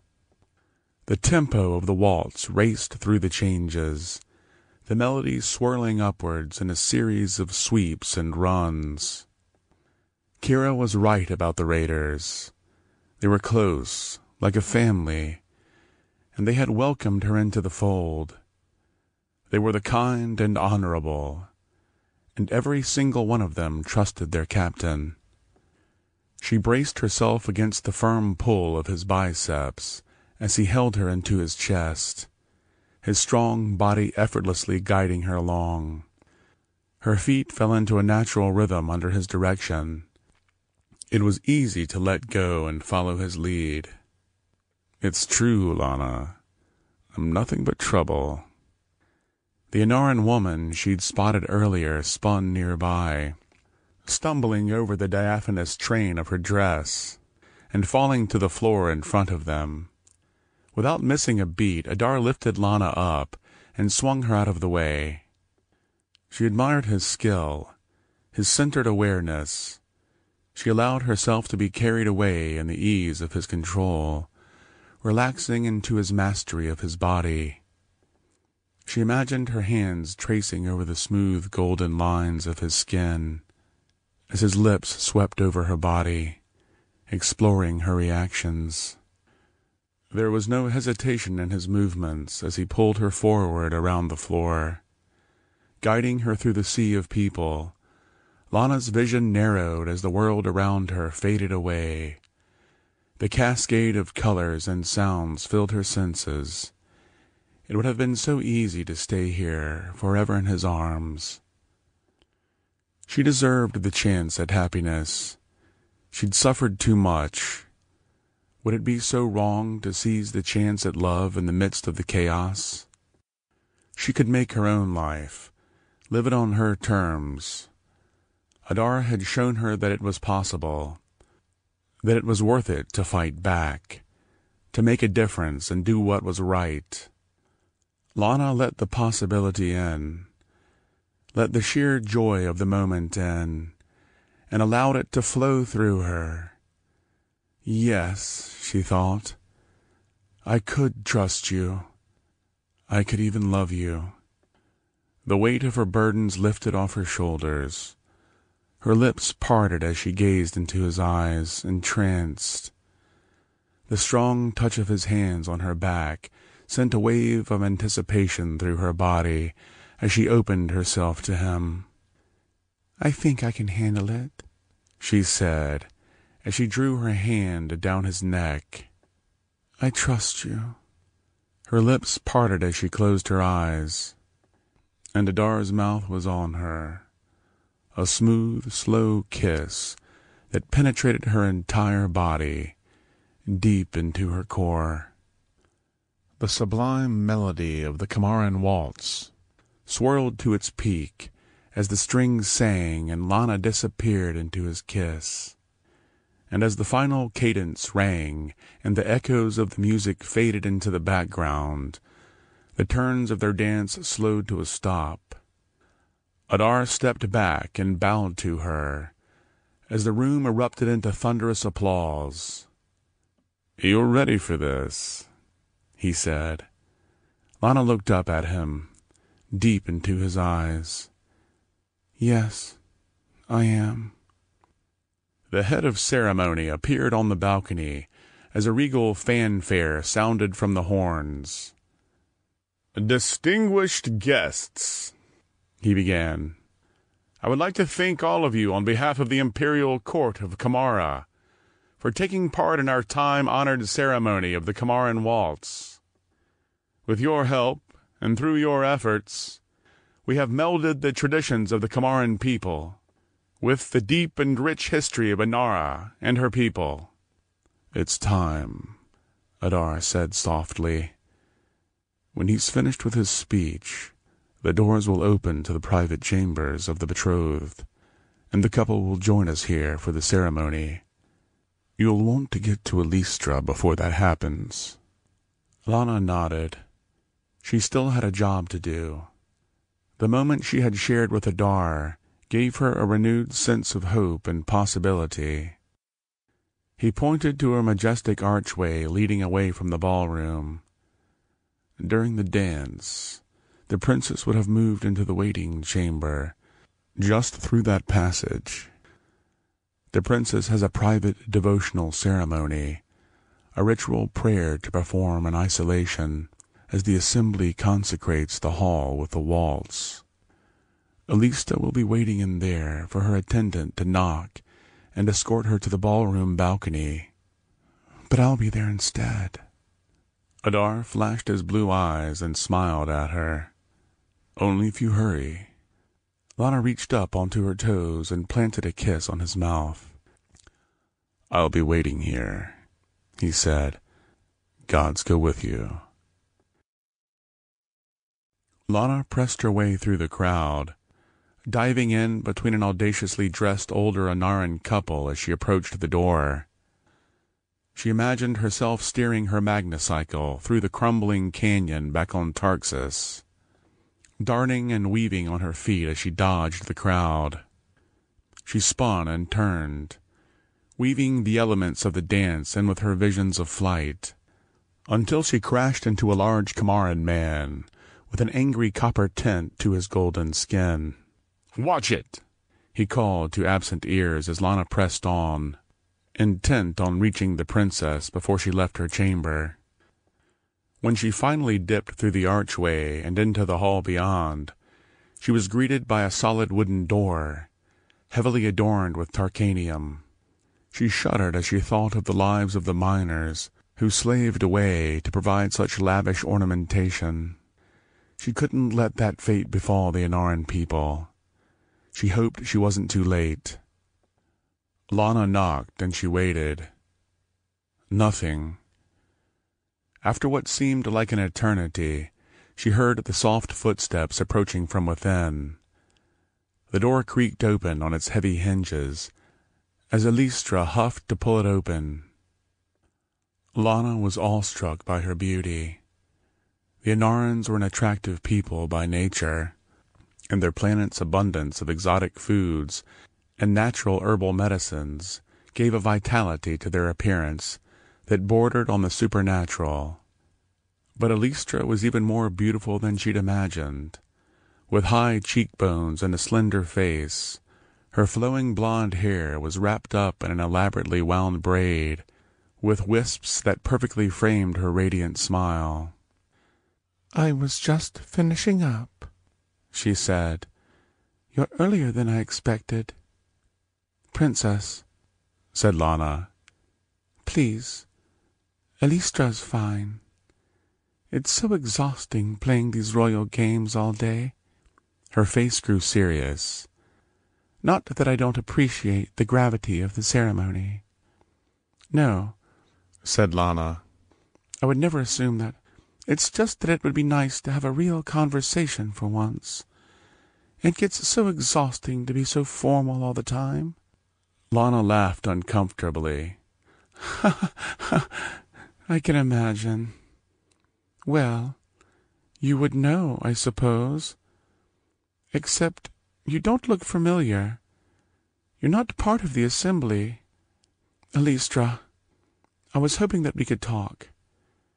Before the ceremony, woman to woman." Elistra rolled her eyes in a way that reminded her of herself. "If you're here to gush about the Emperor—" "Gods, no," said Lana, her face drawn in as though she'd taken a bite of an overripe sunfruit. "I swear, if I have to listen to one more woman tell me about how hot he is, I'm going to do something very unbefitting of a princess. I don't care about that. That's not what this is about." Alana liked her immediately. Alistra seemed like a person she could have been friends with in another life. "Believe me, I get it. I have a friend back home who's always on about those shirtless Kamaran soldiers. I never got the fascination until... But that's not why I'm here."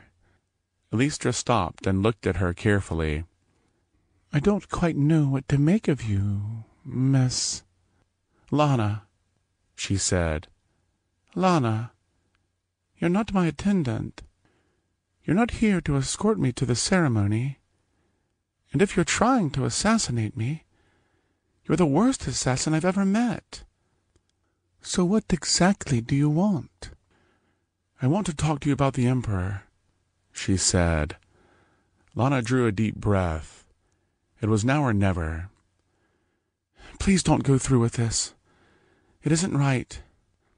"I knew it," said Alistra. "Look, I know he's not the nicest man in the world. But this is for the good of my people. The Empire is going to take care of us. Life will be better for everyone. My advisors have looked over everything. They believe that this arrangement will benefit everyone. And so do I." "You don't love him," she said. "Of course not. But love is not a requirement for marriage.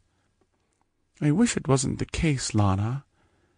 But that's the reality of my position. This is all political. People think that being a princess is all about ceremonies, fancy costumes, and getting whatever you want all the time." She shook her head, and Lana saw a wisdom and a burden in the pained lines of her face. She sympathized with the woman. "There's hardly a day that goes by," Alistra continued, "when I don't spend half my time second-guessing people's motives. I'm surrounded by people all day, Lana. But being the princess of Inara is lonelier than you could imagine." Alistra scrunched her face and looked away, drawing a deep breath. "I don't know where you're from, and I don't know why I'm opening up to you now. But you don't carry yourself like one of the pretentious nobles on either side of the aisle, and I like that." "That's true," said Lana. "I'm not from around here."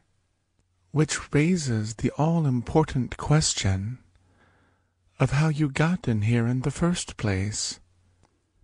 But then I guess it doesn't matter. You're here now, and you don't seem dangerous.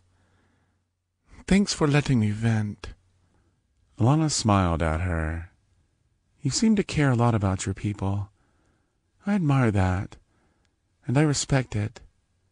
She looked at her feet and steeled her nerves. Building rapport would be helpful, but she didn't have time to waste. Any minute the attendant would come to escort Alistra away, and her chance would be gone. "And that's why you can't marry the Emperor." Alistra shook her head. "What do you know about politics? I wouldn't expect you to understand. You're right. I'm not a politician, or a royal, or an imperial.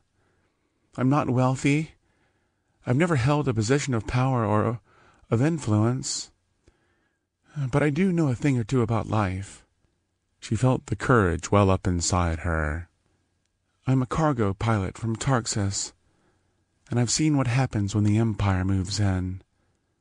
When I was young, the Kamarans negotiated a pact, a binding agreement with our government that put our little mining colony under imperial control." "I remember," said Alistra. "I was only a child, but my advisors and my tutors have taught me enough about the Empire's history. It was a good arrangement. It freed up humanity's limited resources to focus on their other colonies. And it helped build wealth for the Empire. It was a good negotiation all around." Not for the colonists, said Lana, with more force than she'd intended. She had suffered for so many years in silence that she hadn't seen the way the sadness had soured into rage. The Camarans made my people into slaves. Not officially, but slaves nonetheless. The colonists there are forced to work under grueling conditions in the mines, extracting Tarkanium for the Empire. Do they get to keep any of that wealth? Anything at all for their efforts? No. By the threat of the gun barrel, they turn it all over to the Empire. With barely enough wages to live, they pay the taxes that reinforce their oppression. I'm sorry, Lana. I had no idea. And those Imperials who are supposed to uphold the laws and protect us? Corrupt. Every last one of them is under the thumb of any gangster who wants to offer them a bribe. Every day we fear for our lives. We have very little food. We have no access to medicine. Anything that would cut into the Empire's profits. Alistra looked at her for a long moment. I don't doubt you, Lana. I can see the truth in your eyes. I suppose it's possible that the stories I've been told were polished and changed to reflect what they needed me to believe. Nevertheless, I don't see that happening here. I was afraid you'd say that, but I had to try. The Anarans aren't my people. They're not my responsibility. But I've seen enough suffering to last a lifetime. If there's anything I can do to prevent them from sharing our fate, I have to try. Alistra smiled at her. You know something, Lana? You sound a lot like somebody that I once knew. The Kamaran prince, Adar. Lana froze. Don't look so startled. The prince was a wonderful man. Kind, thoughtful, and more concerned about the good of the people than anyone I've ever known. If he were the one I was supposed to marry today, I wouldn't have put it off for so long. Lana shook her head, her brow wrinkled in confusion. You don't know the story? Even if you don't get all the Imperial gossip back on Tarxus, surely you would have heard this. No, she said. Alistra nodded and continued. It was about 10 years ago, just before Tarxus was annexed by the Empire, in fact, which may have had something to do with it, now that you mention it. Lana sat in shocked silence, listening to Alistra's words. It had to be a coincidence. Anyway, Hadar was a great and noble young man. He was the heir to the Kamaran throne, and his growing dissatisfaction with the way the Kamaran Empire was running things was no secret. And then one day, just when he had reached the age of adulthood, he disappeared. Just vanished. There were plenty of rumors that his personal attendant, a young commoner named Ja'al, that he'd grown close with over the years, arranged his escape. It makes perfect sense to me. Neither of them were ever seen again. Lana's mind reeled. She had her doubts. Adar could be a common enough name, but the story fit. It explained why he knew so much about the Empire. It explained his thorough familiarity with their military and their tactics. But why? Why would he just leave like that? Why not try to change things? Alistra shook her head. In a perfect world, that's exactly what he would have done. But things are never so simple. You knew him? He was a friend, yes. Negotiations between our two worlds have been in the works for a long time. We met many times when we were young. He didn't keep his feelings about the Empire a secret. If he were the Emperor, I'd marry him in a heartbeat." A pang of jealousy shot through her, and fear, and complete unfettered rage that he'd never told her any of this. It was too much to process. "That lying, rotten bastard!" Elistra turned and stared. "A prince? A goddamned prince? How could he have never told me?" "Lana, calm down. What are you talking about?" She took a deep breath and looked at the princess, weighing her options. She felt hurt and betrayed. After all that about trust, and his entire life, his whole existence, and everything she knew about him was a lie. Lana glanced at the door. She wanted to run. She wanted to give Adar a piece of her mind, but she remembered Ja'al's words of warning. This is what he meant. It was all part of the plan. She gathered herself. Despite her rage, she couldn't let the Anarans suffer the fate of her people. "I can't explain, but you have to trust me about this. Don't go through with it. For the sake of your people. I can hardly call this off on the advice of someone I just met a few moments ago. I like you, Lana, but that would be insane." "All right," she said. "Then would you do it for Adar?" Elistra's eyes shot up. Lana felt them scrutinizing her, judging her intentions. "He's the reason I'm here. Adar is alive?" "He's alive, and he's no fan of the Empire. It was his idea to come here and talk to you." Elistra shook her head. "I don't believe that. I can't. Adar is dead. He has to be. He helped me sneak in. Adar is here?" Lana nodded. "This changes everything. If Prince Adar is alive, you'll call off the wedding?" She looked at Lana through heavy eyes. "I'll do what needs to be done. Go to him." Lana lowered her head and bowed. As she turned to leave, the princess reached out and touched her shoulder. "Thank you, Lana."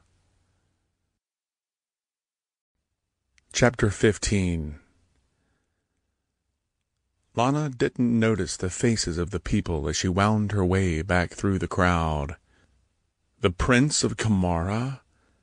How could he have kept it from her? Everything they'd been through, everything they'd shared. Lies. All of it. Well, that's what you get for trusting a Kamaran. She should have known.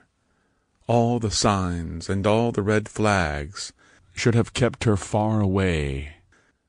It was stupid to let herself fall for his charm. There's always an angle. It shouldn't have surprised her. What did she expect, getting mixed up with a pirate? No, she told herself, not a pirate. A God's damned prince. Tears of rage welled up inside her as she pushed her way through the gathering. Rage at him. Rage at herself for trusting him. She let her guard down. She let him in. And now she would pay the price. Adar stood waiting for her at the entrance to the grand ballroom, with a look of anticipation painted across his stupid, lying asshole face. "Lana, how did it go?" She dug her heel into the ground. The words spun frenetically in her mind. She bit her trembling lip and stared straight ahead through watery eyes.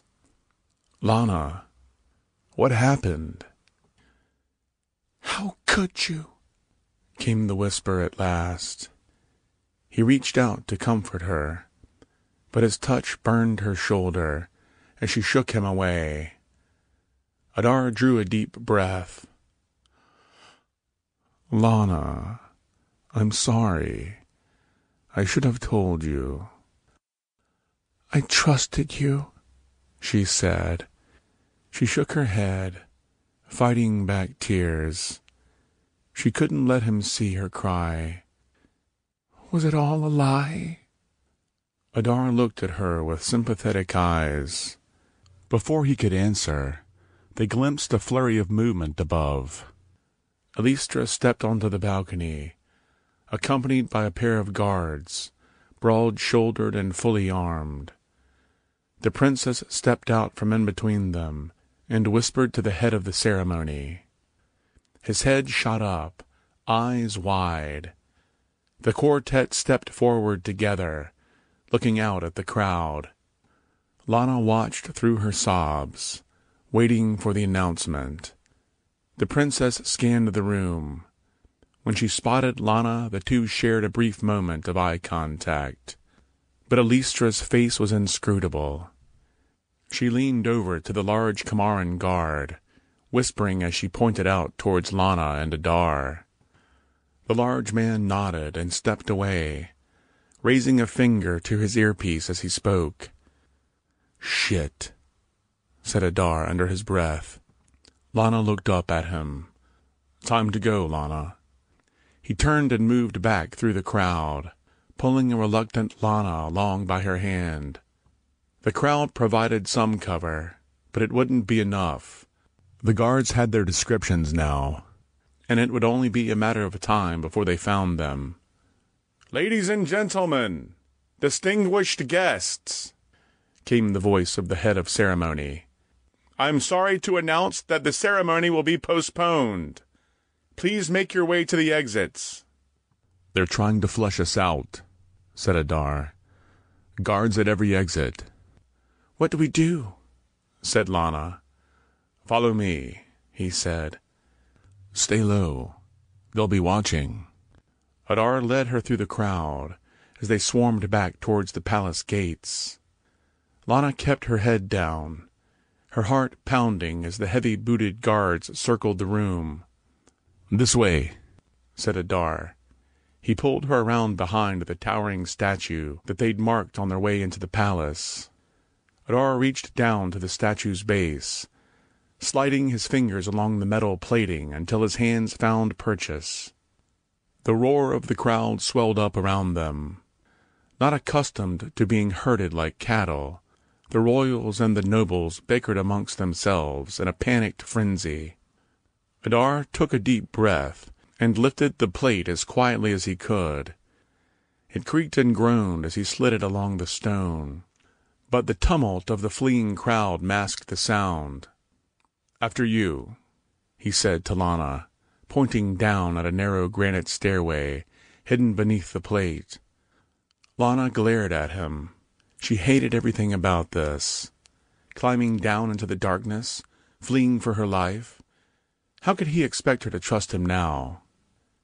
Out of the corner of her eye, she saw the extended barrel of a pulse rifle as the guards made their way through the room.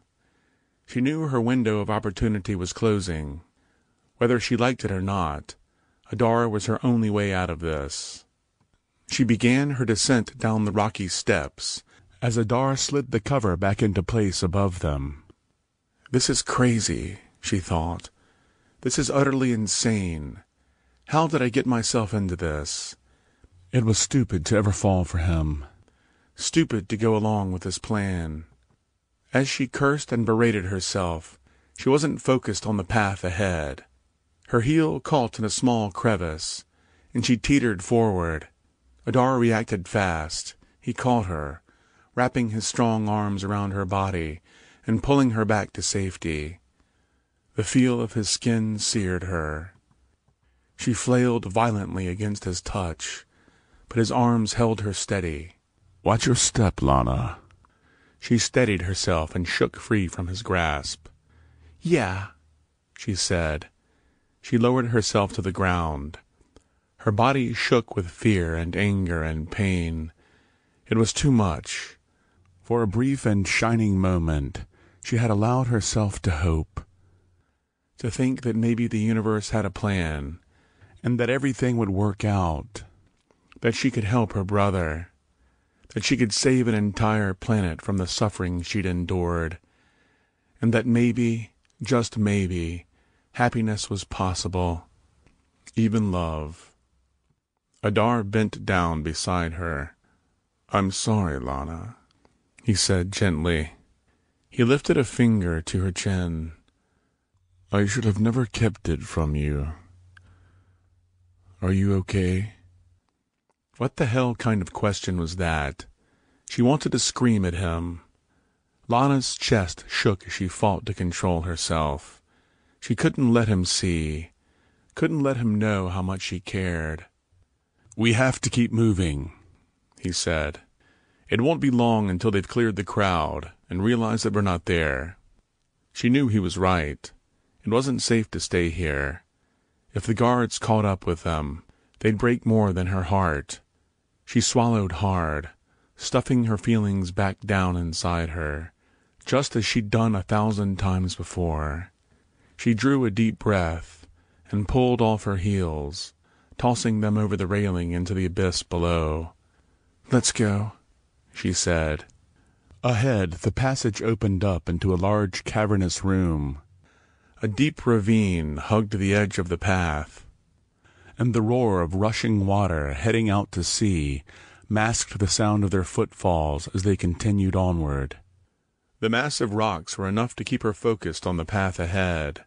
This wasn't the time to lose control. As they neared the end of the room, their precarious sense of safety was shattered by the crackling of a rifle blast, as a pulse projectile hurled past Lana's ear, shattering a large stalactite ahead of her.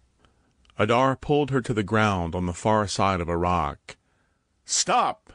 The soldier's voice echoed through the room, muffled by the crashing water below. Lana peeked out around her limestone cover as 3 soldiers filed into the room, weapons drawn and ready. "The tunnel branches off just ahead," said Adar in a low voice. "No chance for us to lose them, but we can buy some time." The group of soldiers pushed forward steadily in formation, their pulse rifles trained ahead. The lights on their barrels painted the walls as they scanned the room, searching for their hidden quarry. Adar grabbed a hunk of fallen rock from the floor and held it tightly in his hand. 15 yards back to the tunnel," he said. "Can you run?" "Of course I can run." "Listen," he said. "I'm going to cover you. You have to get out of here. Whatever happens, whatever you hear, don't stop until you're safe. Will you do that for me?" Panic filled her body. Her legs quivered as the adrenaline shot through her. "What are you going to do?" Adar shook his head. "I'm going to buy us some time." He snatched a second hunk of rock from the floor and held it in his hands. "As soon as I throw this, go." Lana's eyes widened. "You're not going to—" "Just get yourself to safety. I can handle my own." She swallowed hard and nodded. The quartet of soldiers pushed forward steadily as Lana braced herself. Adar sprung up from beneath their cover, hurling one of his stones past the quartet. It ricocheted off the wall, echoing behind them. The soldiers spun on their heels and opened fire, peppering the walls with their blasters. Lana raced for the corridor as Adar charged the nearest soldier, plowing into the man's body with the full force of his weight. The pair rolled as they hit the ground. Adar reached for the fallen soldier's sidearm and pulled it free from its holster, firing a pulse into the man's core. His body toppled backwards under the force of the blast, spinning the light of his rifle into a wide arc that illuminated the room. Lana reached the edge of the passage and stopped in her tracks. Hidden safely around the corner, her body screamed at her to keep running, to flee as fast as she could, but her feet didn't respond. She couldn't tear herself away. Shielding himself behind the body of the fallen soldier, Adar snapped up the fallen pulse rifle and aimed it up at the nearest soldier. A spray of pulses burst from the weapon's tip and into the charging Kamaran, but the two remaining soldiers closed in from the sides. "No!" Lana shrieked, charging back into the open room. Thrown by her outburst, the soldiers shot their heads towards her. The moment of distraction was enough. Adar whipped the butt of the pulse rifle out in a large arc, catching a soldier with a solid blow to the ankle. As the man fell, he unleashed a cluster of shots that shook the stone from its foundation. "Lana, get back!" he yelled. Lana tripped forward over a stalagmite protruding from the floor. She lurched forward, bracing herself to break her fall as she toppled to the rocky ground. Scraped and bruised, she saw the final soldier with the tip of his pulse rifle pressed into Adar's temple. The bright circle of light from the end of the barrel illuminated his face like a morbid spotlight. "One wrong move and you're dead," said the soldier, as he kicked Adar's weapon out of the way. Lana crawled forward on her belly, quietly as she could, oblivious to the pain of the debris digging into her soft flesh. "I should just kill you," said the soldier. "They want you alive. But only the gods know why. Nothing would give me more pleasure than ending you right now." He kicked Adar hard in the ribs. "Give me an excuse!" Lana reached the fallen soldier, extending her arm across his blood-soaked body, fumbling for the pulse rifle still clutched in his hands. It was heavier than she expected, but she didn't need to pick it up. She angled the weapon over to where the soldier stood, towering above Adar. The weapon might have had a safety, but there was no way to tell it was still on. The guy had shot at them only moments ago. Lana inhaled deeply as she aimed the rifle up at the Kamaran's chest. Adar grunted as the soldier kicked him again. The others would have heard the gunfire, she thought. She knew she didn't have any time to hesitate. She took a breath, steadied herself, and squeezed the trigger. The pulse rifle kicked back hard into her shoulder as a fury of bolts erupted from its tip. They ricocheted off the walls, igniting the room with fire and sound. The soldier stumbled back. At least one of her shots had landed. His weapon clattered to the ground as he lurched backwards and dropped to the cavern floor. The crashing water below still roared through the room, an ominous white noise that shielded Lana from her thoughts. She shot a man to save Adar. With a low groan, Adar pushed himself to his feet and stumbled forward, gripping his chest.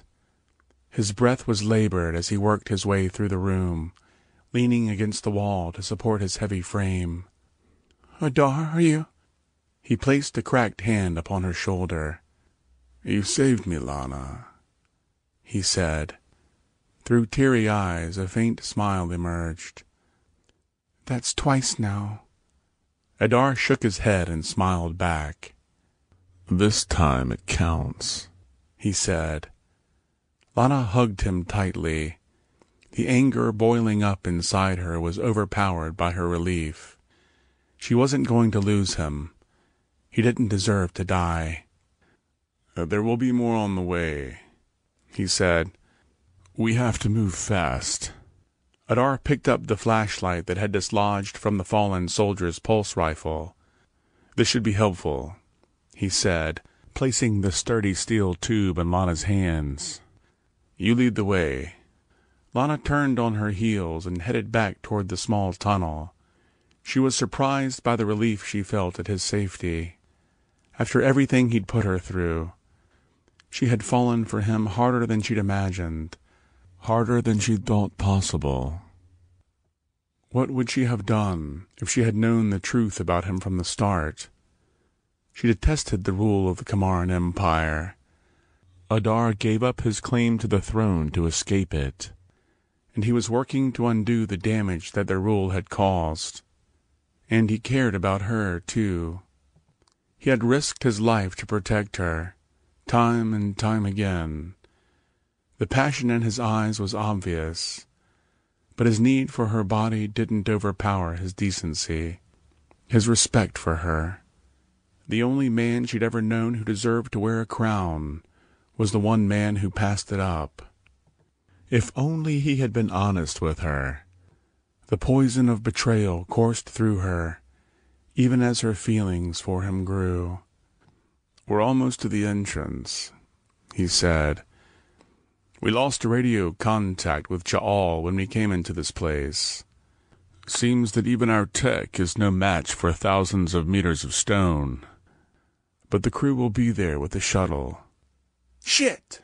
The cry echoed through the cavern behind them. "What the hell?" "Sounds like they're closer than we thought," said Adar. "Let's move." The sound of approaching footsteps grew louder behind them, echoing through the halls of the cavern. The pair quickened their pace, winding their way down through the steep grades of the cavern. The moisture hung heavy in the air as their descent continued, leading them ever further into the darkness. A brilliant glowing blue and fuchsia covered the rocks ahead, iridescent in the darkness. The luminous clumps of algae led them onward, shepherding them along the narrow path. Ahead, Lana heard the crash of a waterfall. As they rounded the corner, she saw the surging jets of water spilling out over the entrance to the cave. The radiant light of the evening sunset pierced the waterfall's flow, painting a rainbow mist of prismatic colors on the wall. Lana scanned the path ahead of her. The cavern came to an abrupt stop, its easy natural exit eroded away by years of the surging current. "I don't see a way out," said Lana, stopping abruptly at the edge of the passage. Adar shook his head. He scanned the room, looking up to where the waterfall broke through into the cavern. It was easily 100-foot climb, and the rock face was worn smooth. Even with the proper gear it would be difficult. Unprepared it would be damn near impossible. Just then, a tight group of laser bursts hammered the cavern wall. The roar of the falls had masked the sound of their pursuers. A small squadron of soldiers rounded the corner and filed into the room, weapons drawn and ready. "Give it up!" their leader called out, his voice barely audible over the crashing falls. "You're outnumbered and trapped." "We've killed soldiers now. They're not going to let us go," said Lana. "If they know who I am," said Adar, "they were never going to let us go anyway."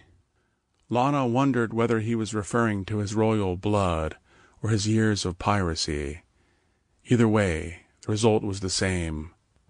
The crew of soldiers filed forward, the barrels of their rifles aimed at the pirate's heart. Lana froze. This was the end. Adar gripped her arm firmly. "Do you trust me?" he said. Lana's eyes went wide. "Are you fucking kidding me?" Adar squeezed her arm again, harder. "Do you trust me?" he asked again. The raw urgency in his voice demanded her attention. She didn't have any options. The soldiers were closing in. She had to act. "Lana!" "Yes." He dug his hand in beneath her shoulder and jumped from the side of the path, taking Lana with him as they leapt from the edge. They disappeared into the waterfall's misty spray as they plummeted to the water below. Chapter 16. Lana's eyes shot open. The fiery taste of salt water spilled over her lips as Adar pressed his hands into her chest, forcing the water from her lungs. "Lana!" Adar's voice called her back from the void of blackness. She coughed and sputtered.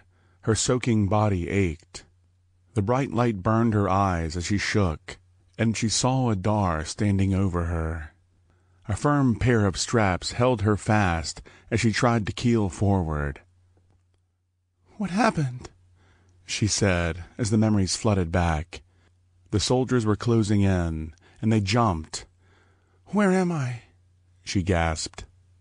Lana, said Kira, charging to her friend's side. Thank the gods! I was so worried about you. Shh, Lana. Everything is okay, said Adar, cupping her head in his hands. We're safe. We're back on the Vendetta. Adar stared down at her, lines of relief forming on his cheeks. The doctor examined you thoroughly, he said. You're going to be okay. As Lana's awareness crept back, she heard the familiar sound of the Vendetta around her, the low, soothing drone of the engines, calming her racing mind. That was seriously insane, Riley, said Kira as she held her friend's hand. I can't believe you're the one who went cliff diving. Her face cracked into a painful smile. It wasn't like we had a choice, she said. I'm just glad you're safe. Yeah, said Lana. She looked up at her friend, and then over to Adar. You should rest, Lana, said Adar. We have a lot to talk about. You probably have a lot of questions, and I will answer them for you. Those that I can, anyway. If you need anything, just call. She smiled as he turned and left the room. The reality of the situation hit her harder than she expected. How are you feeling, Riley? Asked Kira, dragging a chair across the floor and taking a seat by Lana's side. Lana shook her head. I don't even know, she said. How am I supposed to answer that? How much do you know? I've got the gist of it. When you guys went off comm, Ja'al filled me in. Lana squeezed her eyes closed. The whole thing seemed like a nightmare, like it had never even happened. So you know that he's... Yeah, she chuckled softly. I told you a prince was going to rescue you. You're not serious. Kira shrugged. Why not? You are serious. Why are we even friends? Said Lana. Kira squeezed her hand. Because I love you, Riley. Besides, without me, you wouldn't have anyone to save you from yourself. Just look at what you get up to when I'm not by your side.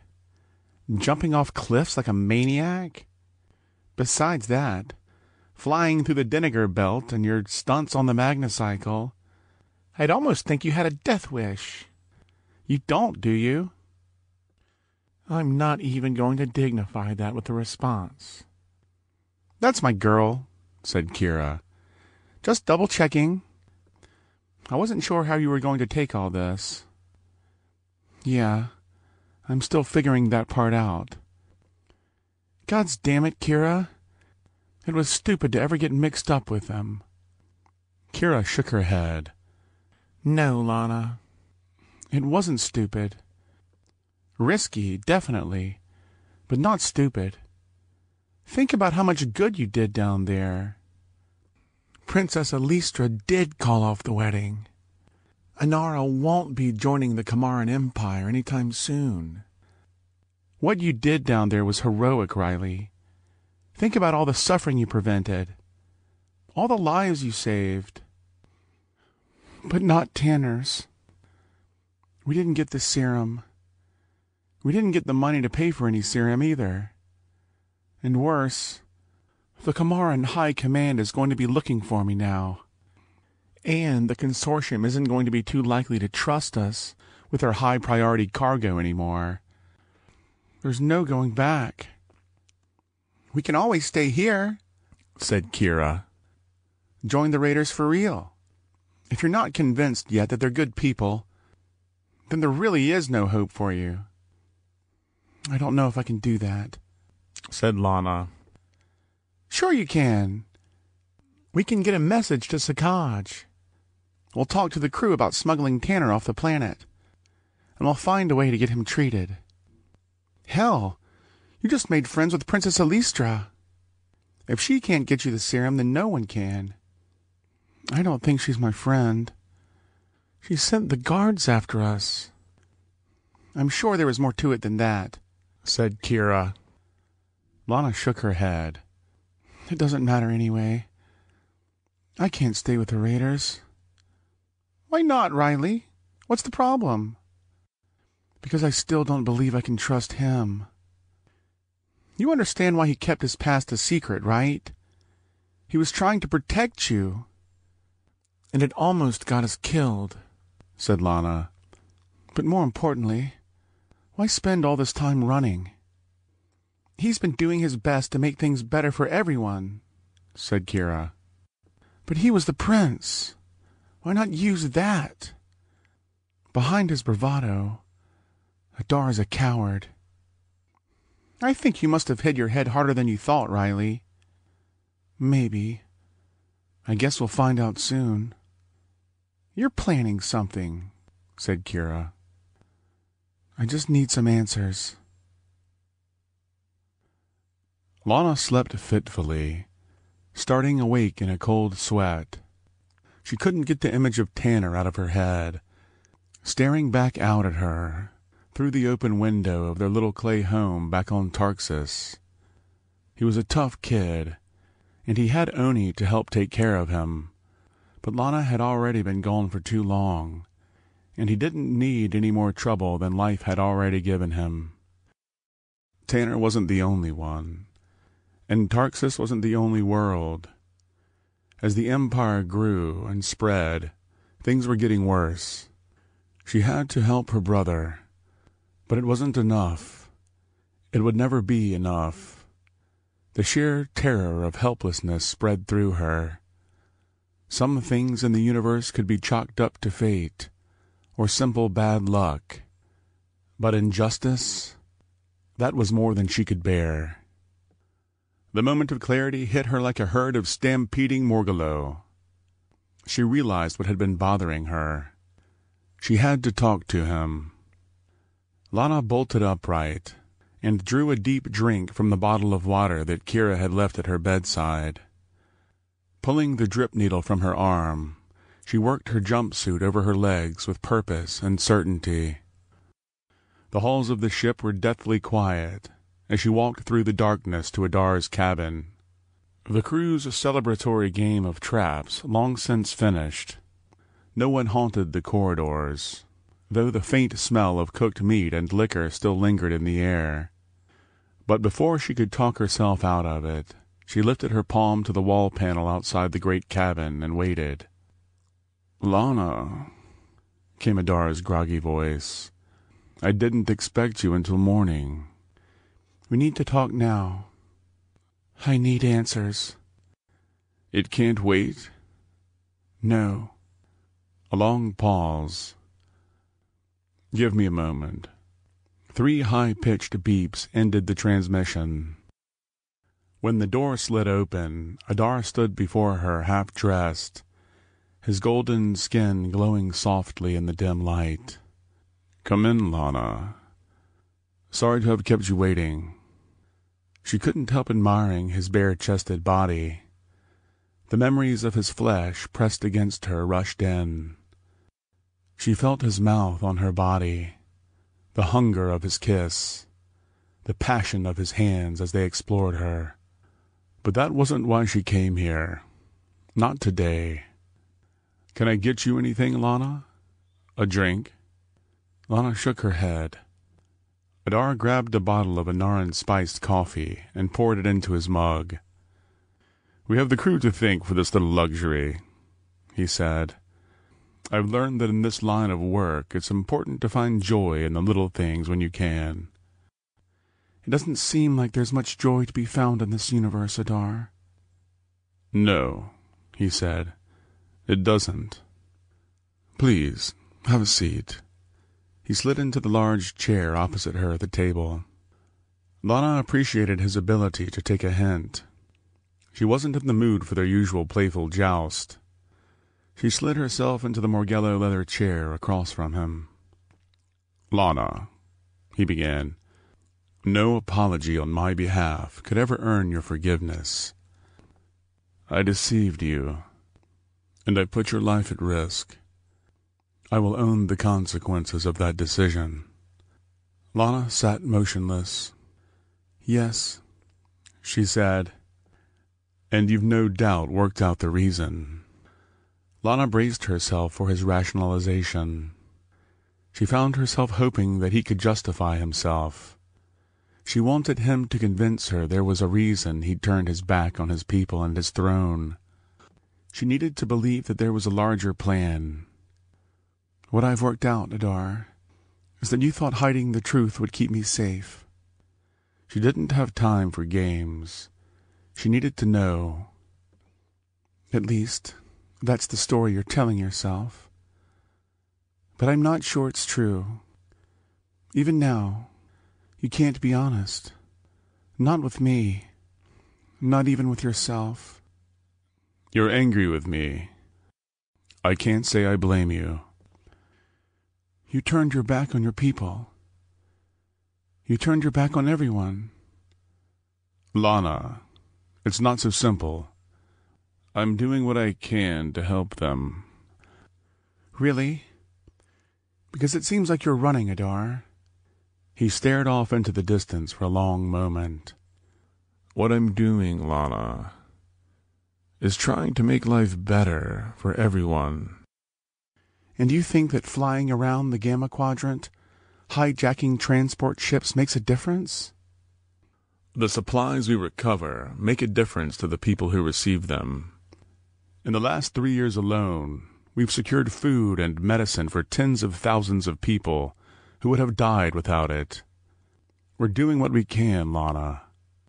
Lana stood, digging her heel into the ground. "But you see it, Adar. You see how the Empire has destroyed them. You see their corruption, their greed. And you—" She threw her hands in the air. "If it were someone else, anyone else, I would have thought it was admirable. But you? This is a drop in the bucket. It's not enough, Adar. If you're so committed to your mission, if you really wanted to change things, you had the chance to do it. You could have taken the throne. But instead, you're running around playing pirate." Adar looked at her through narrowed eyes. "Do you think for a second that if I'd stayed, I would have been able to do half the good I've done?" "You would have become Emperor, Adar. And you could have changed things." "No, Lana." He stood and turned away from her. "It's never that easy. You spoke with Elistra. She told you why I left?" Lana hesitated. "No," she said. "She said that you disappeared. That everyone thought you were dead." "That was the way it had to be," he said. He drew a deep breath and fixed his eyes on her. "When I was a boy, Lana, I thought the world was a magical place. I thought, as my father had taught me, that I had a divine right to everything, and that the universe itself and all its people existed to serve me. My life was filled with anything I wanted. We had the finest foods, the best entertainment. Anything I wanted was mine. I just had to snap my fingers and ask, and a whole cadre of servants and attendants would appear to make it happen." Lana tasted bile in her mouth. "And as you would expect when things come so easily, I wasn't satisfied by any of it. I always felt like I was missing something. Everyone around me was so eager to please. Everyone wanted to be my friend, to be in my good graces. But even at a young age, I sensed something was off. Even though I had all the things I could possibly dream of, I had no real connection to anyone. I had no friends." Lana pursed her lips. It was tough for her to feel any sympathy. "There was one boy, though, my personal attendant, Ja'al, who didn't seem to want anything from me. Like most of the palace servants, He came from outside the walls, and he had a very different take on life. The two of us had all kinds of adventures together. We got into trouble, we ran around and played games, and unlike anyone else, Ja'al never let me win. He wasn't afraid of my station. To him, I was just another kid. Smart guy, she said. As we grew older and started to mature, Ja'al kept me in check. He never let my head get too big. He was a voice of reason in a world of excess, and he never took anything for granted. It was a quality I appreciated, even though I didn't quite understand why. You knew something was wrong. Adar nodded, but I didn't know what. Ja'al could sense my growing discontent, and unlike me, he seemed to understand the cause. We were the same age, but he knew things I didn't. I had the best tutors that money could buy, but Ja'al's knowledge came from a different place, a place of wisdom, a place of experience, that crucial thing I was missing. Lana had never been able to put her finger on it, but it made sense. Ja'al told you about the world outside the palace walls? He didn't tell me, Lana. He showed me.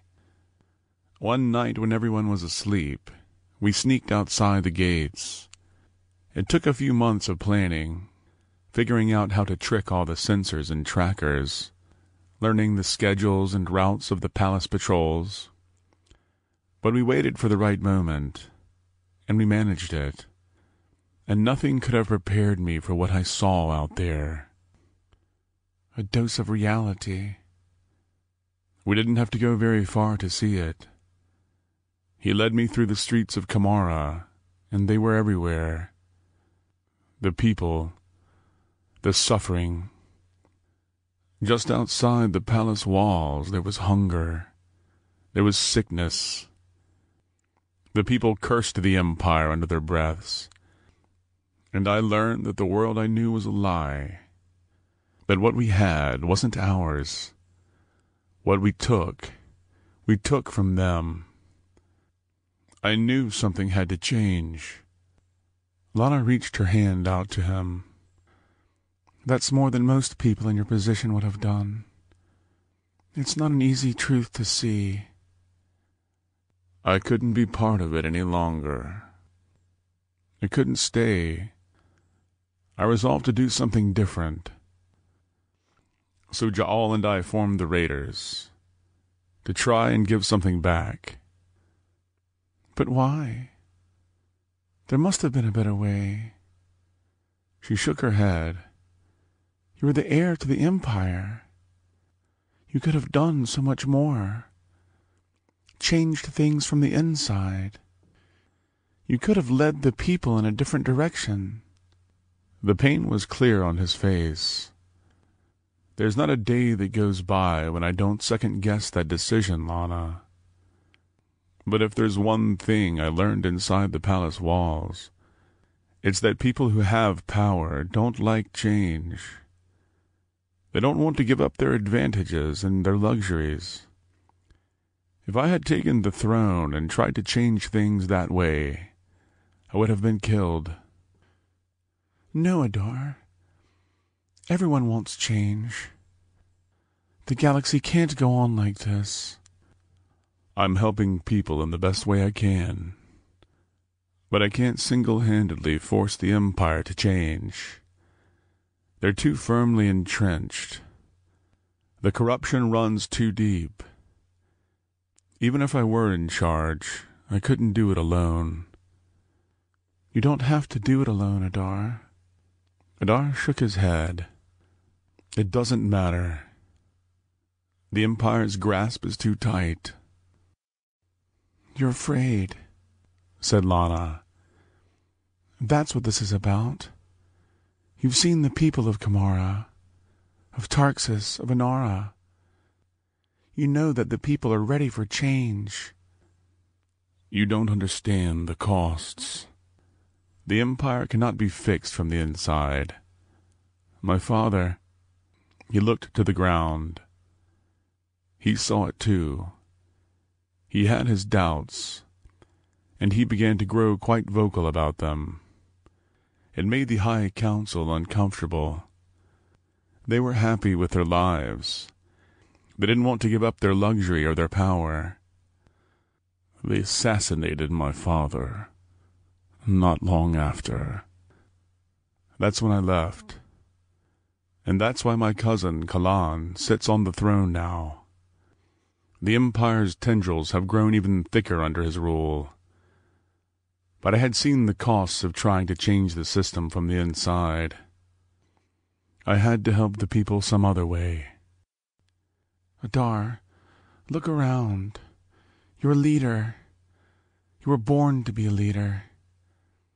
Look at the crew of this ship. Everyone here would follow you to their deaths because they believe in what you're doing. Because they believe in you. She gripped his hand tightly. Adar looked at her with an intensity that cut right through her. Maybe the Empire can't be changed from the inside, said Lana. But this, cruising around the galaxy raiding cargo ships, it's not enough. It's a drop in the ocean. She leaned into his body, resting her hand on his chest. I never expected to fall in love, Adar. I never expected to trust a Kamaran or a pirate. But you've already shown me what's possible when you look beneath the surface and give someone a chance. I'm doing all I can, he said. It has to be enough. Lana shook her head. The people need you to lead them, Adar. And if you step up and do what you know you've always been meant to do, the people would follow you. I admire your spirit, Lana, but it can never work. Her face sank. Maybe I was wrong about you. The man that I thought I knew. That brave, fearless, selfless man who rescued me from the Rotolian, who protected me when we raided the medical ship, who saved my life, and risked his own to rescue the Anaran people from a fate worse than death. The man I fell in love with. Where is he now? Lana. The galaxy needs a prince. And so do I. Chapter 17. I can't believe you let her go, said Ja'al. I haven't seen you so happy since, well, ever. And you let her walk away. She made her choice. She's not a prisoner. He swallowed a mouthful of ormolan and slammed his glass on the table. I didn't realize she would take it so hard. Adar snorted. How was she supposed to take it? We lied to her. I lied to her the entire time they were here. Hell, my entire life is a lie. I don't blame her. She was smart to get out. We didn't tell her about your past, that's true. But you kept it from her for the right reasons. We didn't know how she was going to react. She might have been an Imperial loyalist. No one from Tarxus is an Imperial loyalist. Especially not people who keep company with Sakaj Namat. That's true, Adar, but we still had to make sure. We've worked too hard to jeopardize what we have here. We're doing too much good to risk it. Adar slammed his fist to the table. We're not! Her words had pierced him, and even the thick fog of the ormolan wasn't enough to numb the pain. Lana was right about him. He was a coward. It doesn't matter, said Adar. None of this matters. Everything we're doing is a waste of time. You don't believe that, Adar. Think about all the good we've done. All the lives we've saved. The Raiders exist to make a difference. To undo the damage that the Empire has caused. And a fine job we're doing of it, said Adar coldly. We haven't done a God's damn thing that matters. Every life we've saved matters. Every single mouth we've fed matters. You remember Kamara City? You remember their faces? Every single person we've helped lives another day because of what we do. This entire crew owes you their lives. Hell, the entire planet of Inara has you to thank for their freedom. But for how long, Ja'al? The Empire will try again. And next time they might not try something so diplomatic and peaceful as a marriage. Inara is far too valuable for the Empire to leave them alone. They'll be back. And they'll bring their guns, their warships. We can't protect them against the Empire. We're playing a fool's game, Ja'al, and we're not doing anybody any favors. The life we've chosen isn't easy, Adar, but we're doing everything we can. Adar shook his head. No, Ja'al, we're not. I was the Prince of Kamara. I had a chance to make a difference, and I ran. Inside the palace? That would have been suicide, and you know it, said Ja'al. Adar stared at the wall. He felt hollow. His entire life and everything he was trying to do was irrelevant. Lana was right about me, Ja'al. Deep down, I'm a coward. Ja'al met his eyes. Captain, you're the single bravest man I know. Anyone who thinks otherwise has seen right through the act. Adar pushed himself up from the table and walked slowly to the other side of the room, the heavy thud of his boots filling the room as he paced. We've managed to do some good, Ja'al. The work we've done is important, and the lives we've touched matter. It's the people that matter. You taught me that. The captain spun on his heels, the spark coming back to his eyes. But someone else used to say that too. Sakaj? A smile spread across his golden face. Yes. Ja'al shook his head. No. No way. Lana was right, Ja'al. We've been wasting our time. And you were right, too. I'd be a damned fool to let her walk away. Look, Adar. Captain, you're my best friend. I want you to be happy. But it's not time yet. They're not ready.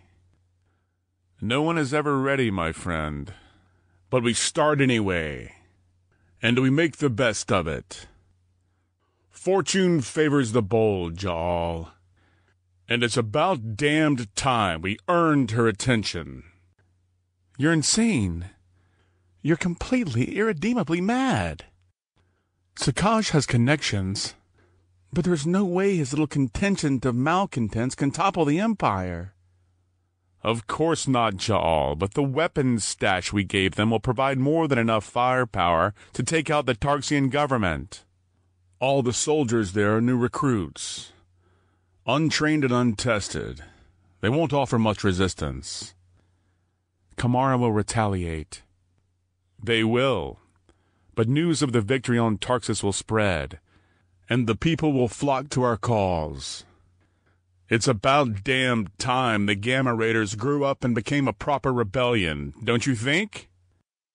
It's risky, said Ja'al. Of course it's risky, but we all knew this day would come sooner or later. They've just been waiting for a spark.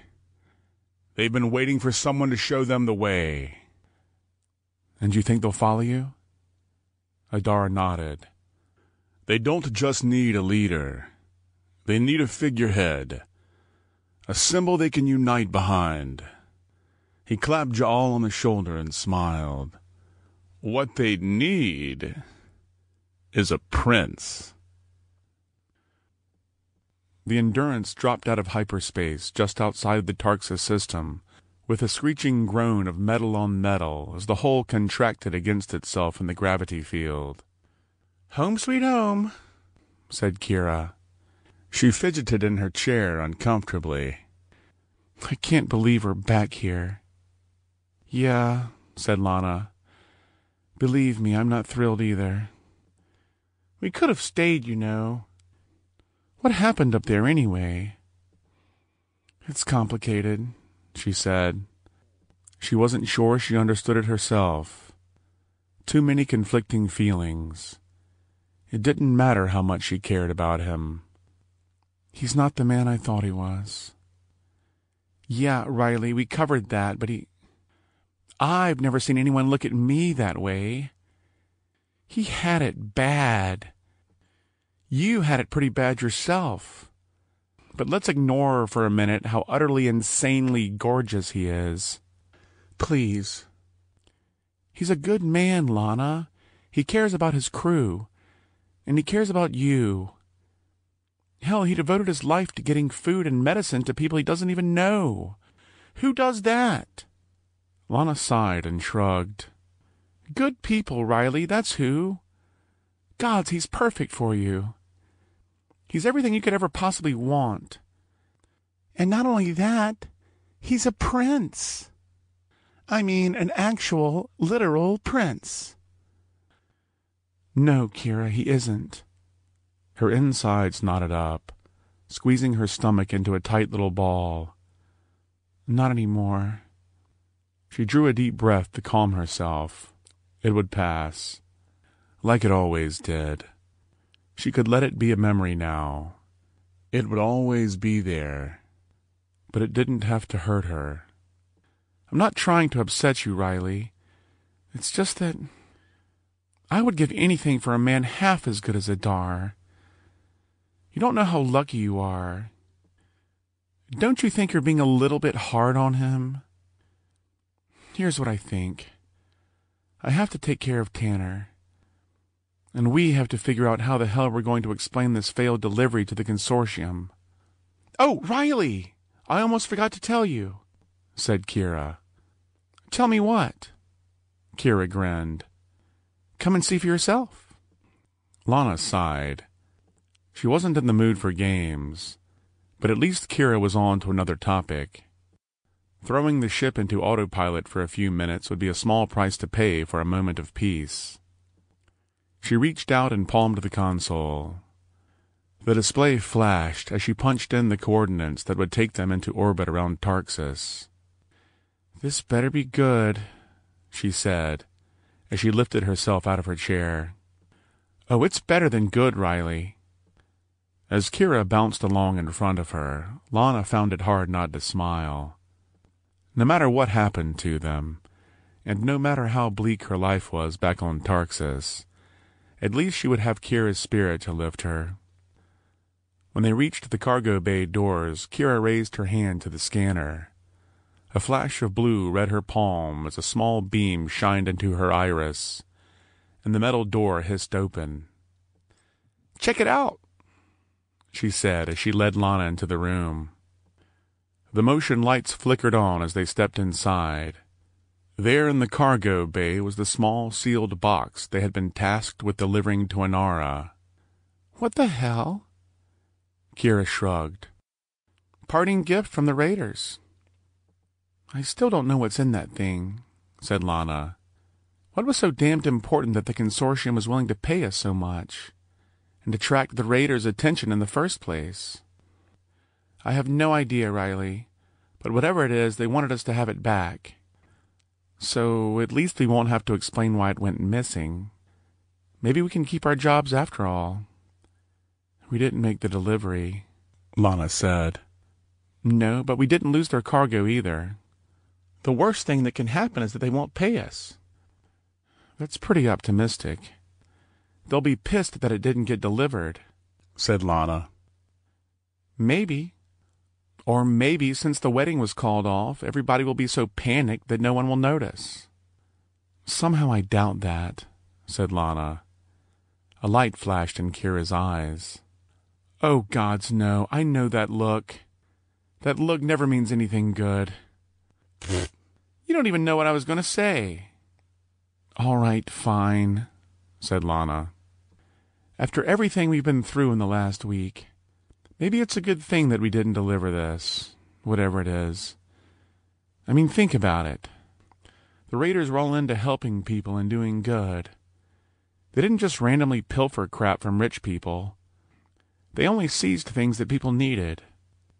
Okay, said Lana. So what if we did deliver it, but it was stolen? While you and the prince were in there being lovebirds. Lana glared at her. The memory stung more than she expected. We managed to get quite a bit of cargo off some of the other ships. It wouldn't be such a stretch to imagine that whatever this is got stolen too. But why, Kira? Why would we do that? Lana, I don't know what happened between you and Adar. Personally, I think you're crazy, and you should go running back to him as fast as you can. But even if you don't... She shook her head. I believe in what they were doing, don't you?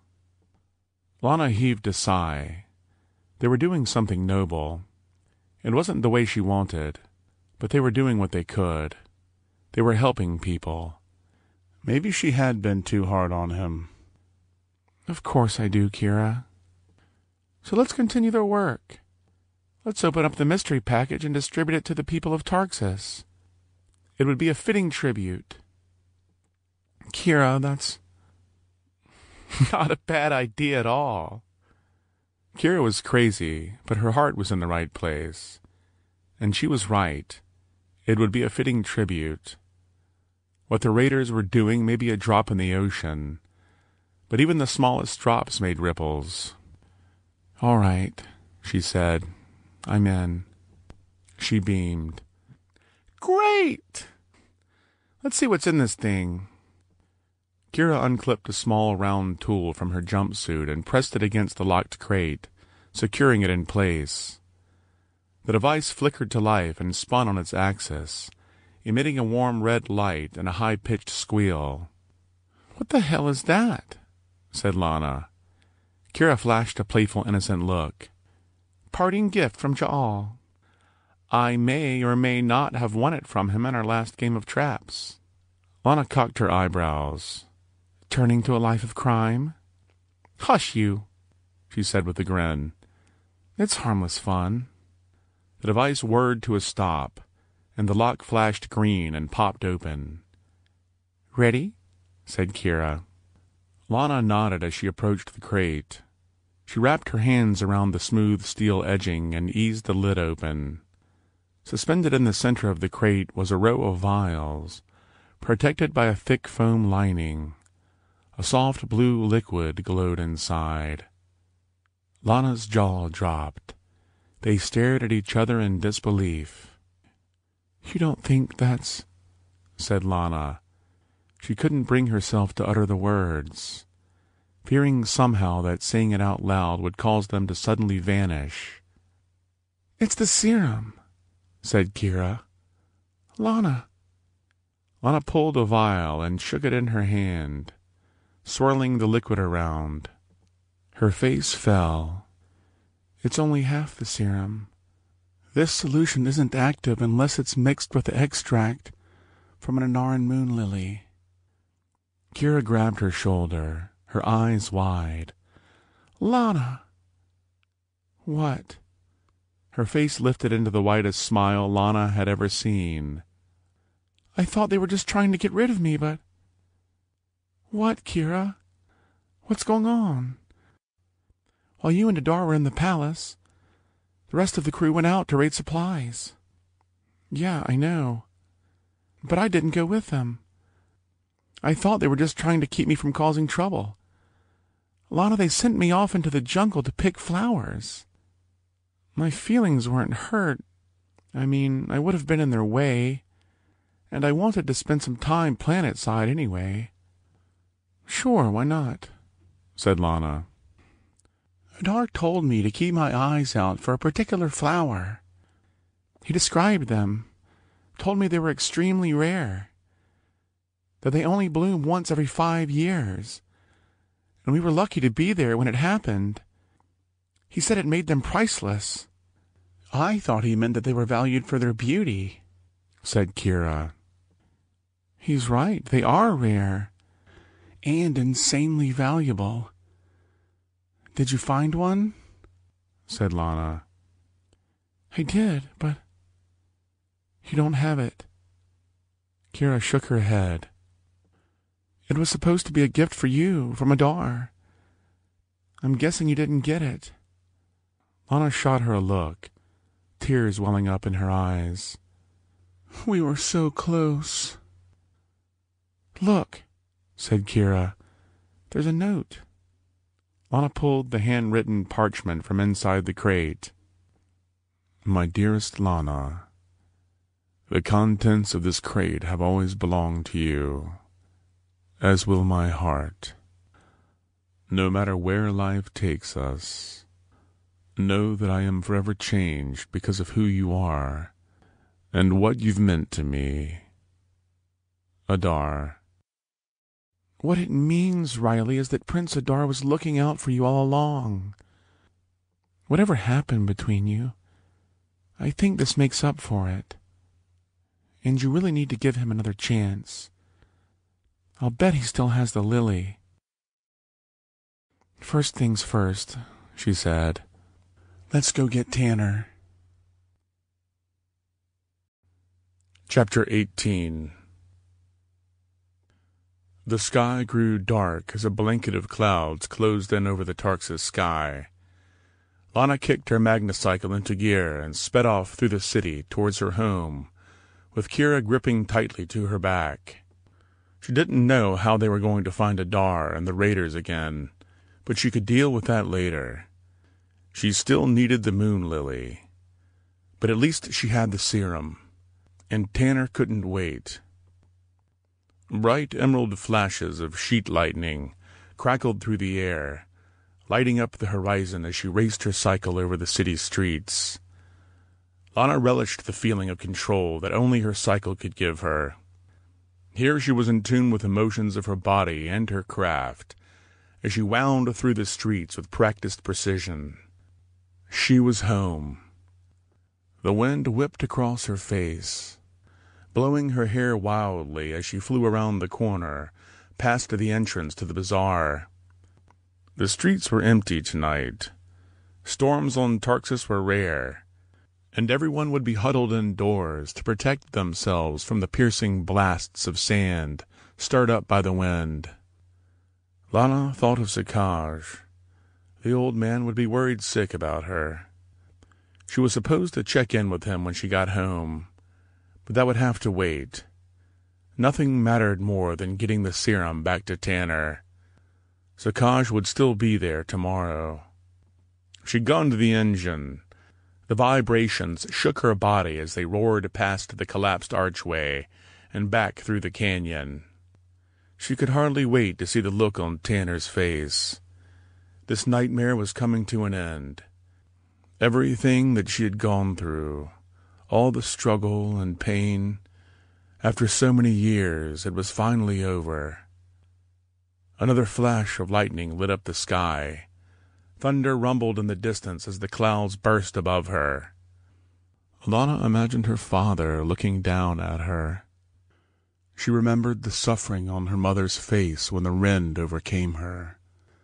Those final years that she wished she could forget. Her parents had been good to her. In spite of their struggle, they managed to keep their spirits up. Somehow they held on to hope, and they had passed that hope along to her. There was good in the world. There were good people out there. Lana just needed to open her eyes and look. She rolled the cycle left out of the mouth of the canyon, barreling back towards her home, as fast as the craft could carry them. It felt like an eternity since the last time she'd seen the place. Lana hammered the throttle, trying to outrun the storm as the rare Tarxian rain erupted behind them. When they pulled up outside the red clay dome, she saw the dim, flickering glow of holovid light coming from inside. She had half expected to find two little pairs of eyes greeting her at the window. She threw open the door and found Tanner hunched down on the floor, wheezing. Tanner, she said as she ran in towards him. Oh, gods, Tanner, are you okay? He drew a labored breath and nodded. His face was ghostly pale. She had seen that look before. I'm fine, he coughed. It's okay. Oni's eyes flashed yellow and white as his head spun toward them. The little bot beeped and clicked.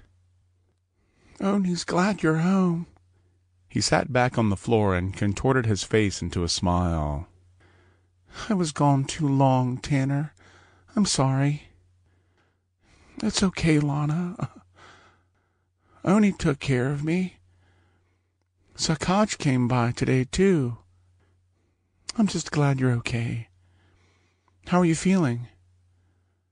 Oh, you know, he said. Can't complain. He coughed violently. He was always so strong, trying not to show his suffering. He didn't have to pretend anymore. Tanner, she said. She looked over at Kira. Her friend smiled warmly and nodded. Listen, I wasn't able to get the parts for Oni. He's still not going to have a voice transducer. Tanner nodded. It's okay. He understands. Oni's tough. Yes, and he always has been, she said. But I have some good news. I have something for you. Something for me? What is it? The holocom continued to flicker in the background, its light strobing through the room and illuminating Tanner's face. And then it hit her. She should have realized something was wrong the minute they walked in the door. Hell, before they even came into the house. The holocom shouldn't have been flickering like that. Not unless there was something urgent happening. How could she have missed it? Lana, what's the matter? Said Tanner, the color still missing from his ashen face. I feel fine. It doesn't even hurt. He shrugged. I hurt worse than that every day of my life. She shook her head. Tanner, how long has that comm been flashing? I don't know. Since before the storm, I guess. Some guy I've never seen was babbling about something or other. It's been playing on repeat like that all afternoon. I couldn't turn it off. Lana bolted up and raced over to the device, snatching it off the table. Adar's image leapt into the air, a stern look on his face. People of Tarxis, if you are receiving this message, it's because you're ready. If you can hear my words, it's time to take action. Tarxis is yours. For too long, the Empire has held you down. For too long, they've taken what isn't theirs to take. And for too long, you've waited in the shadows, unable to break the chains of your oppressors. What the hell is going on? Said Kira. Is that Adar? Lana's heart pounded against her chest. Oh gods, she thought. She shot Kira a panicked look. Did you know about this? Lana swallowed hard and squeezed her eyes closed. But the citizens of Tarxis are slaves to no one. The Empire holds no claim on you. Their reach has expanded unchecked. But this is the beginning of a new day. Today you reclaim your birthright. Today you take back your lives. Today we take up arms and storm the palace. And we will tell those who would rule us that our lives are theirs no more. Oh gods, this is my fault. This is my fault. Lana, what's going on? She shook her head. With a crash, the door flew open, and Ja'al stood in the entryway. Ja'al, said Kira, rushing over and wrapping her arms around him. I thought we'd never see you again. I wasn't so sure myself, he said. But if the looks on your faces are any indication, you've heard the news. We saw the speech, said Lana. What the hell is happening? Ja'al looked over to Tanner, who sat wide-eyed and terror-stricken on the floor. It's okay, Tanner. He's a friend, said Lana. The Kamaran is your friend? Lana looked up at Ja'al and smiled. He sure is. Weird, said Tanner. You're weird. You must be Tanner, said Ja'al. Nice to see you're feeling better. He will be. As long as Adar still has the moon lily. Ja'al nodded. Lana wrapped her arms around him. Thank you. No, Lana, it wasn't my decision to make. Tanner's life doesn't belong to any of us. You sound like Adar's speech, she said. What the hell is going on? Ja'al stepped into the room and raised his hand toward the table. May we sit for a moment? Be my guest, said Lana. They each pulled up a chair around the small wooden table as the rain pounded outside. Ja'al looked at each of them in turn. We don't have much time, but you need to know what's happening out there. Yeah, said Kira. That would be nice. I don't know what you said to Adar. Welcome to the club, said Kira. But it struck a chord. He decided that it was time to act. He paused, looking to Lana. How well do you know Sakaj Namat? He's an old family friend, she said. He was close with my parents, and since they passed, he's always looked out for us. You know what he does? He's a junk dealer. He has a shop down in the bazaar. I don't think that's what he means, Lana. Besides, he obviously already knows. Sorry, she said. Habits die hard, I guess. I'm not used to discussing Sakaj with anyone. Your discretion is admirable, Lana, but things are happening fast. We'll need to speak frankly. Right, sure. Sakaj trades in information. He always seems to know everybody's business. He has eyes and ears everywhere. He's pretty handy about getting us the scoop on shipments that have gone missing. You're on the right track, said Ja'al, but it goes a little deeper than that. It's probably no surprise to you that when the Empire took over, the people weren't exactly keen on it. You don't say, said Kira. Some of those people were more vocal about their displeasure than others. Sakaj has been trying to organize them. For years he's wanted nothing more than to fight back. He wants Tarxus to be free. So do the rest of us. Yes, and so do the Raiders, Lana. Over the years we've done what we could to help him organize. We've been trying to provide him with information about the Kamaran military. We've been supplying him, helping him prepare. Materials, intelligence, weapons shipments. Anything that would be helpful. Lana saw the lights flicker in Kira's eyes. Of course, she said. It all makes perfect sense. But what's with the speech? Said Lana. Why now? Whatever you said to him was the catalyst. Adar came to the decision not long after you left that what we were doing wasn't good enough, that the people needed more than supplies and weapons. Tarxus has been primed to explode for quite some time now, and Adar realized that the reason they hadn't was because they needed a leader. Gods, what have I done? I don't want this blood on my hands. This was Adar's decision, said Ja'al. But this wasn't what I wanted. You don't want your people to be free? Lana stared, at a loss for words.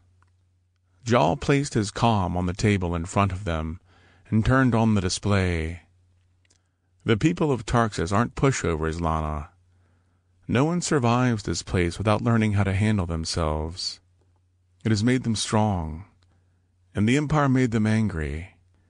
They just needed a spark.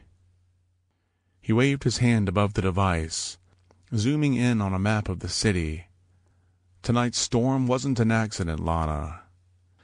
"Don't tell me you can control the weather," said Kira. "That's not the storm I meant. Although the weather certainly helped us tonight. With no one out there on the streets, the raiders and the citizens encountered virtually no resistance. Even inside the palace, security would be rather lax on a night like this. And the Empire here had grown complacent anyway." "They were going to storm the place?" said Kira. "They already have," he said. He tapped a button on the side of the unit. The display switched from the tactical map to a live feed from inside. After Tyrus disabled their security systems, Adar and Sakaj led a strike team through the palace. He asked me to come here, to make sure you were safe, and to give you any help you require in getting safely off this planet. "Why?" The look on Ja'al's face told her all she needed to know. He's ready to put his life on the line for this cause. And for you, Lana. Whether you want anything to do with him or not. Lana looked at the holo, watching as Adar led the strike team through the opulent palace corridors, with a natural calm and grace. He was in his element, doing at last what he had always been called to do. "He was made for this," said Ja'al. "He's a leader, Lana. He's a prince. The prince. It took you to show him the man he could become." "We have to help him. What can we do?"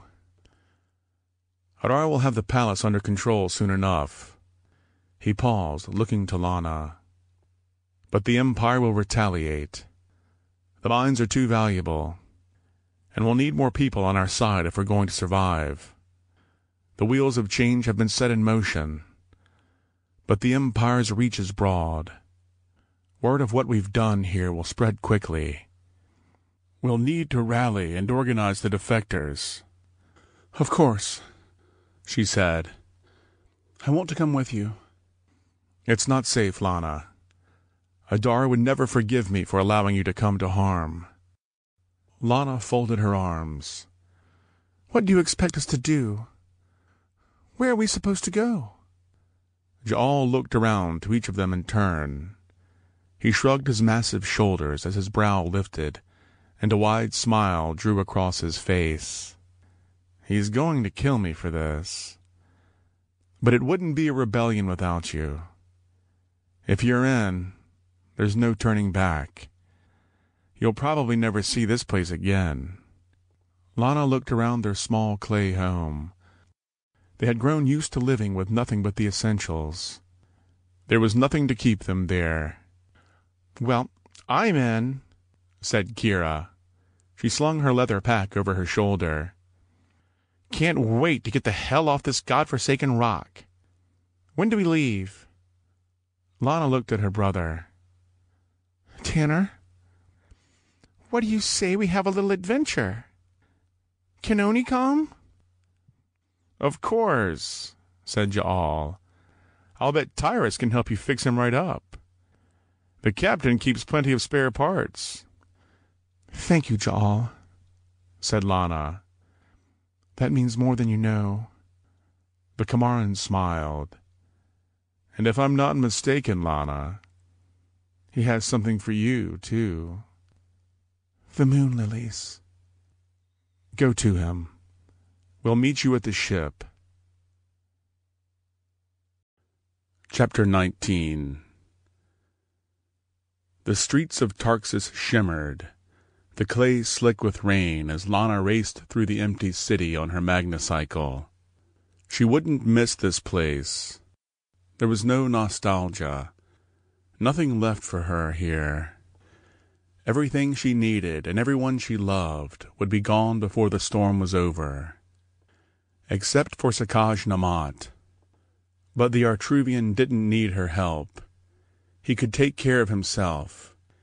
He'd have his work cut out for him, filling the hole left by Empire, sabotaging their attempts to rebuild, and managing his contingent of rebels against their efforts to reestablish control. Maybe they'd even put him in charge. Sakaj always had a talent for managing people. Lana smiled at the thought. She whipped her cycle around the corner into the Roy Oaks district. The dense hovels of the city, opening up into the luxurious walled garden of the nobles. No one manned the security checkpoint. The twisted steel wreckage of the gate lay strewn about the damp ground. The palace lay dead ahead. Its towering spires glistened, reflecting the eerie glow of the lightning. It was beautiful once, a testament to the brilliance of the human craftsmen that labored to design and build it. Perhaps now it would become the symbol of hope it was always meant to be. Adar had given the people a chance to start over. He had given her a chance to start over. Her heart raced as she flew through the courtyard toward the palace steps. He would be waiting. As she leaned into the throttle, her magnacycle choked and sputtered. The engine ground to a halt. The rebels must not have disabled the disruptor fields. Looks like I'm going on foot, she thought. Then a deafening rumble erupted from behind the palace, shaking the ground around her. A brilliant glowing orange hue lit the night sky as an Imperial cruiser crested the palace. The last of the fleeing Imperials. They were the true cowards. Illuminated by the ship's fiery glow, she saw Adar's silhouette emerge on the palace steps. Relief washed over her. She broke into a sprint, running as fast as her feet would carry her. He stretched his arms wide, embracing her as she crashed into him. The rain streamed down his face, his cerulean eyes glowing in the darkness. "Lana," he said. "I thought I'd never." Her mouth was on him before he could finish. He wrapped his arms around her, parting her lips as he kissed her fiercely. Lana relaxed into his embrace, a wave of pleasure coursing down her spine. "I'm so sorry," she said. "I didn't mean it. I didn't mean any of it." "Yes, you did," said Adar, as he pulled her body against him. "And you were right." He ran his hands through her hair, staring deep into her eyes. "I needed to hear it. And you had the courage to tell me." "You didn't give me much choice." "That's true," he said. "I'm as stubborn as they come." "Oh, I know. You are an arrogant asshole." Adar laid his lips on her. "Still haven't learned any social graces. It's a shame. A woman as beautiful as you." She kissed him again. "Doesn't need a lecture from a pirate." "Clearly," he said. He pulled her in close and kissed her slowly. "I'm just glad you're safe." "This isn't going to be easy, Lana. Being a raider was always dangerous. But this? Starting a rebellion? Things are going to get messy. It's not too late for you to walk away." She shook her head. "I'm not leaving your side. You're nothing but trouble. And you need me." "I can take care of myself. Don't you trust me yet?" "Yes, Adar. I trust you." She smiled and kissed him. "As long as I'm there to save you." When the Vendetta breached the outer atmosphere of Tarxis, Trax set a course for Gamma. Growing the rebellion would require careful planning, and the Imperials would do everything in their power to squash the insurgents.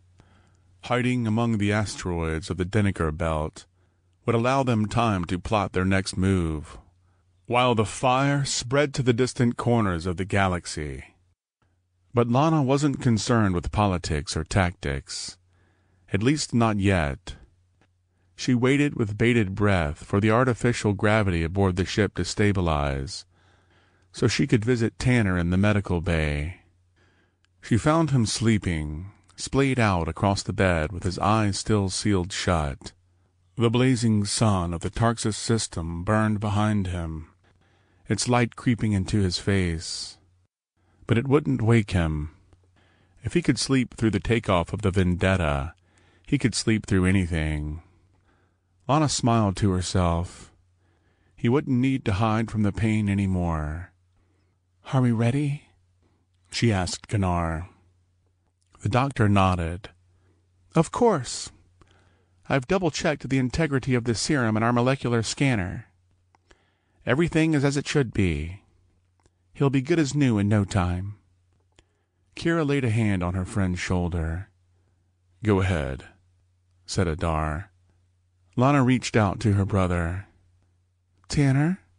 she said. The boy didn't stir. "Tanner?" she said again, louder.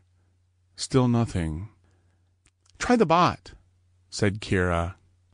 Lana flipped the power switch and Oni whirred to life, his eyes flashing as his servos cycled through their power checks, with a series of piercing beeps.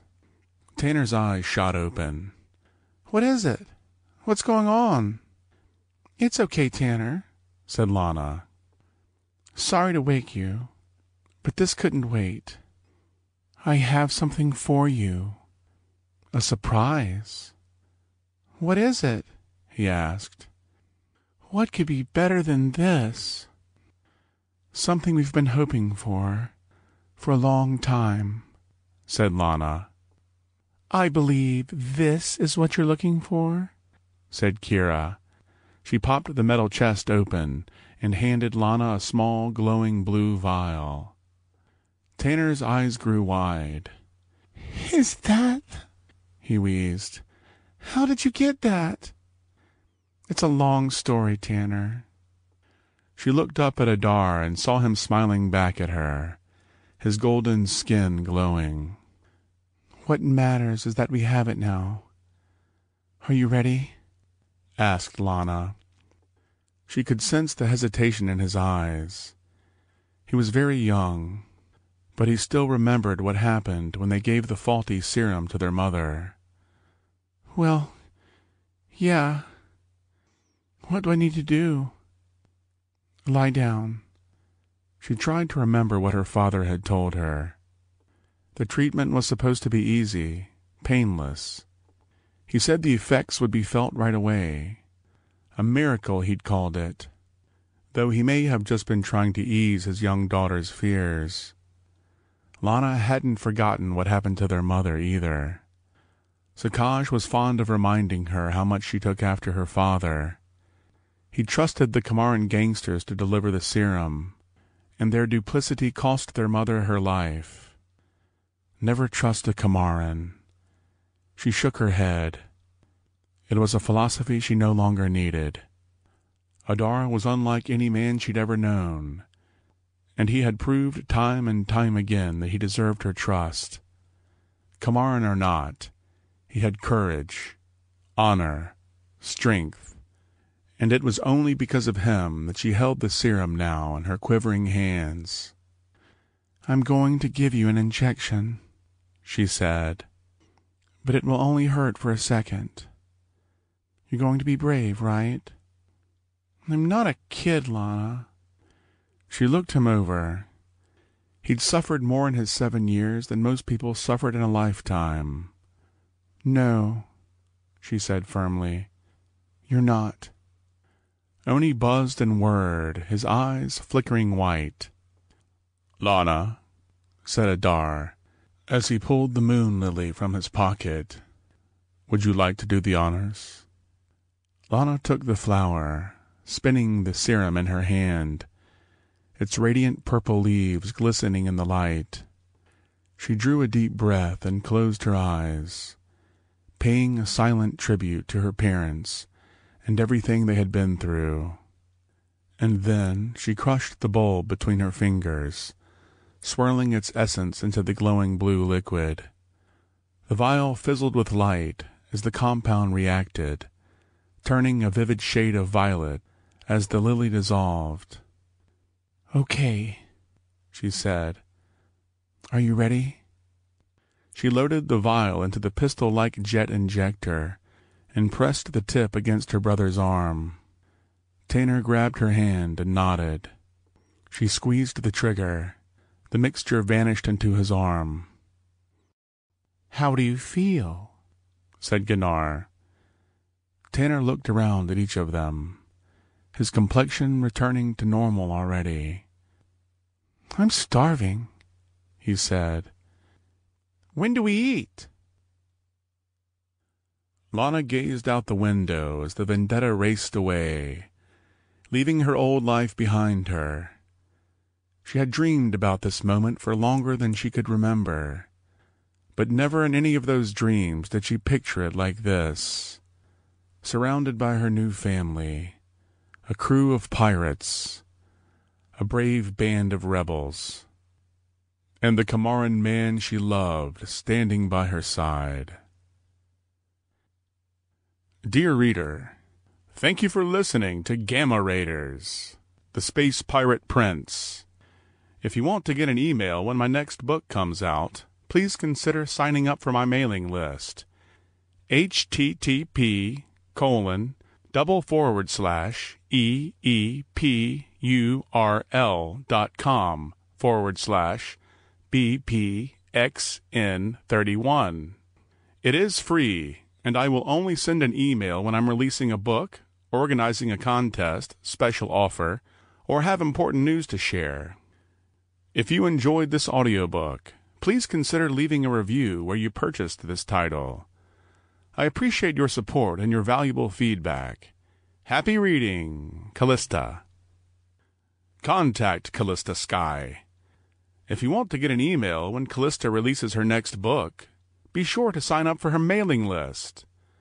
Callista respects your inbox and will only send emails when she has a new book out, is organizing a contest/special, or has important news to share. Callista's mailing list, http://eepurl.com/BPXN31. Are you interested in reading free copies of Callista's books for review? Then consider signing up for Callista's ARC list. All reviews must be 100% honest. It is fine if you didn't like the book, and must state in their review that they got the book as a free ARC for honest review. Reviews should be posted within the first few weeks of a book's release. Being a part of Callista's ARC list is free, and readers can drop out, unsubscribe at any time. To sign up, visit http://eepurl.com/BVZWX1. Thank you.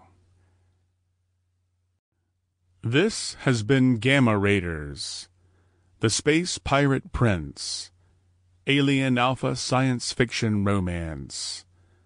Written by Callista Sky. Narrated by James B. Sherrill. Copyright 2015 by Freedomlands, LLC. Production copyright 2016 by Freedomlands, LLC.